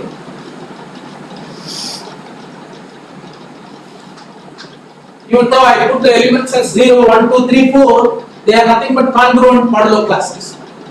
Literally speaking, in our undergraduate terminology, I should put 0 bar, 1 bar, 2 bar, but I omit. Because we are always confusing others with the notations. Mathematicians, others, what are the charges? Mathematicians always threaten the people through notations. In fact, there is a subject called algebraic topology where the same notation is used for 36 functions in one theorem. Ray notation, 36 function and the theorem through the proof layer, all ray notation. So for each and every position, you should identify what's the domain, what's the codomain, what's the corresponding definition. Okay, I have taken all the elements of the group as vertices. Fine. I have to join them through edges. What is the condition being implemented for edge? You can see that. So this is a general group. So in the case of abelian, the condition is becoming this. Because abelian means I used to have addition. More specifically, in my case, it is addition modulo 6. This condition is being written for this special case. Okay, fine. I can join this y and x through an edge, provided there exists a in omega satisfying this condition. Okay, fine. Let me put up this. Is it okay? My y is x, sorry, y is 1, x is 0, a is 1. 1 is an element. Thereby, what I can do? I can join. So now similarly, what are all the things will come? 2 plus 2 is equal to 1 plus 1, 3 is equal to 2 plus 1, 4 is equal to 3 plus 1, 5 is equal to 4 plus 1, 0 is equal to 5 plus 1. In fact, literally speaking, this is an edge created through 1. This is an edge created through 1, x and x. Now you may wonder, what is the use of 5 here? What shall be the edge between 0 and 1 using 5? Okay. I will put it this way. Here 0, here 1. Okay. Y is 0, x is 1, a is 5. What will be the edge? The same between 0 and 1. Literally speaking, I should put up this way. This is corresponding to 1, this is corresponding to 5. Why, how this edge comes? Because it is an inverse. So whenever there is an edge from here, automatically the inverse will create this one. It is due to the need of a practical application in parallel computing. So strictly speaking, it is underlying undirected graph. Okay. So it's not my aim. I am not getting into that. So it is the Kelly graph. Now, and of course, it is written by a Kelly graph of gamma comma omega. Fine. In the year 2005, the notion of Kelly graph of groups was introduced to rings. Okay. Let me take R is a ring. C is a subset of R, satisfying the property C equal to minus C. C C equal to minus C means it is inverse property with respect to addition, because in the ring inverse exists with respect to addition only. With respect to multiplication, there is no guarantee that inverse will exist. Therefore, I take a subset of R satisfying the condition that C is equal to minus. C is equal to minus C means for every A in C, minus A is also included. Okay, fine. And what is a Kelly graph corresponding to R and C? Here the vertex set is R, the same definition. Edge set is X and Y are joined provided X minus Y in C. I am writing the same thing but in a very different. You see, when this is a condition, this is equivalent to Y minus X is equal to an element of Y minus X is an element of A. A is an element of. When Y minus X is there, automatically X minus Y is also there. Therefore, X and Y are joined provided X minus Y is an element of omega. That is what being written here. X minus Y is an element of C. So the same definition, only the graph is constructed using addition of the ring. Of course, this is being dealt. You may ask the question. Sir, what is the benefit of dealing the Kelly graph with respect to groove and Kelly graph with respect to ring? In fact, there is a paper in 2010, Collards et al., Electronic Journal of Combinatorics, article number 36. If you see, whenever in fact, even in group theory, given group, finding automorphism group is always difficult. Given group, automorphism group is finding automorphism group is a very difficult problem. In fact, if group contains n elements, this automorphism group is a subgroup of, can anyone say? If G is a group containing finitely many elements n, then automorphism group is a subgroup of. Automorphism means 1-to-1, on-to, homomorphism or endomorphism. Okay. Whenever 1-to-1 on-to function is there, what is the name? Permutation. So how many permutations are there for a set of n elements? N factorial permutation. All the permutations constitute the group called symmetric groups. So given group of n elements, automorphism group is a subgroup of the symmetric group of n elements. So why it is difficult to find? How many elements this SI contains? N factorial. For n is equal to 10, n factorial is a number. For n is equal to 50, how many number? What is the n factorial? No one can imagine. You cannot write. Can you write 50 factorial? யாராவது சரியா எழுதி கொடுத்தா 2000 ரூபாய் தர தயாரா இருக்கு. தப்பா எழுதினா எனக்கு 2000 ரூபாய் கொடுங்க. நான் வீட்டுக்கு போய் பையனாலே பணம் எடுத்துப்பேன். It's not that. That is the concept of mathematics. இந்த மேத்தமேட்டிக்ஸ்க்கு இந்த பெருசு சின்னதுங்கிற வேலையெல்லாம் கிடையாது. n factorial ஒரு நம்பர் அவ்வளவுதான். ஆனா மனுஷனுக்கு தான் இருக்கு. It's not possible to write. You cannot write the number. But however it deals, let me be a finite dimensional vector space of dimension n. இப்போ சாதாரணமா சொல்லிட்டு நாம அப்படியே படிச்சு போயிட்டே இருக்கோம். That is the beauty of mathematics. Mathematics never concerns about the difficult, easy இதெல்லாம் கிடையாது. இருக்கு இல்ல சின்னது பெருசு கிடையாது, எல்லாம் ஒரே number rotation. But however, practically speaking, this contains n factorial elements. Finding a subset of n factorial elements satisfying a certain property is a complicated incomplete problem. அதெல்லாம் எழுத முடியும். நீங்க ஆனா ஒரு C++ உங்க சூப்பர் கம்ப்யூட்டர் வச்சுட்டு அந்த நாளை காலையில n is equal to 10 கொடுத்து அந்த permutation குரூப்ல இருக்கிற எல்லா எலிமெண்ட்டையும் யூஸ் பண்ணி பாருங்க. In fact, I give you a problem. People are now very familiar with the programming languages. Write a program to find all permutations of given order. n is equal to 10 கொடுப்பேன். நீங்க எல்லா பெர்முடேஷனும் எழுதணும். உங்க memory எல்லாம் காலியா போகும். இன்னைக்கு ஒரு 50 கொடுத்தா உங்க கம்ப்யூட்டர்ல இடம் இருக்காதுங்க. நான் சேலஞ்ச் பண்றேன். உங்க என்ன கம்ப்யூட்டர் வேணாலும் நீங்க கொண்டு வாங்க, உங்க கம்ப்யூட்டர்ல மெமரியே இருக்காது. ஒரே ஒரு n = 100 கொடுத்தனா உங்க கம்ப்யூட்டர் ஹேங் ஆயிடும். So all that is a very expanded domain. It's an NP-complete problem. Thereby, automorphism group is a very complicated problem. Similar case in the case of a group. Graph.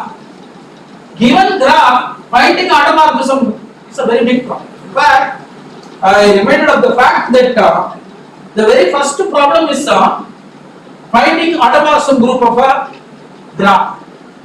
As I said, graph theory is supposed to be considered as the geometry of algebra.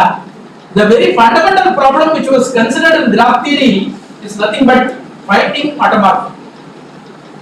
In another sense, given group, there is a graph such that its automorphism group is isomorphic to the group. Group கொடுத்தா அதுக்கு corresponding ஒரு graph இருக்கா, அந்த graph உடைய automorphism group இந்த group ஆயிருக்குமா? It is a problem posed in 1905. Later on, it is proved affirmative. So, automorphism group is a very complicated problem. Finding automorphism group of the Kelly graph, even for the cyclic group of order n, is a complicated. But when we pass on to ring theory, the tools of rings help us to find automorphism. So, in a sense, this particular notion helps us to find automorphism group of unitary Kelly graph in a fairly easy way. Okay, fine. So this is just how I have proved. So this is the graph with respect to Z6 modulo 6. Here it is Z5 modulo 5. Can anyone say, in general, suppose you take Zn congruent to modulo n classes, and with respect to 1, n minus 1, what is the graph? Cycle. So cycle is a Kelly graph.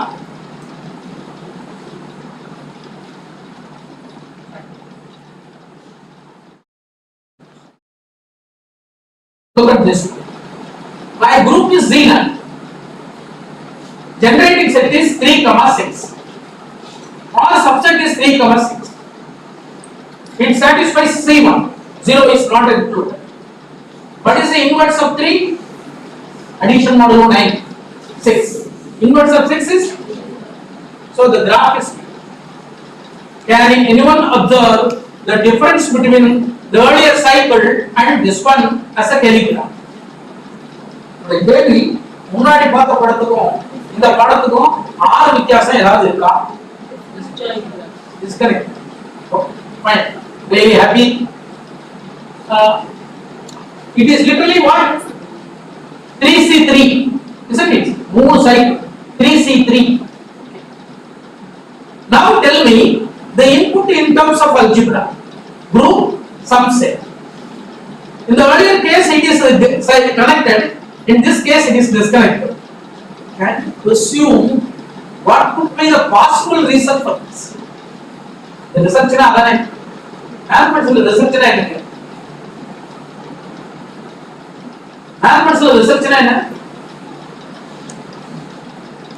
நீங்களா ஒரு subject பிடிக்குதுன்னு நினைப்பீங்க, அது ஏன் பிடிக்குதுன்னு தெரியாது. அது நடத்துற வாத்தியாரா இருக்கலாம், அது பக்கத்துல இருந்த பையனா இருக்கலாம், வாங்கின மார்க்கா இருக்கலாம், ஏதோ ஒரு காரணம் எனக்கு அல்ஜிப்ரா பிடிக்குது, இதுக்கு காரணம் கேட்கலாம். ரைட். அப்புறம் நீங்க கொஞ்ச நாள் படிப்பீங்க, படிச்சுட்டு ஒரு ப்ராப்ளத்தை ஐடென்டிஃபை பண்றீங்க, நீங்களே ஒரு சொல்யூஷன் பர்சீவ் பண்றீங்க, ஒரு தியரம்ன்றத விட உருவாக்க ஒரு என்ன பண்றீங்க, நீங்களே உருவாக்குறீங்க. அப்புறம் ப்ரூஃப் கொடுக்குறீங்க, ஒருத்தர் நடமா அவன் சொல்றான் அது தப்பு. இந்த வடிவேல் ஒரு படத்துல சொல்லுவார், நானா தான் வந்து மாட்டிட்டேன்னா. அது மாதிரி இந்த ரிசர்ச்ங்கிறது நீங்களே உருவாக்கப்படும். இந்த மேத்தமெட்டிக்ஸ் மேல வைக்கப்பட குற்றச்சாட்டு தெரியுமா? இவங்க உருவாக்குறது எல்லாம் இவங்களா உருவாக்கின ஸ்டேட்மெண்ட்ஸ், இவங்களுக்கு மட்டுமே புரியுற ஸ்டேட்மெண்ட். குற்றச்சாட்டே இருக்கலாம் இல்லையா? யாராவது கிரக சேர படிக்கிறானா? நம்ம ஹிஸ்டரியை படிச்சிடலாம், நம்மள அவன் படிக்கவே முடியாது. படிக்கிறதே பிரச்சனை. எப்படி படிக்கணும்னு சொல்லி தரோம். ஆல்பாங்கிறது வாத்தியார் சொன்னாலும் தெரியும் இல்லையா? என்னமோ அப்படி போட்டு படிக்கிறது இருக்காங்க. அதனால இந்த ரிசர்ச்ங்கிறது உங்களுடைய உருவாக்கம். என்ன பிரச்சனைனா அது நம்மளுடைய மெத்தடாலஜி படி கரெக்டா இருக்கணும். பெர்மான்ஸ் லாஸ்ட் இயருக்கு ப்ரூஃப் 41 வருஷம் ஆண்ட்ரூஸை வந்து அப்படியே ராத்திரி போல தூங்க வைக்க முடியாம தடுக்கும். பெர்மான்ஸ் லாஸ்ட் இயர் ஒரு புத்தகம் அமேசான்ல என்னென்னமோ வாங்குறீங்க, அந்த புத்தகத்தையும் ஒரு தடவை வாங்க, 400 ரூபாய் தான் அந்த புத்தகம். வாங்கி அந்த புத்தகத்தை படிங்க. அதுல மேத்தமேட்டிக்கல் கண்டென்ட்டே கிடையாது. ஆனா அந்த story of performance last year, performance last year என்னங்க? பித்தகோரஸ் தியரம் என்ன? What is Pythagoras theorem? The right angle triangle, if A and B are the adjacent sides and C is the hypotenuse, C square is equal to A square plus proof. Pythagoras theorem proof. நான் verification கேட்கல. 3 square plus 4 square is equal to 5 square. அது ஒரு particular instance. எனக்கு தேவை proof. Just I give a right angle triangle.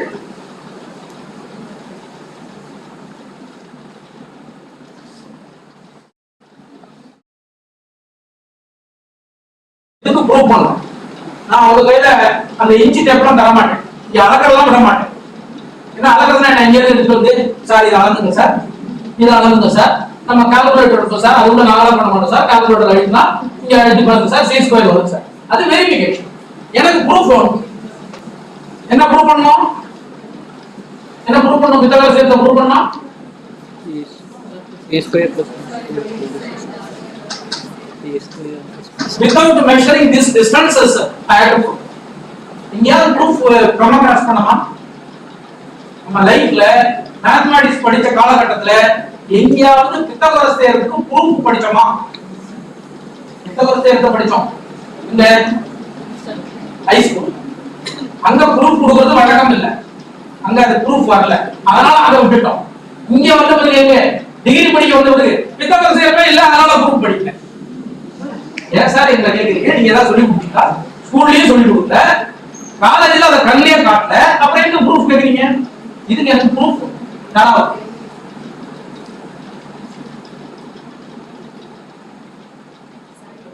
ஒரு சாதாரண விஷயம். என்னங்க please anybody you can try please come வாங்க. இல்ல நீங்க சொல்றதெல்லாம் நான் செய்வேன். எதுங்க? sin θ. எது தீட்டா? இது தீட்டாவா? சரிங்க. sin θ a/c. Okay. cos θ b/c. Okay. நம்ம formula sin square plus cos θ is equal to 1. Right. Substitute பண்ணோம்னா a square plus c square plus b square plus c square is equal to 1. So LCM எடுத்து எனக்கு சைனே தெரியாதுங்க. நீங்க உபயோகப்படுத்துற டூலுக்கு எனக்கு தெரியாதுன்னு வச்சுக்குவோம். உங்க ப்ரூஃப் கரெக்ட், நான் உங்களுக்கு தப்பு சொல்றேன். இந்த சைன்ஸ் மட்டும் ஸ்டார்ட் பண்ணி கேட்டாங்க, நான் ப்ரூஃப் கேட்க மாட்டேன். எனக்கு இதெல்லாம் தெரியாதுங்க, நான் வெறும் ஸ்கூல்ல படிக்கிற ஒரு பையன். சரி, உங்க proof correct, thank you for that. But another no proof. இந்த பித்தகோரஸ் தியரத்துக்கு மொத்தம் 263 ப்ரூஃப் இருக்கு. எத்தனை ப்ரூஃப்? 263 ப்ரூஃப். அதெல்லாம் சேர்த்து ஒரு புத்தகமா வந்திருக்கு. அது 1953ல பப்ளிஷ் ஆயிருக்கு. இங்க ஆக்ஸ்போர்ட் பிரஸ். எத்தனை ப்ரூஃப்? 263 ப்ரூஃப். எல்லாம் ஜியோமெட்ரி. சரி, ஒரு சின்ன ப்ரூஃப் கொடுப்போம்.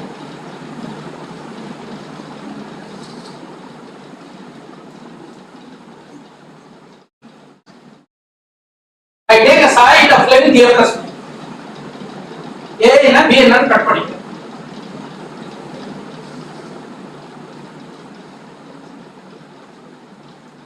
இந்த ஸ்டேஜ்ல யாராவது ப்ரூஃபை கம்ப்ளீட் பண்ண முடியுமா? பாதி ப்ரூஃப் ஓவர். பாதி ப்ரூஃப் ஓவர். இப்போ யாராவது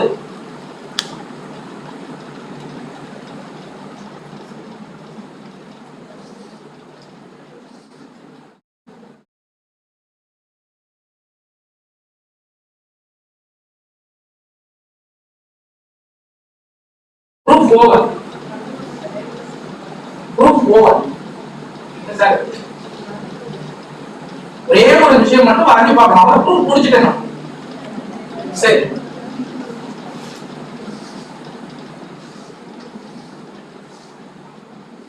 proof is over.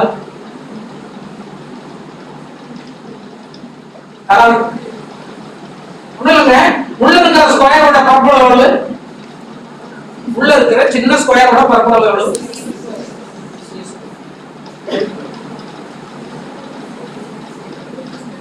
வெளியில் இருக்கிற பெரிய ஸ்கொயரோட பரப்பளவு எவ்வளவு?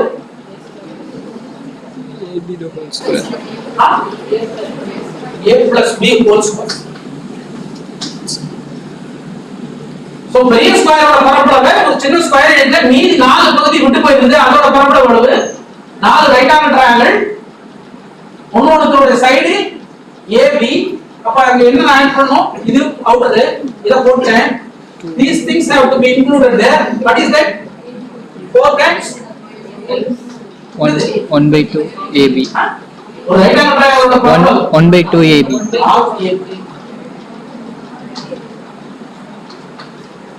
இப்போ இது என்ன ஆகும்? c square plus 2ab equal to right hand side है c square plus b square plus 2ab. proof over. இது மாதிரி 273 proof. That is called the Ars Magna. இந்த புத்தகத்தோட பெயர் Ars Magna.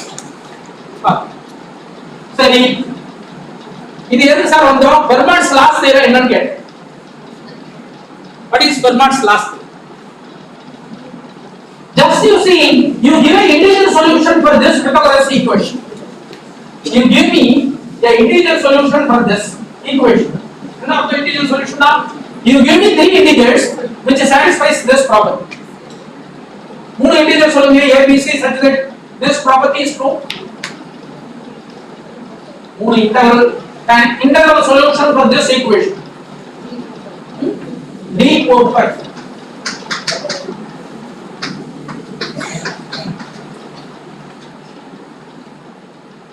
Now let me put up another question. Give me an integral solution for this equation. Give me an integral solution for this equation. என்ன பண்றாங்க எல்லாரும்? C க்கு 1 A க்கு 0 positive 0 வரக்கூடாது. C க்கு 0 A க்கு 0 சரி C க்கு 1 A க்கு 0 B போட்டா வரும். I want positive integral solutions. மறுபடியும் நான் லெக்சர் முடிக்கும்போது சொல்லுவீங்களா? Similarly, I want to have integral solution for this equation.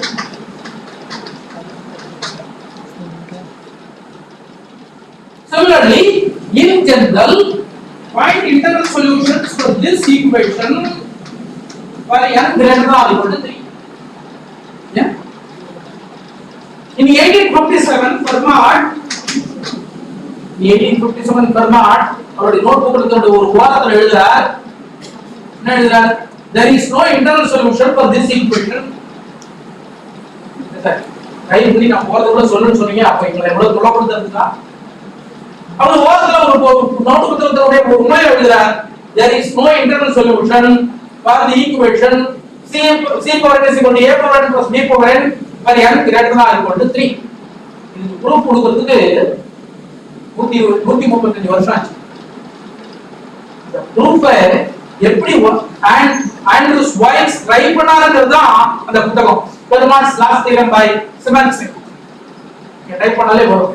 400 rupees point படிச்சு பாருங்க. அந்த பெர்மான்ஸ் தியரத்துடைய சால்வ் பண்ண அந்த ட்ராக் அது ப்ரூஃப் அதை எழுதி பேப்பர் அவர்தான் நடிச்சது அங்க இருந்து வந்த விளைவு அது இந்த உலகத்தால எப்படி பார்க்கப்பட்டது எல்லாம் அதுல எழுது. In 1993 June 26, 27, 28 என்ன பண்றார்? ஆண்ட்ரூ வைட்ஸ் அவர் என்ன பண்றார்? அமெரிக்காவில் நடக்கக்கூடிய ஒரு கான்ஃபரன்ஸ்ல நம்பர் 3 கான்ஃபரன்ஸ்ல ஒரு மத்தியானம் உள்ள போய் he started his lecture. இங்க உட்கார்ந்து இருக்கிற எல்லா நம்பர் 26ஆம் தேதி ஆரம்பிக்கிறார். என்ன பேச போறாருன்னு டைட்டில் எல்லாம் கொடுக்கல. he starts. அங்க உட்கார்ந்து இருக்கிறவங்க அந்த கீரை பரம்பரை. கீரை என்ன? குற்றம் கண்டுபிடிச்சே பேர் வாங்குவோம். இவர்கள் அந்த லெக்சரை முடிக்கும் போது அங்க இருக்கிற 1/3 of the people அண்டர்ஸ்டாண்ட் பண்ணிட்டான். இது ஐயோ the Fermat's last theorem தான் ஏமாத்து. மறுநாள் லெக்சர் பண்றாரு அதே ஹால்ல. மூணாவது நாள் மறுநாள் முடிஞ்ச உடனே இருக்கிறவங்க கன்க்ளூட் பண்ணிட்டான். he is going to conclude Fermat's last theorem. பத்திரிகைகளுக்கு சொல்லப்பட்டது. மூணாவது நாள் லெக்சர்ல பிரஸ் உள்ள இருக்கலாம் ஹால். இவர் லெக்சரை முடிச்சுட்டு கேலிஸ் பர்மாட்ஸ் என்ன முடிக்கிறாரு, இந்த உலகத்தினுடைய வரலாறுல ஒரு மேத்தமேட்டிக்கல் கண்டுபிடிப்பு நியூயார்க் டைம்ஸ் என்ற பத்திரிகையில முதல் பக்கத்துல வந்ததுன்னா அது அப்படிதான். ஃபர்ஸ்ட் பக்கம் Fermat's last theorem at last title இதுதான். என்னது? Fermat's last theorem at last பத்திரிகையில வந்தது. எல்லாரும் சந்தோஷம், கை கொப்புனாங்க. பிரச்சனை அதோட முடியல. அதுக்கப்புறம் தான் பிரச்சனையே ஆரம்பிச்சு. அவர் ஒரு ஜேர்னல் கட்டுச்சார். அதை 7 ரெஃபரி கொடுத்தாங்க. 7 பேர்ல 6 பேர் ஒத்துக்கிட்டான். ஒருத்தன் ஒத்துக்கல. அவன் எவ்வளவு பெரிய நெக்கிருக்கா இருப்பான். அவரை எழுப்பின கேள்விக்கு ஆன்சர் பண்றதுக்கு 1.25 வருஷம் ஆச்சு.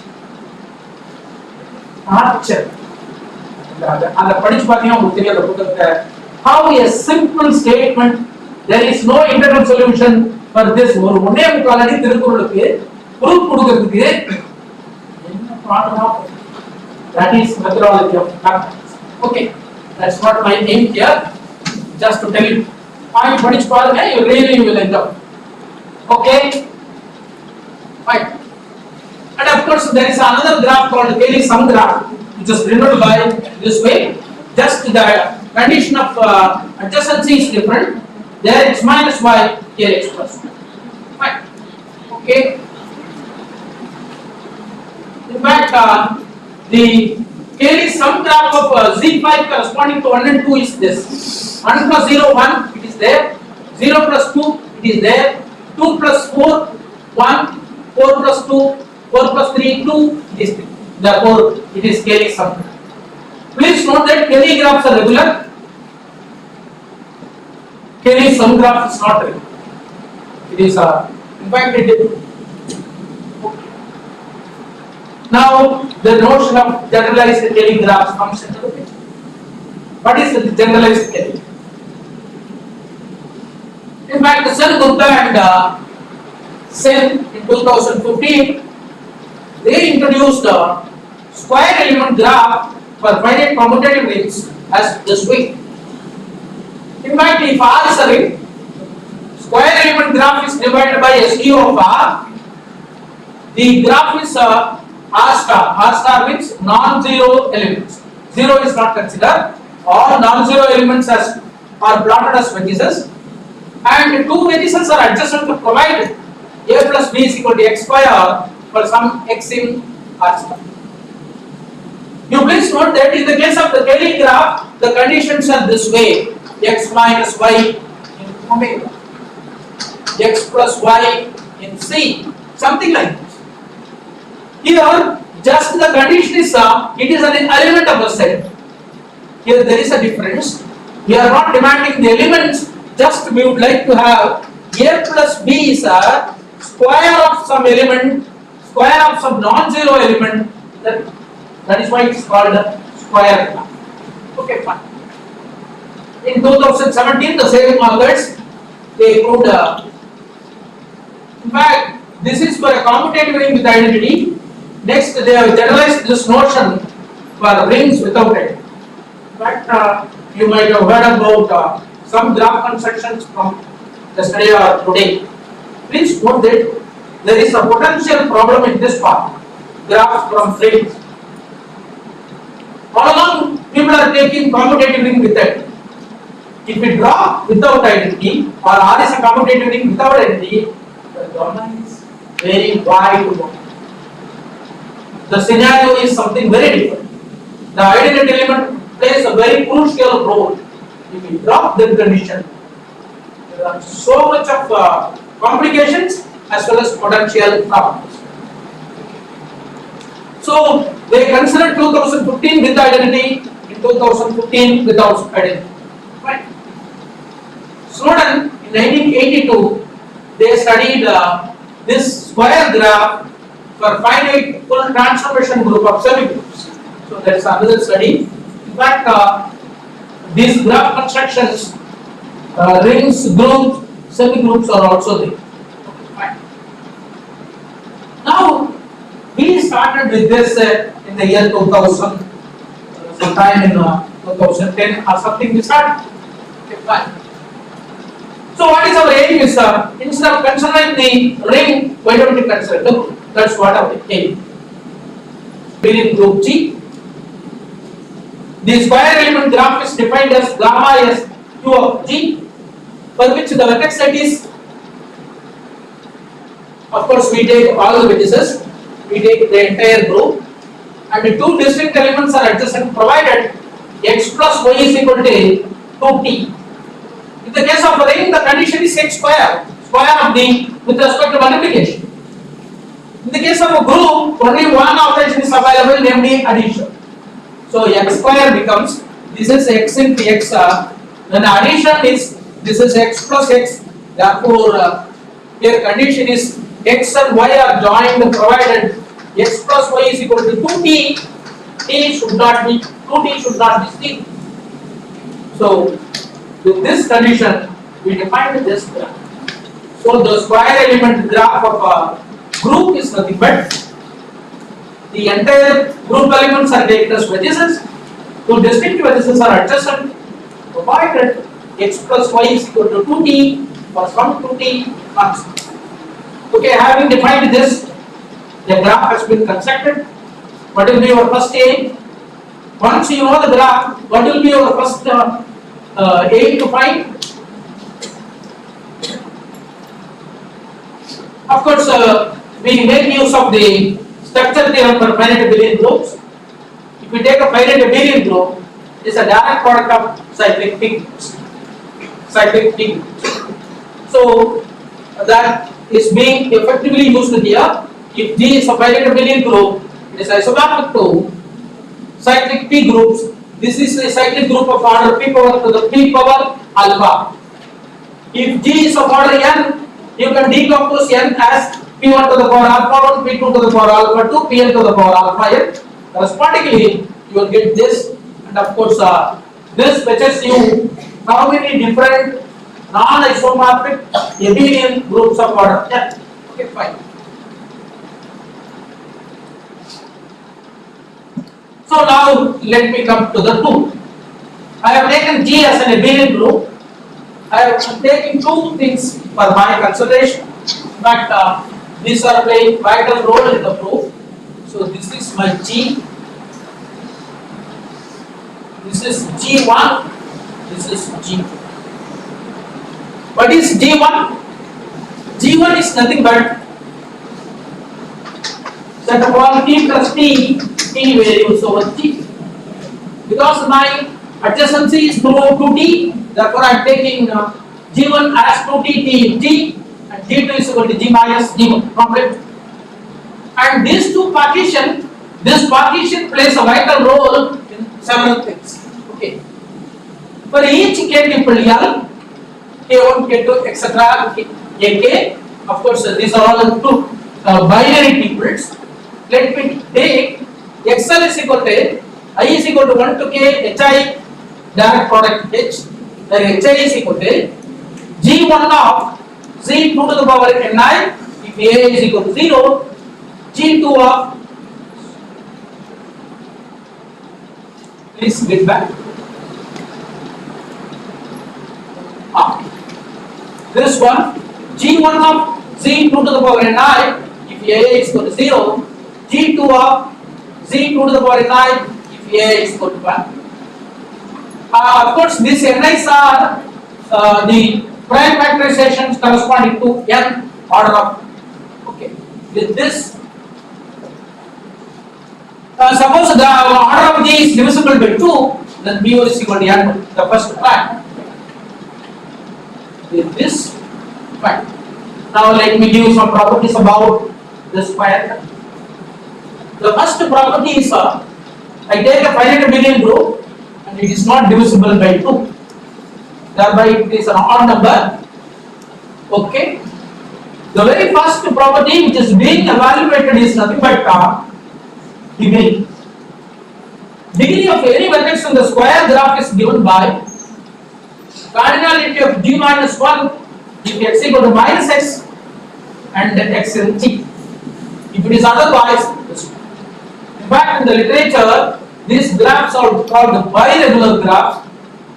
What is meant by regular graph? The degree of all the vertices is same. Here, one difference, either k or k minus 1 Such a graph is called biregular graph. In fact, it has been first proved that the square element graph of the finite abelian group is nothing but biregular. Of course, so one must note at this point that this regularity index is cardinality of G minus 1. That means, with respect to one particular vertex x, such that x equal to minus x, how many? What is a fact? Can you interpret this in terms of something else? In terms of graph theory, degree of x equal to cardinality of G minus 1. Can you interpret that in terms of graph? Can you tell that in terms of some other word? That vertex x is adjacent to all the remaining. So when you take a vertex, it is adjacent to all the remaining. You take the entire graph, it is the dense graph. Dense in the sense that it contains plenty of features. What is the problem when the graph is dense? Characterizing oil area, complicated matter. And of course, is the graph, whether the square graph can be oil area? What is the oil area characterization for graph? The graph is oil area if and only every vertex is of even. So with this existence, can you have a situation that it is of even degree for all the vertices? No. If this number is even, this is odd. If this is even, that is odd. So existence of odd vertex is guaranteed. Therefore, this square element graph can never be finite. Fine. It is connected. Diameter is 2. Diameter means every other vertex is reachable in 2 transitions. So it is a supremum path in the graph. So if you take any vertex, we take some other vertex, always either this is directly adjacent or there is one fellow in the middle such that. Of course, I don't know the reason. I know at least from 40 to 45 graphs which are for graph from algebraic structures, either groups or vector space or rings. There are several graph constructions. Almost except in 2 situations, all the graphs are diameter 2 or 3. I don't know the reason. The algebraic structures, the graphs constructors are very dense in nature. In fact, due to our exposure, normally when we say graph, is there anybody knowing Tamil? Tamil is there anybody? Oh, sorry. Oh, there are people in online. Okay, fine. You see, when we pronounce the word graph, normally we used to draw either this or this, something like this. We are fond of trees. We are fond of something like this. But this, if you take a path, you can take of any length and the diameter is same as the length of the path. So we were wondering that there are so many graphs with the diameter greater than or equal to 3 or large diameter. So the class of all graphs constructed from algebraic structure must be very dense. But when I referred some experts, they pinpointed one beautiful result. Probability of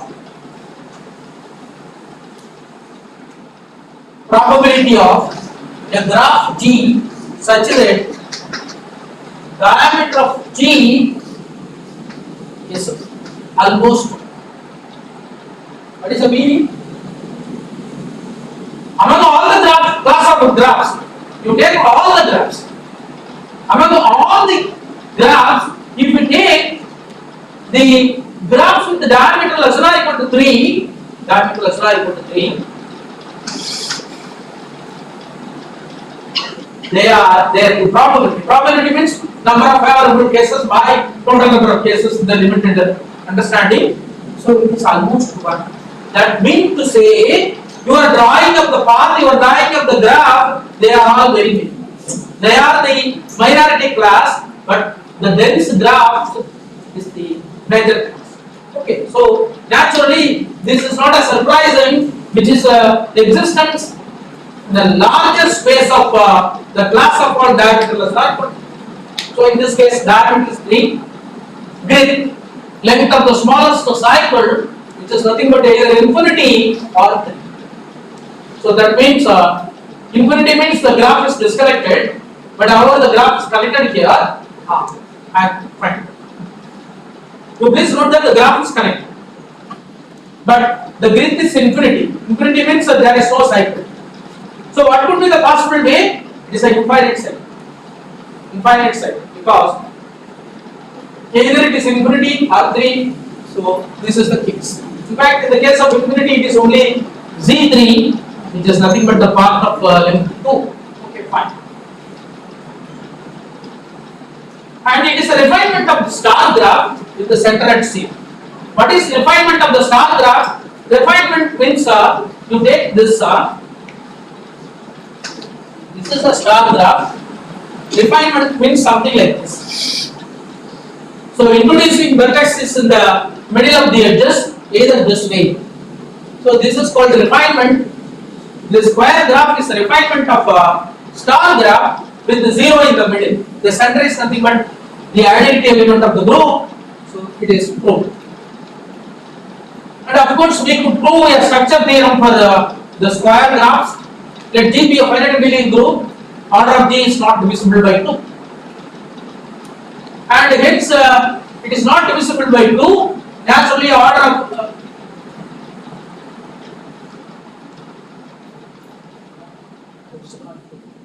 please forget that this it has to be the odd number, and the order of T is equal to 2 to the power alpha 1 into T.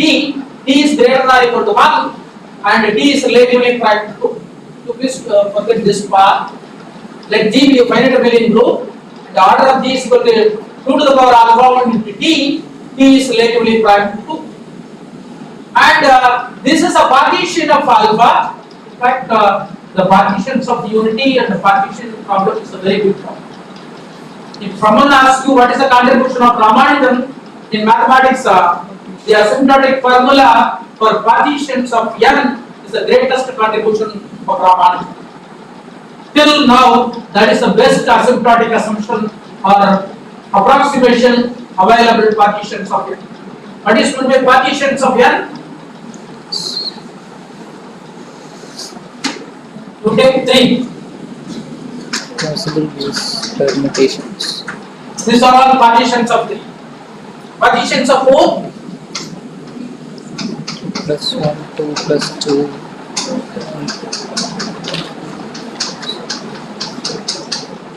For 5? 7. I put up one question. Can you imagine how many partitions of 200 will exist? Yeah. Just imagine. I don't want to have any reason. You can put forth your imagination in whatever way you wanted to way, you can have it. How many partitions could exist for the number 200? Something like this: 200, 199 plus 1, 198 plus 2, 188 plus 1 plus 1, something like that. How many partitions could exist? Just the imagination. Can you imagine any number? I don't want any reason. Just I want an answer, a crude answer with your largest imagination.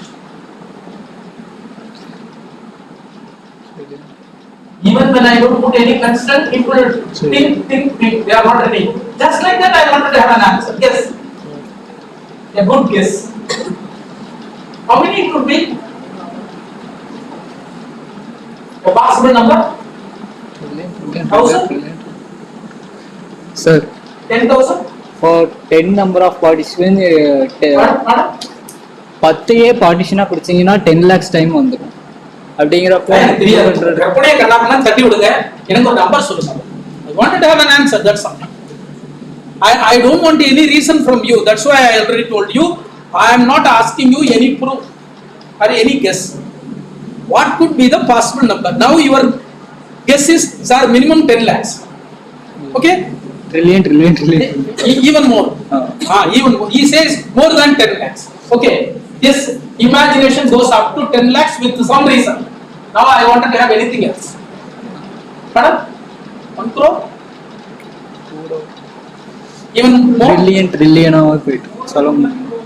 More than 1 lakh. He is already crossed 10 lakhs. Trillion sir. Huh? 1 lakh crore. Wow, Hello.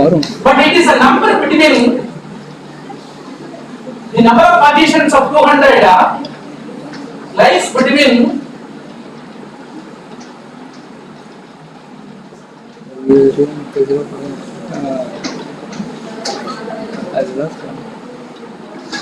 $2 trillion to 3 trillion. Number of partitions of 200 lies between 2 trillion to 3 trillion. Now you imagine for 1,000 or 10,000.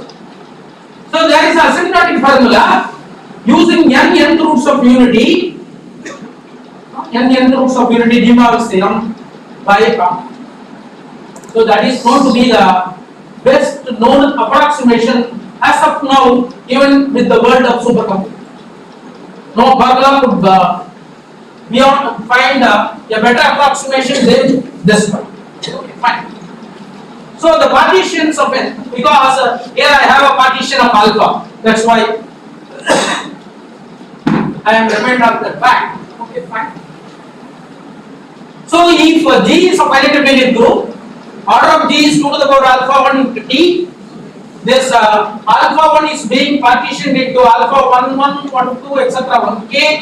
Then square graph is nothing but disjoint union of 2 power k induced subgraphs induced by XL. XL is a subset which is defined corresponding to a n tuple or l tuple already. Okay, fine. So, in a nutshell, this square graph is disjoint union of 2 power k induced subgraphs. Okay, fine.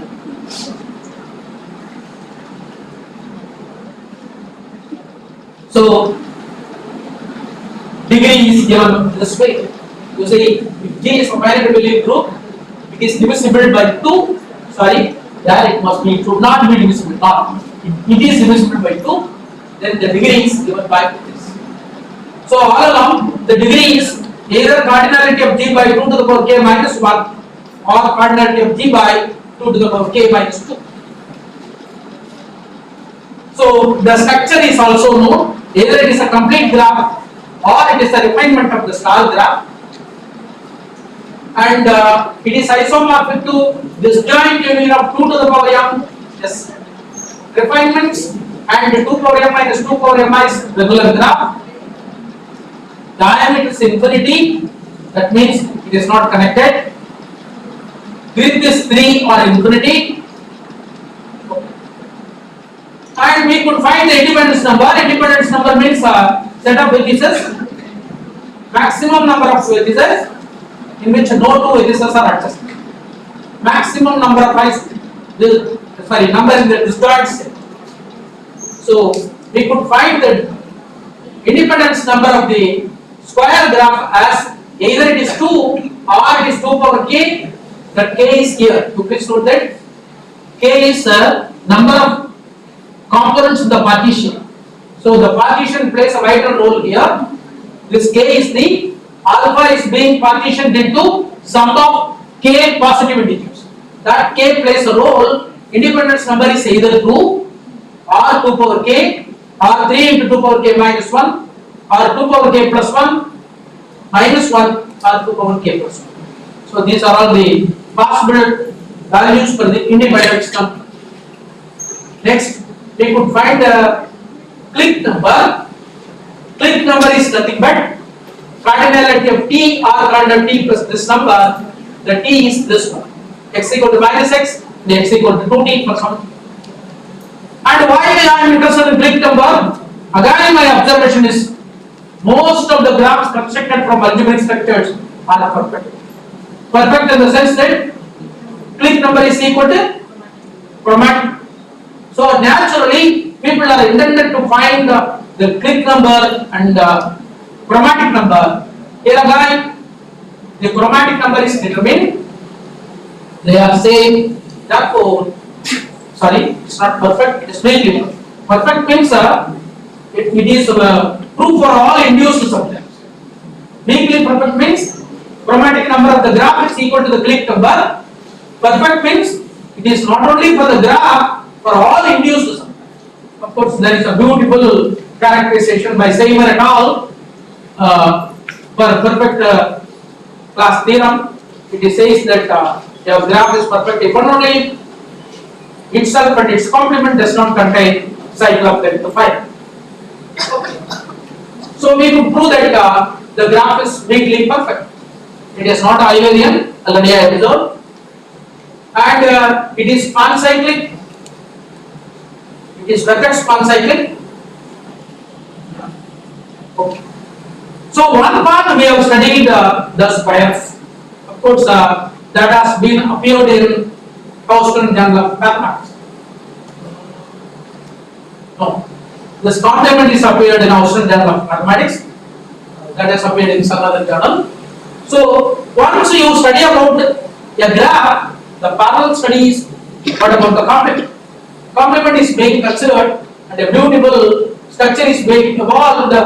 The complement of the square graph is isomorphic to K1 union S.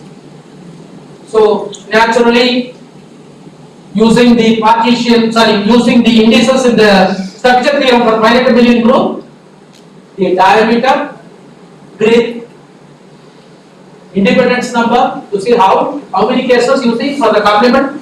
In the case of the square graph, it was only 5 situations, either 2 power k plus 1, 2 into 2 power k minus 1, 3 or 2 power k plus 1. Yes, there are so many chances are there. It's weakly perfect. You see, this is what all that culminated into a very beautiful observation set. For any finite abelian group, the square graph is perfect. Perfect means itself and its complement does not contain a column. Right? Okay. So naturally, mathematician will sort after the generalization. In the previous case, x plus y is equal to 2t. Now we pass on to 3 cubic. Okay, just like the same type of situation.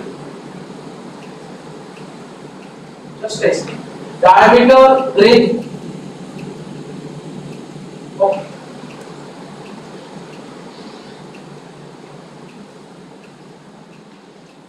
I will leave the slide. Anybody wanted to have, you can pursue. But the proofs are complicated, purely algebraic. Fine. Naturally, what will be your next aim as a researcher? X plus y is equal to 2t. X plus y is equal to 3t.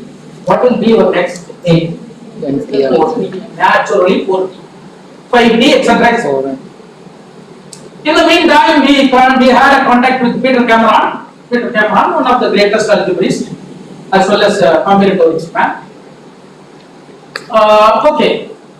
So that is what the very good result. He said no business of 4t, 5t, etc. We will generalize everything in one stroke. Generalize everything in one stroke. That is the definition called subgroup sum graph. Can you guess what I am going to do? Instead of 3t, 3t, 4t, I am going to have a subgroup in which the sum lies. That's what.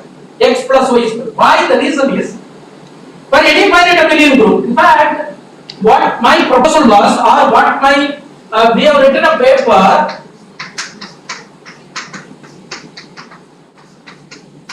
in fact, I have not write about 4 because 4 is not easy. 2 and 3 are prime numbers.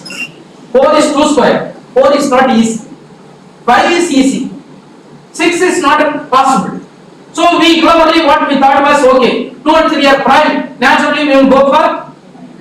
So this is we have written a paper. We wanted him as a co-author. We sent it to him. He said immediately, no business of PT. You don't know algebra properly.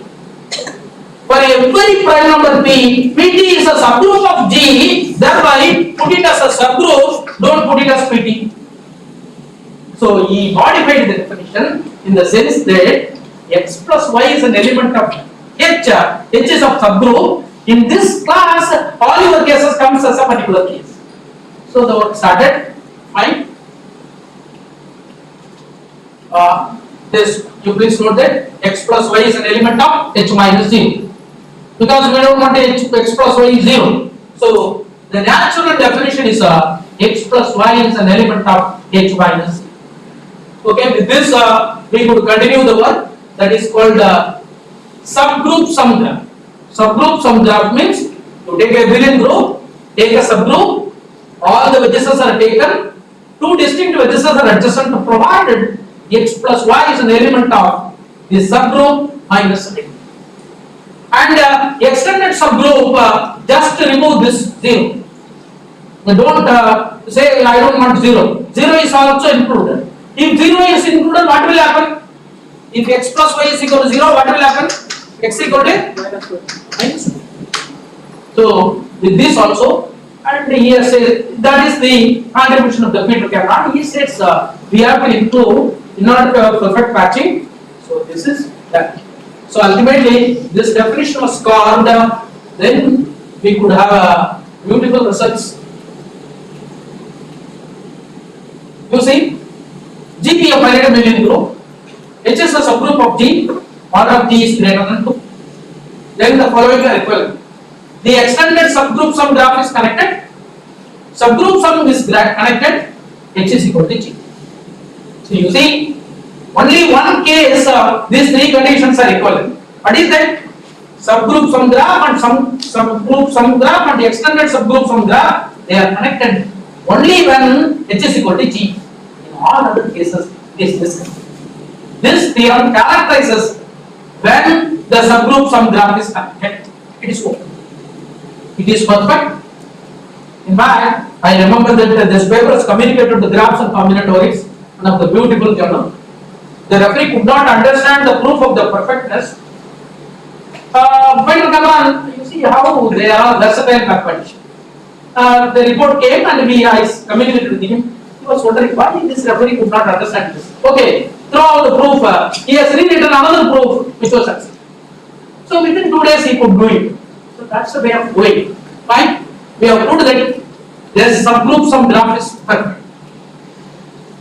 Automatically, once this is perfect, our own this square graph, give me graph for all particular cases are this entire the previous 3 papers nullified in one stroke. Within 1 minute, everything is spoken. Fine. And we could study the cliques and domination number of the subgroups of graph. Of course, this is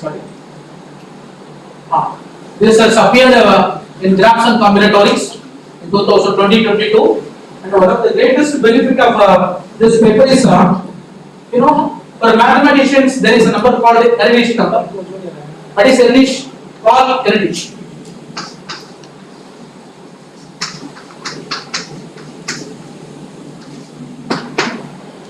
He is an American mathematician. He has got many laurels. He is the only mathematician who has delivered 6 lectures in 6 countries on a single day. On one day, 6 conferences in 6 countries. This is a record, right? So he's, and another phenomena or another feature of him is he is fond of another proof. The number of primes is infinite. Number of primes is, how many proofs are there for that? Did you come across more than one proof? There are 7 proofs available for that. Book of proofs. There is a book called the Book of Proofs. The very first one is number of primes is infinite. One proof is using number 3.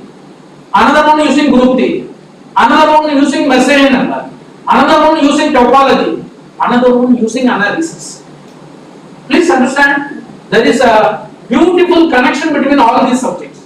There are 7 proofs. Another one using topology, using open and closed tables. In fact, the problem is number of primes is infinite. This Paul Ehrlich is always fond of another proof.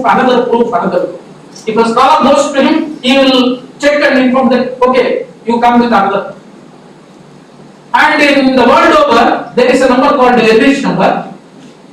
If I publish a paper with the Paul Ehrlich, I will get 1. Because I have got This is Paul Eredish. If I publish a paper, my Eredish number is 1. I cannot be 1 because he is no more. I am not intelligent. Next question.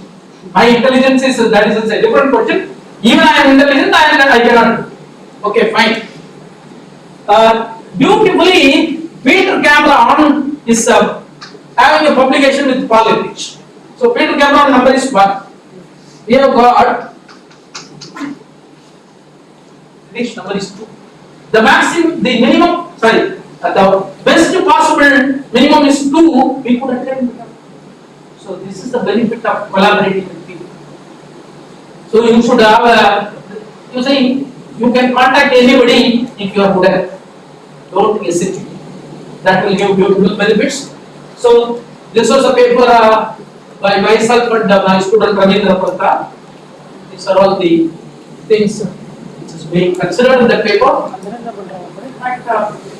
It is a joyful occasion that we could get a better paper on a good journal. Fine. So with this, let me stop. Any questions or any clarifications, please.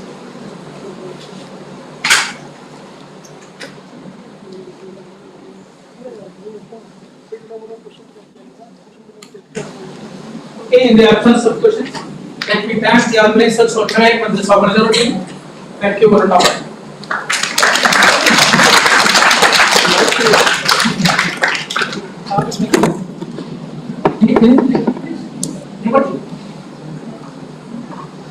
Any questions from back side?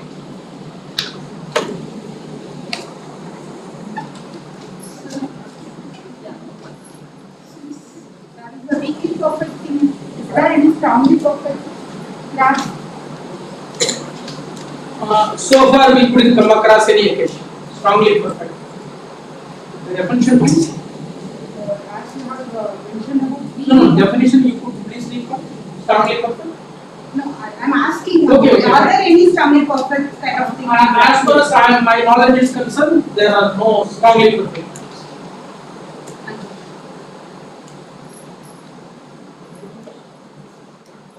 Okay. Thank you.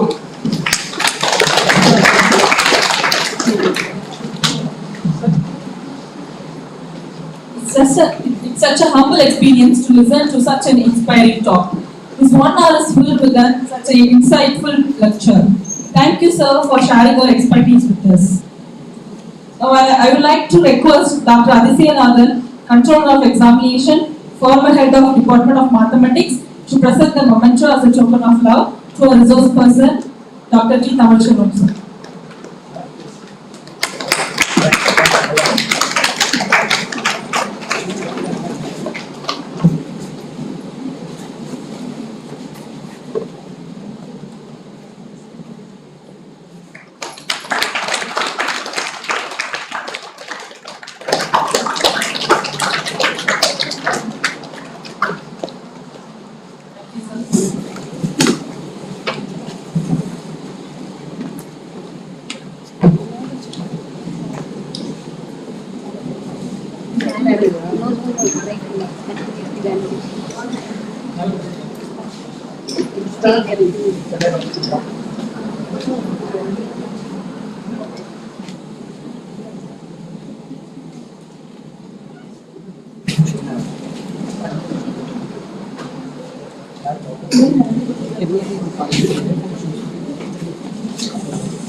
அது வேணாங்க அக்கா, அக்கா அது வேணுமா, எரியும். அதனாலதான் எனக்கு handmake அவங்க சொல்லிட்டு தான் போனாங்க.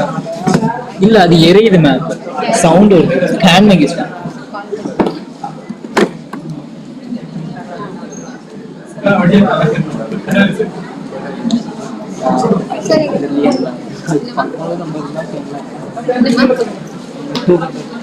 பார்ட்டிஷன்.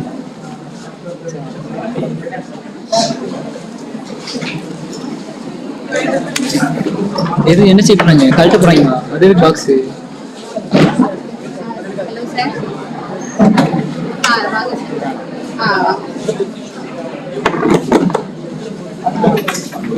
ப்ரொஜெக்ட் வேணுமா?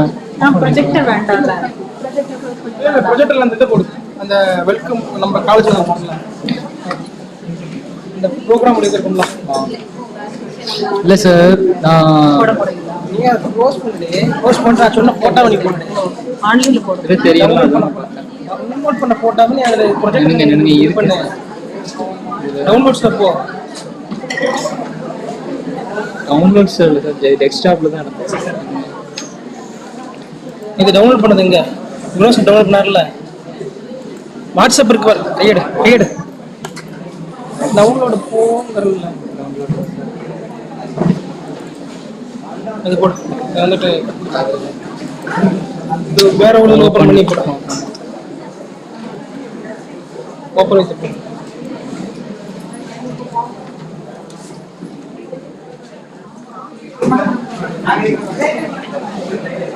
இதெடுத்து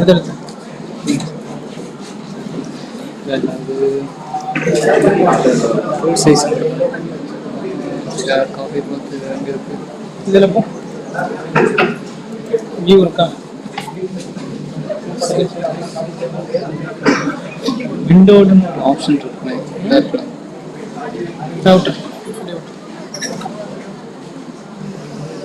இல்லை சார், என்ன யூடியூப்ல ஸ்ட்ரீம் ஆகுது வைட் ஆங்கிள். யூடியூப்ல இதுனாலும் அது போஸ்ட் மட்டும்தான் இப்போ ஸ்டேஜ் தெரியாது. உனக்கு கேமரா தான் முக்கியம். அதான் கேமராலாம் போஸ்டர் அந்த மட்டும் தான். சரிடா, நீ புரிஞ்சுக்க. நீ ஒன்னே ஒன்று என்னன்னா, உனக்கு கேமரா வந்து எவ்வளோ ப்ரொஜெக்ட் பண்ணது தானே உனக்கு காட்ட போகுது. இதில் உனக்கு காட்டுற உனக்கு காட்டாது இல்லை. சொல்ல உனக்கு புரியுதா? யூடியூப்ல ஸ்ட்ரீம் ஆகுது சார். யூடியூப்ல ஸ்ட்ரீம் ஆகுது எப்படின்னா, அந்த ப்ரொஜெக்ட் ஸ்க்ரீன் மட்டும் தான் ஸ்ட்ரீம் ஆகும், ஸ்டேஜ் ஸ்க்ரீன் ஆகும். சரி, அதை நீ மாற்றணுங்கிறியா? இல்லை உங்களே ஸ்க்ரீன் எங்கே இருக்குது? சும்மா வெளியே வெளியே ஆமா ரெடி ஆயிட்டுனா பாட்டு ரெடி ஆயிட்டுனா விட்டுட்டு ரெடி ஆயிட்டுனா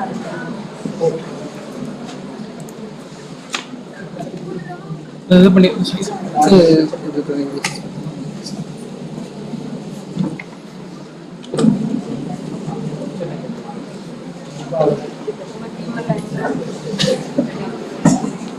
பக்கத்தில் வச்சுக்கா.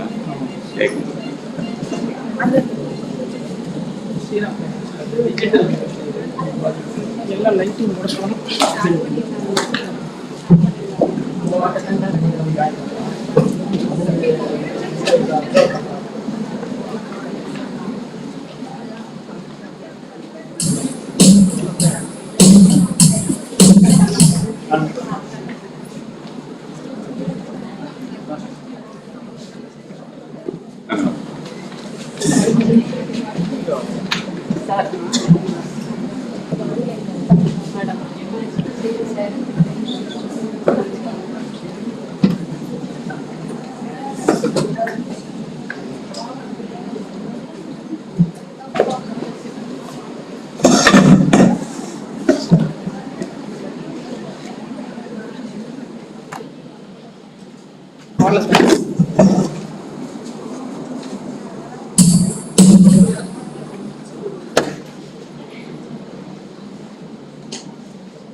Ladies and gentlemen, distinguished guests, esteemed speaker and dear participants, good afternoon to you all.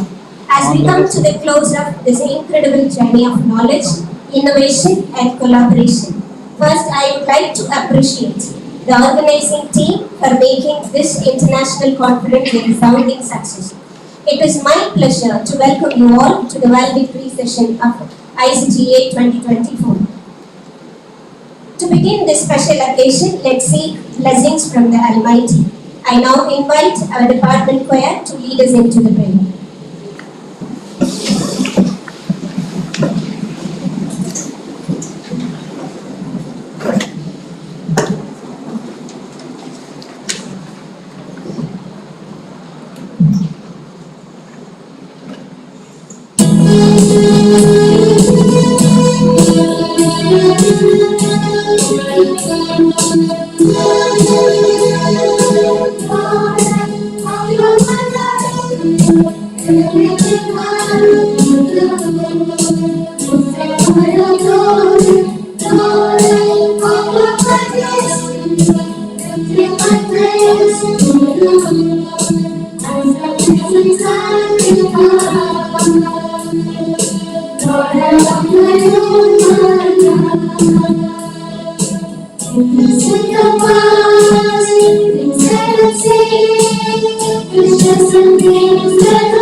Thank you for this soulful rendition.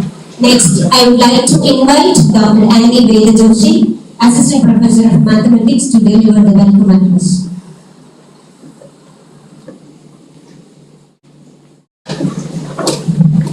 Respected dignitaries, faculty members, dear students and participants, a very good evening to all and all. As we gather here today to mark the conclusion of the International Conference on Graphs from Algebraic Structure, ICGA 2024, I am deeply honored to extend a warm welcome to all of you to this valedictory function. It's my great pleasure to welcome speaker guest today, Dr. Kamal CSIR Emeritus Scientist, formerly Senior Professor, Valedictory University, for advising this occasion with his presence. Sir, your profound knowledge and years of experience in the field of mathematics have inspired us. Welcome you, sir. I would like to welcome Dr. A. Lundasamy, Deputy Principal of our college and former Head of the Department of Mathematics. As a former leader of our department, your guidance and mission have laid a strong foundation for the success of many academic programs. We are deeply honored to have you with us today, sir. Welcome you, sir. I extend a warm welcome to Dr. S. Abhisnanadan, Controller of Examination, former Head of our department, and Dr. A. Anto Kingsley, former Associate Professor and Vice Principal of our college. We are grateful for your continuous support and encouragement. Welcome you, sirs. I would like to extend a very special welcome to Dr. Y. Sunita Mary Head and Dr. S. Sedaramlingam, Coordinator of our department, and organizing secretaries, Dr. S. Nidya, Mr. P. Daniel, Dr. D. Kiroba Pakirani, whose tireless dedication and behind the screen work have ensured the smooth running of all sessions. Welcome you, sir. Welcome.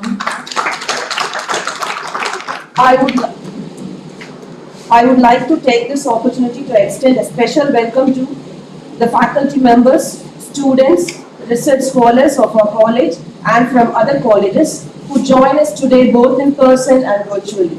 Your participation is crucial to fostering a wider academic community and delighted to have you with us. Once again, a heartfelt welcome to you all. Let us now proceed to the valedictory session as we bring this enriching event to a honorable close. Thank you for being here and welcome once again.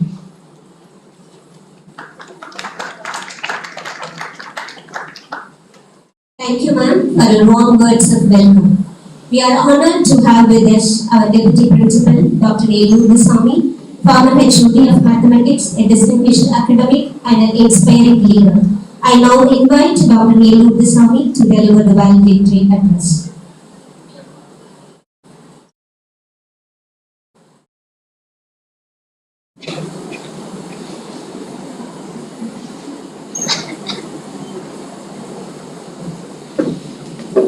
respected Dr. Amil Sarvam, Professor of Emeritus, Modern Names University, Dr. Sumita, another Department of Mathematics, Dr. Andrew Kinsley, Dr. Alicia Naran, former professors of Department of Mathematics of our college, Dr. Xavier, Coordinator, Supreme Mathematics Department, Dr. Nitya, the convener of the program, dear professors and my dear students, good afternoon to you and all. Yesterday in the inaugural session, I shared with you the work of the great mathematician Galba.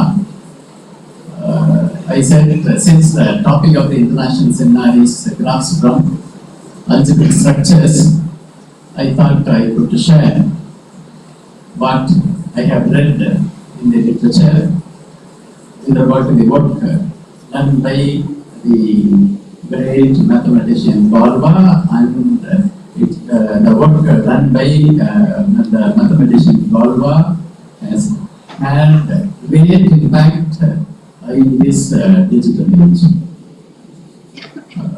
Now, following that, I want to bring to your notice two other mathematicians whose work have got a lot of impact as equal to the work done by the mathematician Galba. Of course, the work done by these two mathematicians will follow the work done by the Galba. Have you heard about George Boole? George Boole? Students, have you heard about the mathematician? Boolean algebra கேள்விப்பட்டதில்லையா? Boolean algebra கேள்விப்பட்டதில்லையா? George Boole அப்படிங்கிறவர் வந்து English mathematician. He is an English mathematician. அவர் 1854ல கால்வா பற்றி சொன்னப்ப அவர் பிறந்தது 1811 சொன்னீங்க இல்லையா? October 25th, 1811ல அவர் பிறந்தாரு. 20 வயசுல இறந்துட்டாரு அப்படின்னு சொன்னேன். He went for a duel, DUEL, the வால் சண்டைக்கு போய் அங்க இறந்துட்டாரு. அவரு ஆல்மோஸ்ட் கெஸ் பண்ணதுனால ப்ரீவியஸ் நைட்லாம் அவரு தூங்கவே இல்லை. I think 58 page document he produced, 58 or 98, I don't remember exactly. அதை வந்து அவருடைய ஃப்ரெண்டு தான் அந்த ரெக்கார்டு பப்ளிஷ் பண்ணாரு. அதில் உள்ள அந்த முக்கியமான அந்த ஒர்க்கை தான் நம்ம வந்து ஃபண்டமெண்டல் தியரம் ஆஃப் கான்வெக்ஸ் அப்படின்னு சொன்னோம். அதே மாதிரி 350 years சால்வ் பண்ணாமல் இருந்த ஒரு ப்ராப்ளத்தை அவர் சால்வ் பண்ணார். சால்வபிலிட்டி ஆஃப் த பாலினாமியல் பை ராடிகல்ஸ். அவர் என்ன ப்ரூவ் பண்ணாரு? நீங்க மேத்தமெட்டிக்ஸ் ஸ்டூடெண்ட்ஸ் படிப்பீங்க. Sn is not solvable for n greater than or equal to 5. இதெல்லாம் படிச்சுக்கிட்டீங்க. அவர் ஒர்க் பண்ண அந்த கொடுத்த ஃபீல்டு பேர் கால்வா ஃபீல்டு. இன்ஜினியரிங்ல ஒர்க் ஆகுது, கம்ப்யூட்டர் டிசைனிங்ல ஒர்க் ஆகுது, கிரிப்டோகிராஃபில ஒர்க் ஆகுது, நிறைய ஃபீல்ட்ல even agriculture it has been used அப்படிங்கிறதெல்லாம் இன்னைக்கு பார்த்தோம். இப்போ ஜார்ஜ் பூல் எடுத்துக்கிட்டீங்க அப்படின்னா அவர் 1854ல அவருடைய ஒர்க்கை பப்ளிஷ் பண்ணார். The title of his work is An Investigation into the Laws of Thought. An Investigation into the Laws of Thought. So இதுல இருக்கிற மேட்டர் என்ன அப்படின்னாக்க he discussed in detail the mathematical theories of logic and probabilities. Mathematical logic and of course logic முதல்ல யார் இந்த உலகத்தை கொடுத்ததுனாக்க definitely Aristotle gave the logic. அதுதான் அப்படியே பாஸ் பண்ணிட்டே இருக்கோம். அதுக்கப்புறம் தான் ரிஃபைன்மெண்ட் வந்துகிட்டே இருக்குது. So he gave in detail the mathematical theories of logic and probabilities. இவர் ஜார்ஜ் போல் என்ன செஞ்சாரு அப்படின்னாக்க he was interested in reducing logic to a simple algebra involving just two quantities, zeros and ones, and three basic operations. What are the three basic operations? And, or, not. The மூணு basic operations ஜீரோவையும் ஒன்றையும் வச்சு அவர் இந்த theory, mathematical theories of logic and probabilities அப்படிங்கிற அவருடைய ஒர்க்கை publish பண்ணாரு. எந்த year அப்படின்னாக்க 1854. கால்வா எந்த இயர்ல அவரு பிறந்தாரு? 1811 பிறந்தாரு. 20 வயசு அப்படின்னாக்க 1831ல இறந்திருப்பாரு. இறக்கிறதுக்கு முதல் நாள் ராத்திரி தான் விடிய உட்காந்து அவ்வளவு தேரிய எழுதி முடிச்சார். அதனால ஒர்க் பண்ணிட்டு இருந்திருப்பாரா இருக்கும். கம்ப்ளீட் பண்ணது அந்த ப்ரீவியஸ் நைட். ஸோ அந்த பூலியன் அல்ஜிப்ரா எடுத்துக்கிட்டீங்க அப்படின்னாக்கா, ஜார்ஜ் போல் கொடுத்த அந்த Boolean algebra has had vast applications in telephone switching and the design of modern computers. அவரே என்ன சொல்லியிருக்காரு அப்படின்னாக்க, என்னுடைய வாழ்நாளில் மேத்தமெட்டிக்ஸ் கம்யூனிட்டிக்கு, இந்த சயின்டிபிக் கம்யூனிட்டிக்கு மிகப்பெரிய கன்ட்ரிபியூஷன் கொடுத்துருக்கிறேன் அப்படின்னாக்க, that is this mathematical theories of logic அப்படிங்கிறார். இது வந்து நிச்சயம் மனித குலத்துக்கு ஒரு பொக்கிஷமாக அமையும் அப்படின்னு சொன்னாரு. அதுல அந்த அவர் சொன்ன கருத்துல எந்த அளவும் மாற்று கருத்து யாருமே இதுவரைக்கும் சொல்லல. அவர் வந்து 49 வயசுல இருந்தாராம். Gould died at the age of 49. ஒரு சிம்பிள் ரீசன் சொல்றாங்க, காய்ச்சல் வந்துருச்சான். அவங்களுக்கு ட்ரீட்மெண்ட் கொடுக்கறதுக்கு அவங்க ஒய்ஃபுக்கு தண்ணி நிறைய உடம்புல ஊற்றினாக்க காய்ச்சலாம் நினைச்சு தண்ணி நிறைய ஊற்றுனாங்களாம். ஆனா அதே ரொம்ப காய்ச்சல் அதிகமாகி இருந்தார் அப்படின்னு சொல்லுவாங்க. அதே மாதிரி இன்னொரு மேத்தமெட்டிஷியன் அகஸ்டஸ் டி மார்கன் கேள்விப்பட்டிருக்கீங்களா? அவர் வந்து 1806 இருந்து 1871 வரைக்கும் உலகத்தில் வாழ்ந்திருக்கிறாரு. டி மார்கன்ஸ் லாஸ் நீங்க ஸ்கூல்லேயே படிச்சிருக்கீங்க இல்லையா? D Morgan's loss. அவர் என்ன சொல்றாரு அப்படின்னாக்க, is praised the work done by George Paul. Gould's system of logic is but one of many proofs of genius. Many proofs of genius இருக்கிற அந்த ஒர்க்கை Gould சிஸ்டம் ஆஃப் லாஜிக் கொடுத்திருக்கிறாரு அப்படின்னு சொல்லி ரொம்ப பிரைஸ் பண்ணியிருக்கிறாரு. That the symbolic processes of algebra invented as tools of numerical calculation should be competent to express every act of thought. நம்ம நினைக்கிறத பொருள்னா அனலைஸ் பண்றதுக்கு இவருடைய தேரி ஹெல்ப் பண்ணும் அப்படின்னு யார் சொன்னா, அகஸ்டஸ் டி மார்கன் பிரைஸ் பண்ணிருக்காரு சார்ல்ஸ் டோலுடைய ஒர்க்கை பற்றி. அதை ஃபாலோ பண்ணி நீங்க 1916 to 2001 ஒரு கிரேட் மேத்தமெட்டிஷியன் அவர் இல்லை அப்படின்னாக்கா, இப்ப நம்ம வந்து மணிக்கணக்கா போன்ல பேசிட்டு இருக்கோம், வாட்ஸ்அப் பார்க்குறோம், இன்டர்நெட் ப்ரௌஸ் பண்ணிட்டு இருக்கிறோம், இதுல நெட்ல உட்காந்து வேரியஸ் இதெல்லாம் ஆப்லாம் யூஸ் பண்ணிட்டு இருக்கிறீங்க இல்லையா? இந்த மேத்தமெட்டிஷியன் கிளாட் ஷானன் இல்லை அப்படின்னாக்கா அதெல்லாம் இப்ப நம்ம செஞ்சுட்டு இருக்கோம். இந்த மாடர்ன் டிஜிட்டல் ஏஜுக்கு இதுக்கு முன்னால எப்பாவது நான் உங்களுக்கு சொல்லிட்டு நினைக்கிறேன், மனித குலங்கள் 4 ஏஜஸா கடந்து வந்திருக்கிறது. 4 ages we have seen, human societies have seen 4 ages. What are the 4 ages? Starting age வந்து hunting age. It started எத்தனை வருஷத்துக்கு முன்னால? 2.5 million years ago. 2.5 million years ago தான். அதுக்கு முன்னால தான் நம்ம வேற உருவத்துல இருந்ததாக பயாலஜிஸ்ட் சொல்றாங்க. 2.5 million years ago தான் நம்ம வந்து அந்த ஹோமோ ஜீனஸ் அப்படிங்கிறது உருவாச்சு அப்படின்னு சொல்றாங்க. மனிதன் வந்து வேட்டையாடி அவனுடைய உணவை தயாரிக்க ஆரம்பிச்சான்னு சொல்றாங்க. ஸோ இட் ஸ்டார்டட் ஹியூமன் சொசைட்டிஸ்னுடைய ஏஜஸ் பார்க்கறப்ப hunting age and agricultural age, industrial age and information age. அப்ப இப்ப நம்ம இருக்கிறது வந்து இன்ஃபர்மேஷன் ஏஜ்னு சொல்றோம் இல்லையா? இந்த இன்ஃபர்மேஷன் ஏஜ் ரீச் பண்றதுக்கு இந்த of course yesterday also I mentioned about the invention of calculus. Invention of calculus அது great, one of the greatest achievements of the ages அப்படிங்கிறது நமக்கு தெரியும். ஏன்னாக்கா அது ஹியூமன் சிவிலைசேஷன் எவ்வளவு மாற்றி இருக்கிறது, நிறைய ப்ரொஃபவுண்ட் அப்ளிகேஷன்ஸ் இம்ப்ளிகேஷன்ஸ் இருக்கிறது. அதே மாதிரி இந்த அல்ஜிப்ரா எடுத்துக்கிட்டீங்க அப்படின்னாக்க, இந்த அல்ஜிப்ராவில் ஸ்டார்டிங் ஃப்ரம் டால்வா, அதுக்கப்புறம் George Wood, then come to the great person Claude Elwood Shannon. அவருடைய full name Claude Elwood. At least நீங்க மேத்ஸ் ஸ்டூடெண்ட்ஸ் வந்து எந்தெந்த மேத்தமெட்டிஷியன்ஸ் உலகத்தை புரட்டி போட்டிருக்கிறாங்க அந்த அளவுக்கு அந்த கிரவுண்ட் பிரேக்கிங் ஒர்க் அப்படின்னு சொல்லுவாங்க, அந்த அளவுக்கு யார் யார் ஒர்க் பண்ணிருக்கலாம் அப்படிங்கிறது உங்களுக்கு தெரிஞ்சிருக்கணும். அதுக்காக தான் நான் வந்து இன்னைக்கு algebra related graphs constructed from algebraic structures அப்படிங்கிறதுனால அல்ஜிப்ராவோட உள்ள ஸ்மால் ஒர்க்ஸ் விட்டு நான் சொல்லிட்டு இருக்கிறேன். ஸோ நம்மளுடைய மேத்தமெட்டிக்ஸ்க்கு எவ்வளவு ப்ரொஃபவுண்ட் சிக்னிஃபிகன்ஸ் இருக்கு அப்படிங்கிறத நீங்க தெரிஞ்சுக்கங்க. தெரிஞ்சுக்கிட்டு அந்த சப்ஜெக்ட் நல்லா அதான் பண்ணணும். நம்மளும் இப்போ நிறைய ஸ்காலர்ஸ் இன்னைக்கு 4 ரிசோர்ஸ் பர்சன்ஸ் பேசுகிற, நேற்று 2 ரிசோர்ஸ் பர்சன்ஸ், 2 ரிசோர்ஸ் பர்சன் பேசிருக்காங்க.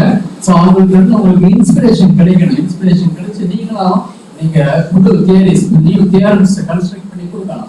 இவங்க ஒர்க் பண்ண போகிறோம், அந்த மேத்தமெட்டிஷியன்ஸ் ஒர்க் பண்ண போகிறோம், அவங்களுடைய ஒர்க்குக்கு எவ்வளவு இம்பாக்ட் இருக்குன்னு அவங்களுக்கு தெரிஞ்சிருக்காரு. அதே மாதிரி தான் இப்போ நீங்க ஒர்க் பண்ணுங்க. Later on scientific community, if your theory is useful, the community will make use of the theory. இப்போ கிளார்ட் எல்வுட் ஷானன் எடுத்துக்கிட்டீங்க அப்படின்னா அவர் வாழ்ந்தது வந்து 1916 இருந்து 2001 வரைக்கும். ரொம்ப ரீசெண்டாக தான் 2001 வரைக்கும் அவர் வாழ்ந்துருக்கிறாரு. இவர் 1948ல ஒரு ஒர்க் பப்ளிஷ் பண்ணார். 1948ல என்ன ஒர்க் பப்ளிஷ் பண்ணாரு அப்படின்னாக்கா, a mathematical theory of communication.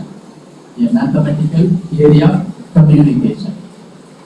இப்ப நம்ம பேசுறது, நம்ம முதல்ல அவரு டிமார்கன் சொன்னாரு இல்லையா, ஜார்ஜ் போனுடைய ஒர்க்கு மனிதன் நினைக்கக்கூடிய ஒவ்வொன்றையும் அனலைஸ் பண்றதுக்கு உதவி பண்ணும் அப்படின்னு சொல்லியிருந்தாரு இல்லையா. அது ரியலைஸ் பண்றதுக்கு இவர் ஷானன் என்ன செய்யறாரு அப்படின்னாக்க, இன்ஃபர்மேஷன் தியரியை கண்டுபிடிக்கிறார், டெவலப் பண்றாரு. Information theory. இந்த இன்ஃபர்மேஷன் தியரி எதுல இருந்து வருது அப்படின்னாக்க, இட் ஸ்டார்ட்ஸ் ஃப்ரம் கால்வால் ஆரம்பிச்சு அதுக்கப்புறமேல ஜார்ஜ் போல் வந்து, அப்புறம் இவர் வந்து மேத்தமெட்டிக்கல் தியரி ஆஃப் கம்யூனிகேஷன் அப்படிங்கிற அந்த ஒர்க்கை கொடுத்தாரு. So information theory it is a discipline of applied mathematics involving the quantification of data. Data quantify பண்ணிருக்கோம். And it helps scientists understand the capacity of various systems to store, transmit and process information. So information store பண்றதுக்கு, transmit பண்றதுக்கு, process பண்றதுக்கு இவருடைய work நம்மளுக்கு ரொம்ப யூஸ்ஃபுல்லா இருக்குது. இவர் கொடுத்த அந்த ஒர்க் இருக்கு இல்லையா, மேத்தமெட்டிக்கல் தியரி ஆஃப் கம்யூனிகேஷன் 1948ல பப்ளிஷ் பண்றாரு இல்லையா.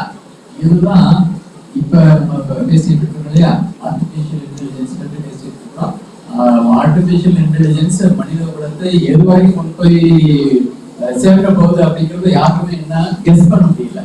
ஆர்டிபிஷியல் இன்டெலிஜென்ஸ் பார்க்குறப்ப 3 விதமான ஆர்டிபிஷியல் இன்டெலிஜென்ஸ் பற்றி எக்ஸ்பர்ட்ஸ் பேசுறாங்க. General artificial intelligence, artificial intelligence, அதுக்கப்புறமேல இன்னொன்று என்ன சொல்றாங்க, இன்னொரு லாஸ்ட் ஸ்டேஜ் என்ன சொல்றாங்கன்னா சூப்பர் ஆர்டிபிஷியல் இன்டெலிஜென்ஸ் ஸ்டேஜ் அப்படின்னு சொல்றாங்க. So when humanity reaches super artificial intelligence stage, என்ன ஒரு சில பேர் எக்ஸ்பர்ட்ஸ் சொல்றாங்க அப்படின்னாக்க, ஒருவேளை நம்மளுடைய உருவமோட இருக்குதோ என்னமோ அப்படின்னு சந்தேகப்படுறாங்க. நம்ம தமிழ் இலக்கியத்துல தான் பேசுறோம் இல்லையா, தமிழ் இலக்கியத்துல என்ன பேசுறோம், கடவுளுக்கு பல அவதாரம் இருக்குது அப்படின்னு பேசுறாங்க இல்லையா. அது மாதிரி ஒருவேளை மனுஷனுக்கு கூட ஹியூமன் பீயிங்ஸ் கூட பல அவதாரங்கள் வந்தாலும் வரலாம் அப்படின்லாம் கூட பேச ஆரம்பிச்சுட்டாங்க. ஸோ அந்த அளவுக்கு இம்பாக்ட் கொடுக்கக்கூடிய ஒன்று தான் யாரு, கால்வால் ஆரம்பிச்சு ஜார்ஜ் வந்து அதுக்கப்புறமேலு ஷானன், இவர் வந்து அமெரிக்கன் மேத்தமெட்டிஷியன், ஷானன் கொடுத்துருக்கிற ஒர்க்குடைய டிரெக்ஷன் இது. ஸோ அந்த அளவுக்கு மேத்தமெட்டிக்ஸ்க்கு சிக்னிஃபிகன்ஸ் இருக்கு. அப்கோர்ஸ் என்ன மற்ற சப்ஜெக்ட்ஸ் பற்றி சொல்லலாம். டைட்டில் வந்து கிராஸ் ஃப்ரம் அல்ஜிபிரிக் ஸ்ட்ரக்சர்ஸ் அப்படிங்கிறதுனால I limit myself to 3 algebraic giants who have contributed a lot to the scientific community and to the humanity, and you have listened to, as I just now recollected, 4 resource persons, and it should have been very useful to you. So take interest in learning mathematics, take interest in doing research, publish papers. One day or other, some followers will be there to continue your work, and so these are all occasions you should make use of to learn new theories and new subjects, and you got a wonderful chance to listen to these great personalities in the field of mathematics. I think Department of Mathematics is going to visit another conference, maybe in collaboration with some other departments. So I wish the professors of Department of Mathematics great journey in their careers, in their working cultures, And I thank on behalf of Department of Mathematics, Dr. Taman Selva, who has been here spending all his time and delivering lecture to our students and enlightening our students in the area of cross-constructed out of algebraic structures. Thank you, sir. Wish all the best, dear students, dear staff members. Thank you.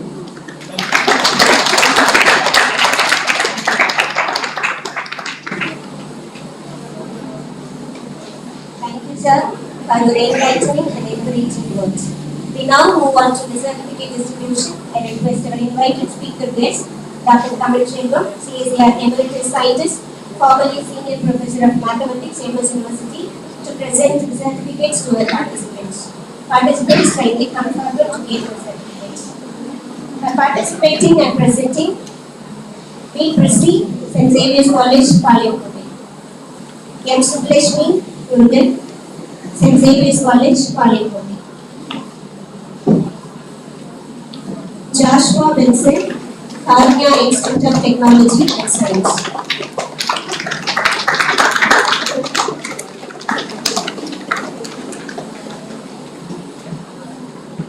Sudhakaran, Alahaba University. Somasundari, MTT Hindu College. A. Sugita, St. Xavier's College, Palayamkottai.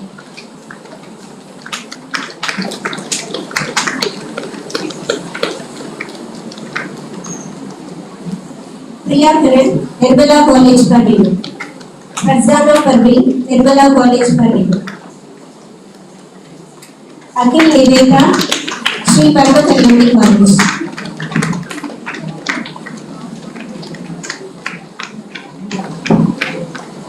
For participation, Jennifer Grace, MPT Hindu College. Vimal, Thiruvalluvar University, Delhi. Vignesh Raja, ICGA, Surat. Jaypriya K, St. Xavier's College, Palayamkottai.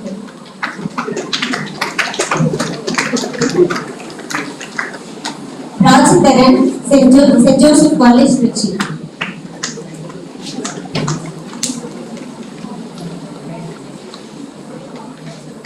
Kipling Kiruba, St. Xavier's College, Palayamkottai.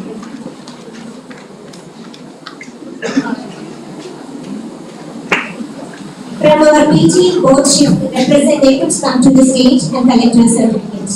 Second MSc, shift 1. Second MSc, shift 1. Any one of you, please come. From second MSc, Maths, Jokes. Second MSc, shift 2. First MSc, shift 1.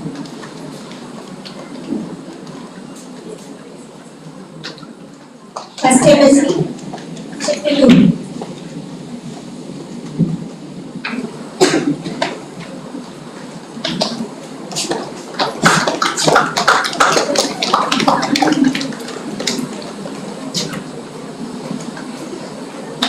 Thank you, sir. We believe feedback is essential for growth. I now invite a few participants to share their feedback about the conference.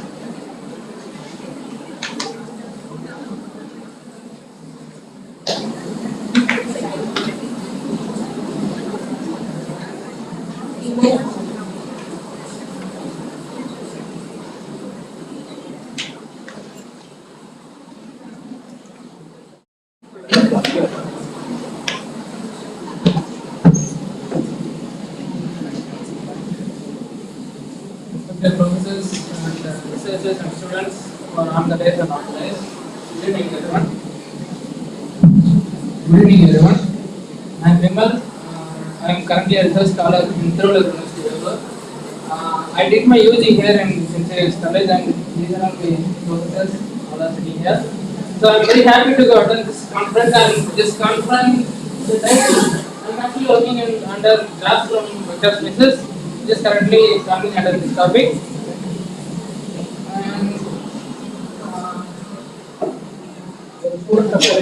And student of Dr. Kalaimaran, whose guide is actually speaker, Dhamichala sir. College student. And the conferences, especially yesterday officer noted why we need to study ring theory and all, that was beautifully described. And today our speaker gave us beautiful proof for Pythagoras theorem, and finally he noted a point on collaborative works and collaboration and things like that. So these are all highly useful for us, especially for researchers, to do our research work in a further more way. And Professor Luthan sir noted some of the algebraic mathematicians from algebraic region. And as a title is graphs from algebraic structures, he noted algebraic mathematicians. And I would like to note Leonard Euler, who is the one who started the graph theory. Even if you can Google it now, you can find that if you type origin of graph theory, you will find the 7 bridges of Königsberg problem. And Leonard Euler was the one who solved it. And you all know Euler's theorem, right? So in our college, they have set up some bridges of Königsberg set up right in front of our maths department. So I hope that who are learning here would know, and that is where graph theory has started. So and algebra has also evolved now. So we are solving algebraic problems through graphs. So these are all a nice area, and the lecture was really good, and we all enjoyed it. And 2 of my friends attended through online, and they faced little technical issues. So I request the organizing secretaries to look into it in the upcoming meetings. So thank you.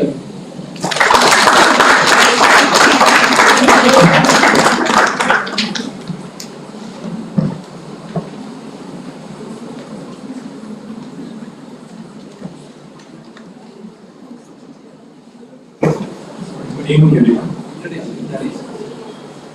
Myself, Vignesh Raja, currently a research scholar in NIT Karnataka.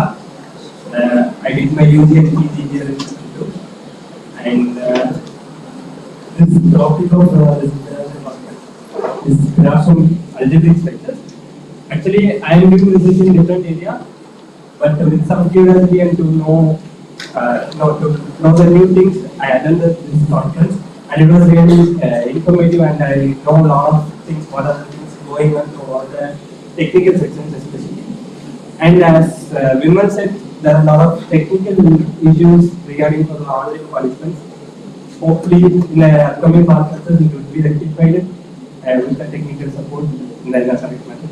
Otherwise, all the paper presentation sessions as well as the technical sessions are very informative, and to know what are the things going on in in a specific research direction. To know those things are really, it is very good, and I enjoyed a lot all the 2 sessions. Thank you.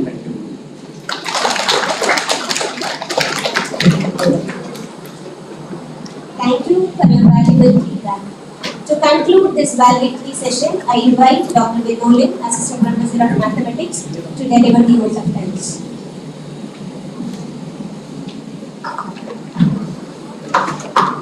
Good evening, all present here. Gratitude turns out what we have written in our self-ease. As we draw the curtains on the international conference on graphs from algebraic structures, I stand before you all with deep sense of gratitude to propose the vote of thanks on behalf of the PG and Research Department of Mathematics at Xavier College. As it says in the songs, the Lord has done great things for us, and we are filled with joy. First and foremost, I would like to thank God Almighty for His presence and protection throughout this conference. Without this divine intervention, we would not have come together in such a successful and fruitful manner.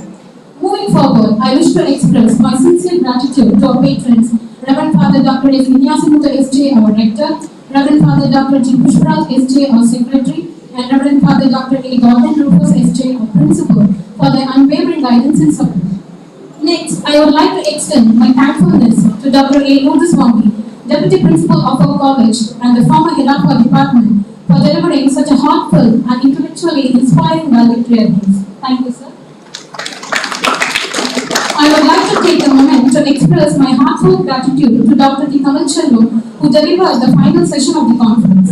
Your expertise and thoughtful reflections were the perfect way to conclude the sessions, leaving us with a great deal to reflect upon. Thank you, sir. A special note of thanks to Dr. Xavier, Controller of Examination of our college and former head of our department, and Dr. Anton Kinsley, former Associate Professor and former Vice Principal of our college, as their presence truly made this event special and even more memorable. Thank you, dear sir. Next, I would like to extend my deepest gratitude to our invited speakers, Dr. M.R. Bornaki, Dr. T. Azar, Dr. T. Kavaskar, and Dr. T. Kamalchellu for the invaluable knowledge and expertise they shared with us. My deepest appreciation goes to our conveners, Dr. Valedictory Sunita Mary, head of the department, and Dr. Xavier, coordinator, for their outstanding efforts and coordination which truly brought this event to life. My heartfelt thanks to the organizing secretaries, Dr. Xavier, Mr. P. Daniel, and Dr. Tikirpa Bakirani for their tireless work ensuring the smooth flow of this conference. Your meticulous planning has ensured success. Thank you, madam. Thank you, sir.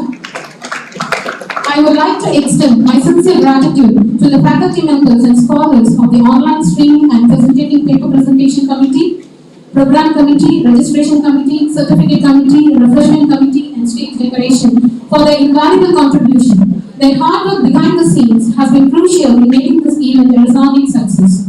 We appreciate the technical team, supporting staff, and all those who work tirelessly to ensure everything went smoothly without any interruptions. To all the participants from different colleges, we sincerely thank you as your enthusiasm and active involvement have made this conference a vibrant and intellectually stimulating experience.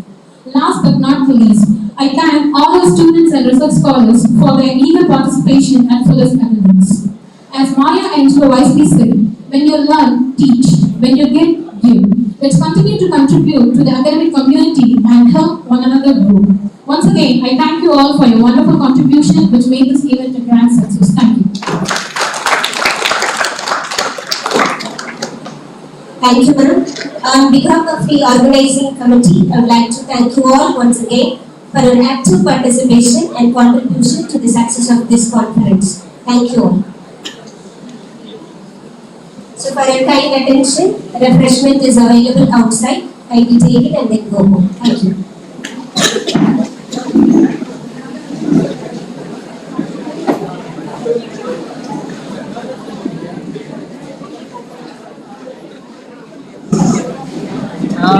Wait a minute.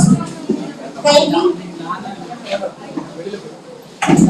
Thank you. Sir எடுத்துருவோம். இல்ல இருந்தாலும் முடிக்கும்போது ஜனங்க பாடுவாங்க.